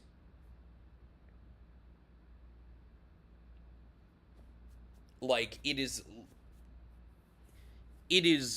I mean, both of these films are cash grabs, is the thing. They're just very different types of cash grabs. I was gonna say Finding Jesus is more deceptive in its cash grabbiness, but Monster Hunter, as we have talked about before, it was also deceptive. Like, it lied in its trailer to make it look more fun. They had a stupid fun line that they cut, and unlike Madame Web, there's no stupid fun replacing it.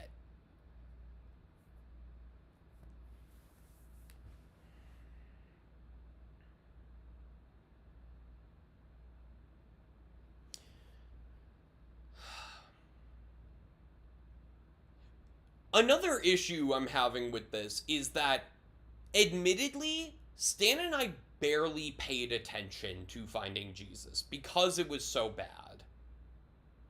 Because we were immediately like, oh, this sucks.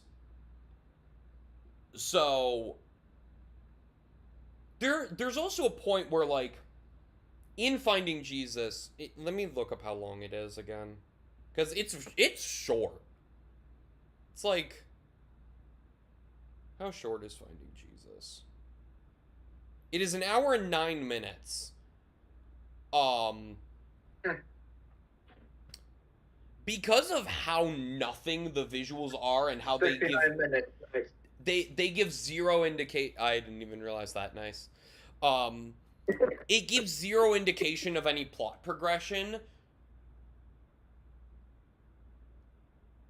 When it ended, we were like, oh, it's over? Okay. Which is like, I guess they found Jesus.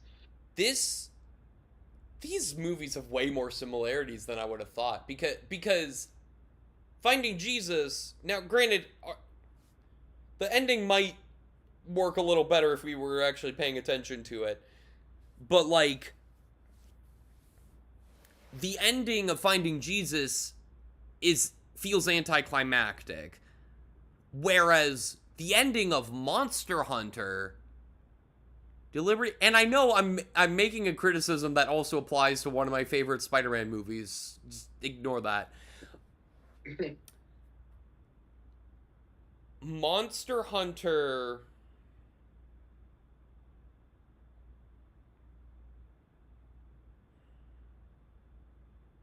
because Monster Hunter's ending is a deliberate,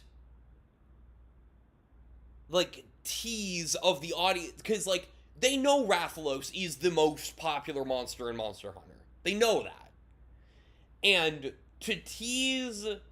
Because, like, with Spider-Man versus Rhino, it's like, oh yeah, it would have been cool to actually see that fight, but Rhino's not going to be the main character of a Spider-Man. He's not going to be the main villain of a Spider-Man movie. He's not... Yeah. Like, he's a fun villain for Spider-Man, but he doesn't have the complexity that allows him to be the main villain of a film. Case in point, Kraven the Hunter.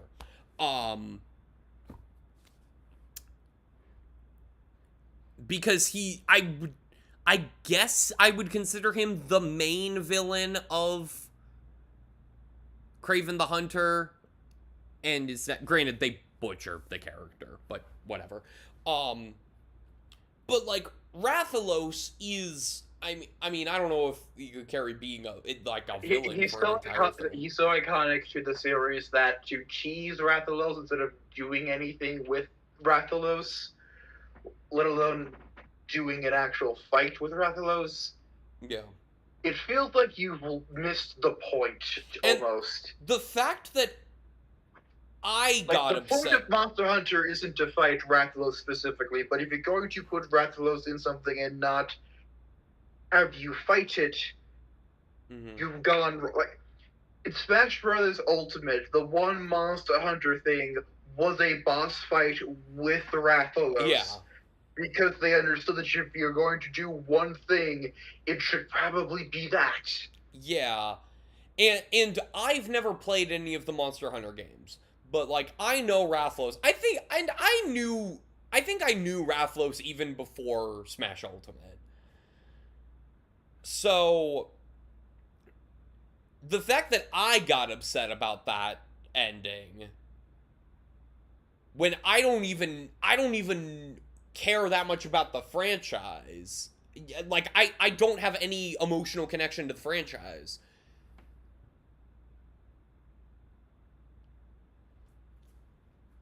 Because, like,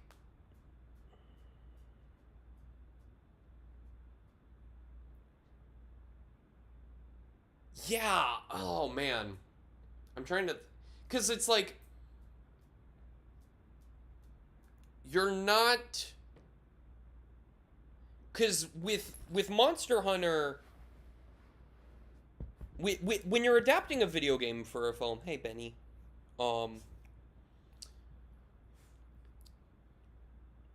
there has to be a balance of appealing to fans of the games and appealing to general audiences. And Monster Hunter feels like it doesn't appeal to either or. Now, I am remembering back, and I talked about this in my discussion about it on the podcast, there were some other people who saw the film. When the credits rolled, I turned to the people in the row behind, a couple rows back, because there was a group of them there. I was like, hey, just out of curiosity, have any of you guys ever played Monster Hunter? And one of them raised their hand, and I asked, is this movie anything like the games? And he hesitated and then said, kind of. Which isn't a vote of confidence. But at the same time, later that same evening, when I was in the bathroom, I ran into one of his friends who said, but, you know what, knowing general movie-going audiences, this could have just been someone who's, like, not super media literate, but he was like, man, after seeing that movie, I might have to check out the games. I think I made a comment to you on the podcast. I was like, if this movie is anything like the games, I never want to play another video game in my life. And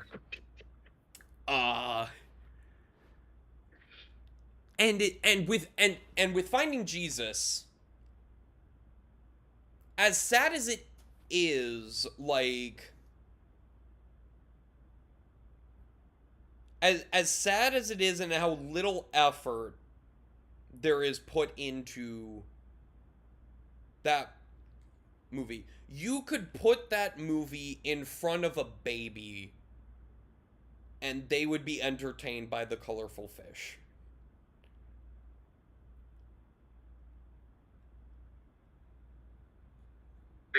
We've reached that point of the bad movie bracket. Is the game? Is that game? Is the movie baby approved? Yeah, and it's like, I mean, that's such a low bar, but like,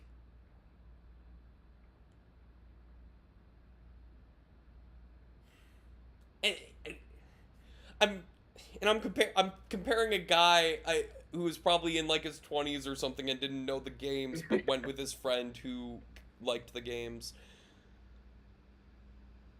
to a baby, which I feel bad about. But like, I don't know I don't know how else to like debate, and I'm still not even sure I know which one I'm gonna pick as far as being worse. Well, okay.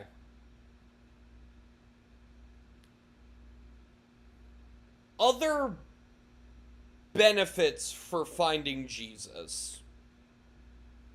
It is only, that movie is only an hour and 9 minutes.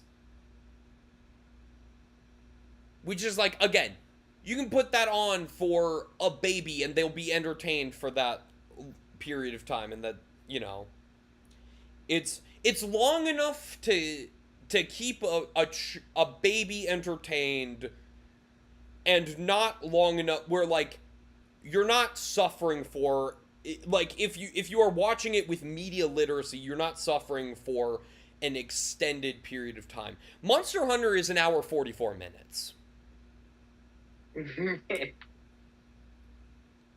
And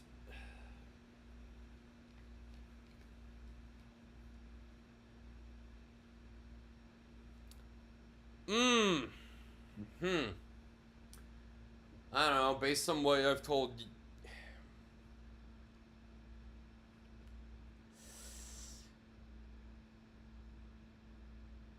I don't know. Nothing happens in either of these films. Like both of these, like,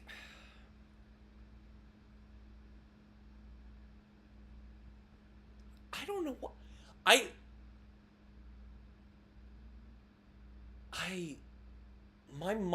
my gut is telling me Monster Hunter again.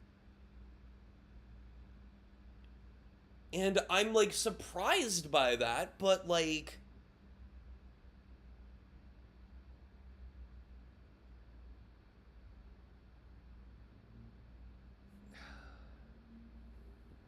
but Finding Jesus is so low effort. But like, if I make the Madam Web argument, I mean, Finding Jesus isn't enjoyable in any way, but it's consistent in what it is. It definitely knows what it is. A cheap Finding Nemo knockoff meant to trick parents into getting it for their kids.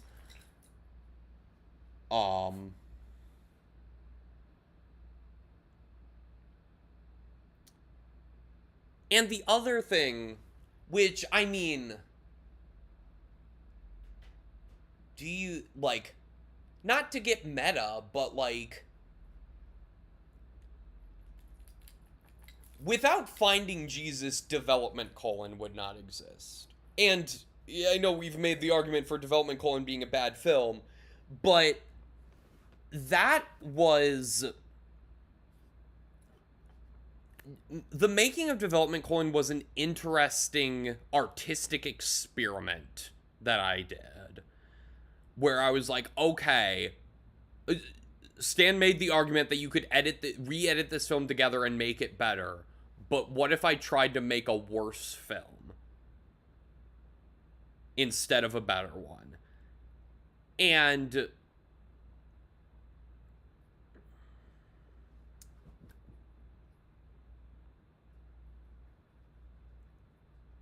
so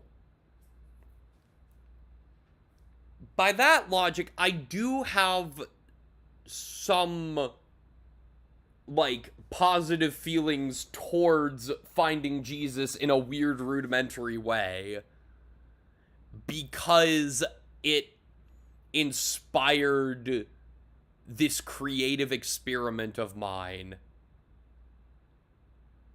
Something I am, you know, possibly going to embark on again with the Avengers Doomsday cast announcement thing. Which I haven't talked about on stream, but I talked about in the Discord, of course. So the fact that Finding Jesus inspired something in me creatively, which is one of the which is one of the best things a film can do.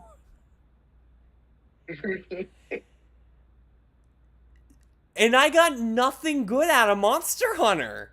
I think I have to pick Monster Hunter. In a weird way, Finding Jesus at least inspired me to create something. Like...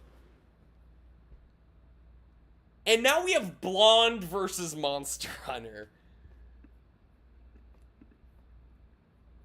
Which I definitely thought was a potential final matchup.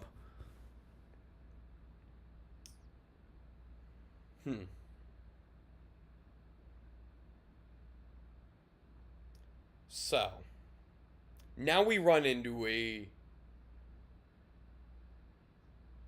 conflicting... Okay. So,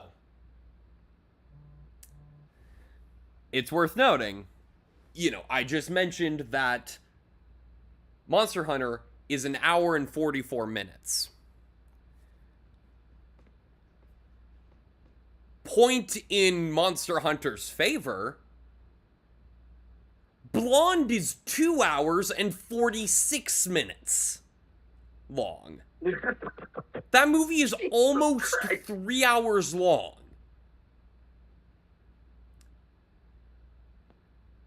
Point in Blonde's favor,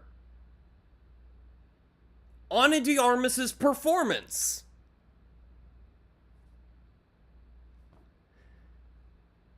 It's a genuinely phenomenal performance. This is the problem with Blonde. The movie is so unbelievably, painfully, disgustingly awful. But it gave us a phenomenal performance from Ana de Armas. She clearly... She cared so much. She clearly cared about this project. She might be the only one who did.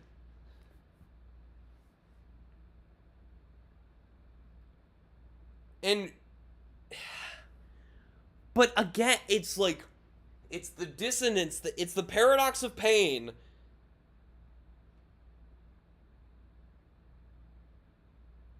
What the I do not know how to differentiate.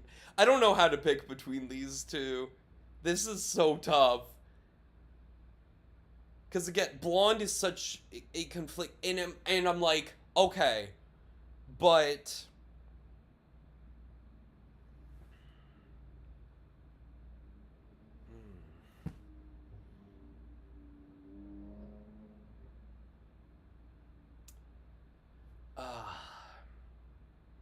But ain't that just a higher level of inconsistency than the one Monster Hunter has?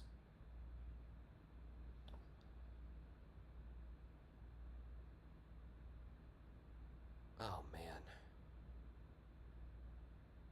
I think it... Yeah, I mean... I knew Blonde was long. I forgot it was almost... I forgot it was 2 hours and 46 minutes. I think I literally did have to take a breather. Like, I had to stop. I had to pause halfway through to, like, get myself a snack. To like, give myself a breather. And again, my mom quit. My mom quit less than a third into that, like, less than a fifth into that film. My mom quit. Less than a fifth of the way in.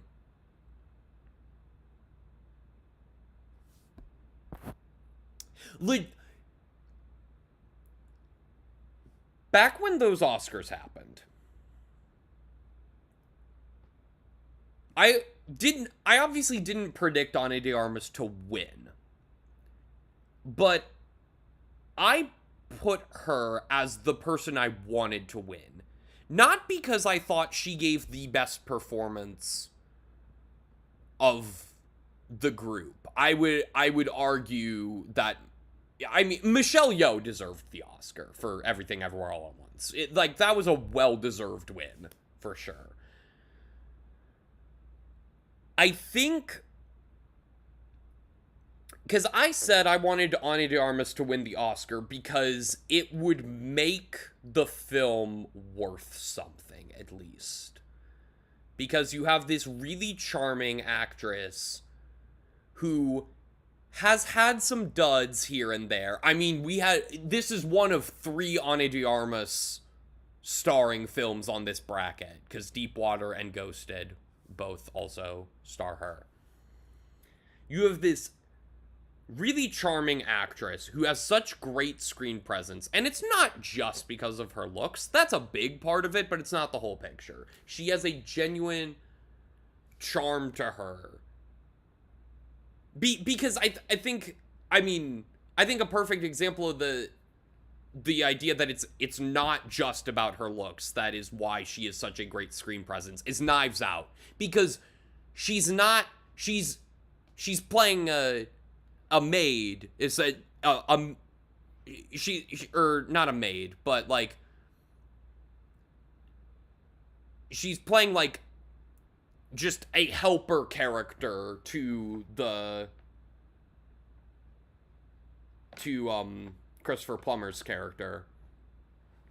And so she's not made to look like she's made to look pretty modest in that film. And that was the first thing I saw her in.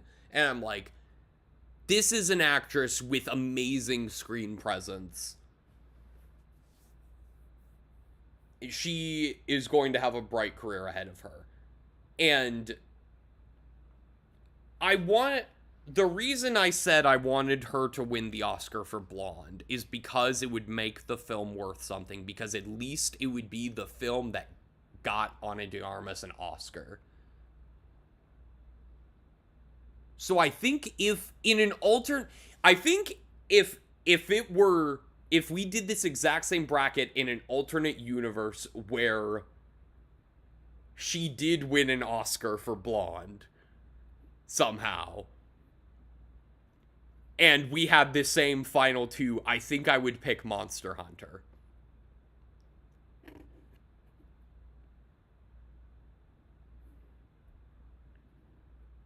Because, like the Finding Jesus argument, at least Blonde would have given something positive to the... it would have given something positive in that Ana de Armas would have won an Oscar for her phenomenal performance. But because she didn't win, and the movie doesn't even respect her performance... Despite her best efforts, the movie continues to degrade her.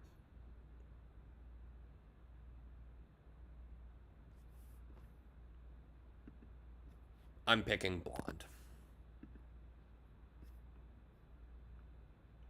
And also Monster Hunter is just kind of, again, it's a boring film, but like, and there is some noteworthy, but like a lot of it is just like Blonde, there's so much specifically that makes it appalling.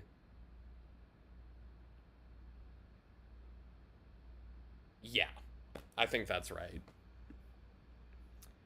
So, wow. How long have I been streaming?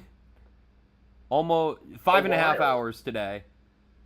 Hey, I beat the Avengers Doomsday cast announcement.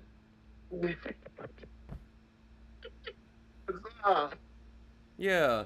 They did 5 hours 27 minutes. I'm at like 5:33 or something.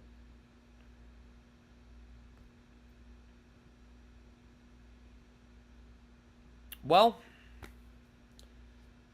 that was my man. Yeah, that was interesting. I mean, I feel like part of me knew all along that Blonde would win.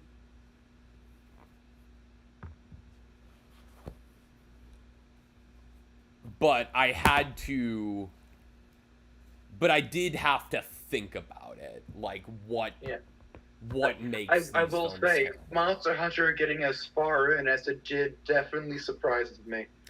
I would not have guessed that. Yeah, it didn't surprise. I mean, I think the biggest surprise for me in my mind is the fact that Monster Hunter beat Madam Web. Oh, and Finding Jesus. Like, holy shit. Who else? Okay. Because let's see what Monster Hunter beat out specifically. Happy Time Murders, which there are probably a lot of people who would do this same bracket and immediately eliminate Monster Hunter because of that matchup. But I had fun with Happy Time Murders the first time I watched it, so. Beat out the Lion King remake. Beat out They/Them. Beat out Madam Web and beat out Finding Jesus. Blonde beat out. Blonde also had so many heavy hitters going up against it too. The Little Things, which like in any other matchup could have gone farther, I think. Dark Knight of the Scarecrow 2. Home Sweet Home Alone, Woman in the Window, and Big Shark. They both beat some of the heaviest hitters in this bracket. For me. And neither of them faced off against Development Colin. Yeah. Well, I mean, yeah, that was fun. Thank you to everyone who joined me. Thank you for Jacob for sticking through the whole 5.5 hours of this one. Yeah, it was fun being here. Although I am very tired. Yeah, I need to shower. Like A, because I haven't showered yet. I've just been in my PJs all day. My pajama bottoms, and then my I will beat you off shirt.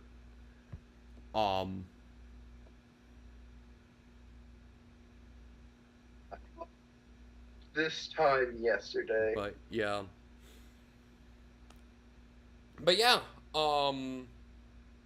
Yeah. Thank y'all for watching. I'm gonna try to do some more fun streams. If you guys have ideas for fun, it's gonna be casual stuff like this. I mean, granted, we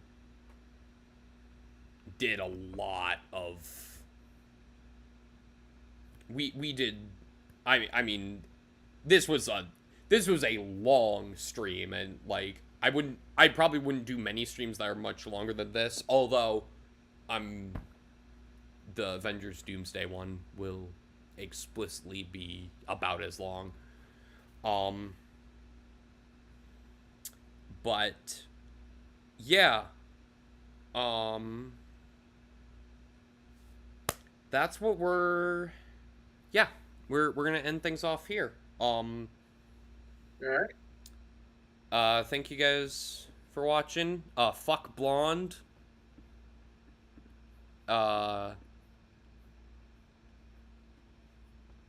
Carson Runquist has a thing in his outro where he's like, go watch these movies and form your own opinion. Do not watch I just watch some of the, like, watch Big Shark if you can. Definitely watch Madam Web. Watch the first Dark Knight of the Scarecrow.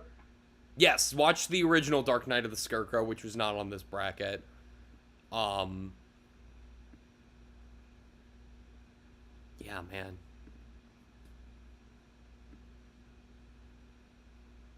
Watch Resident Evil Welcome to Raccoon City, too. That one's stupid and kind of fun. And the minute you wake up dead. Resident Evil Welcome to Raccoon City got screwed over by going up against Lightyear right away.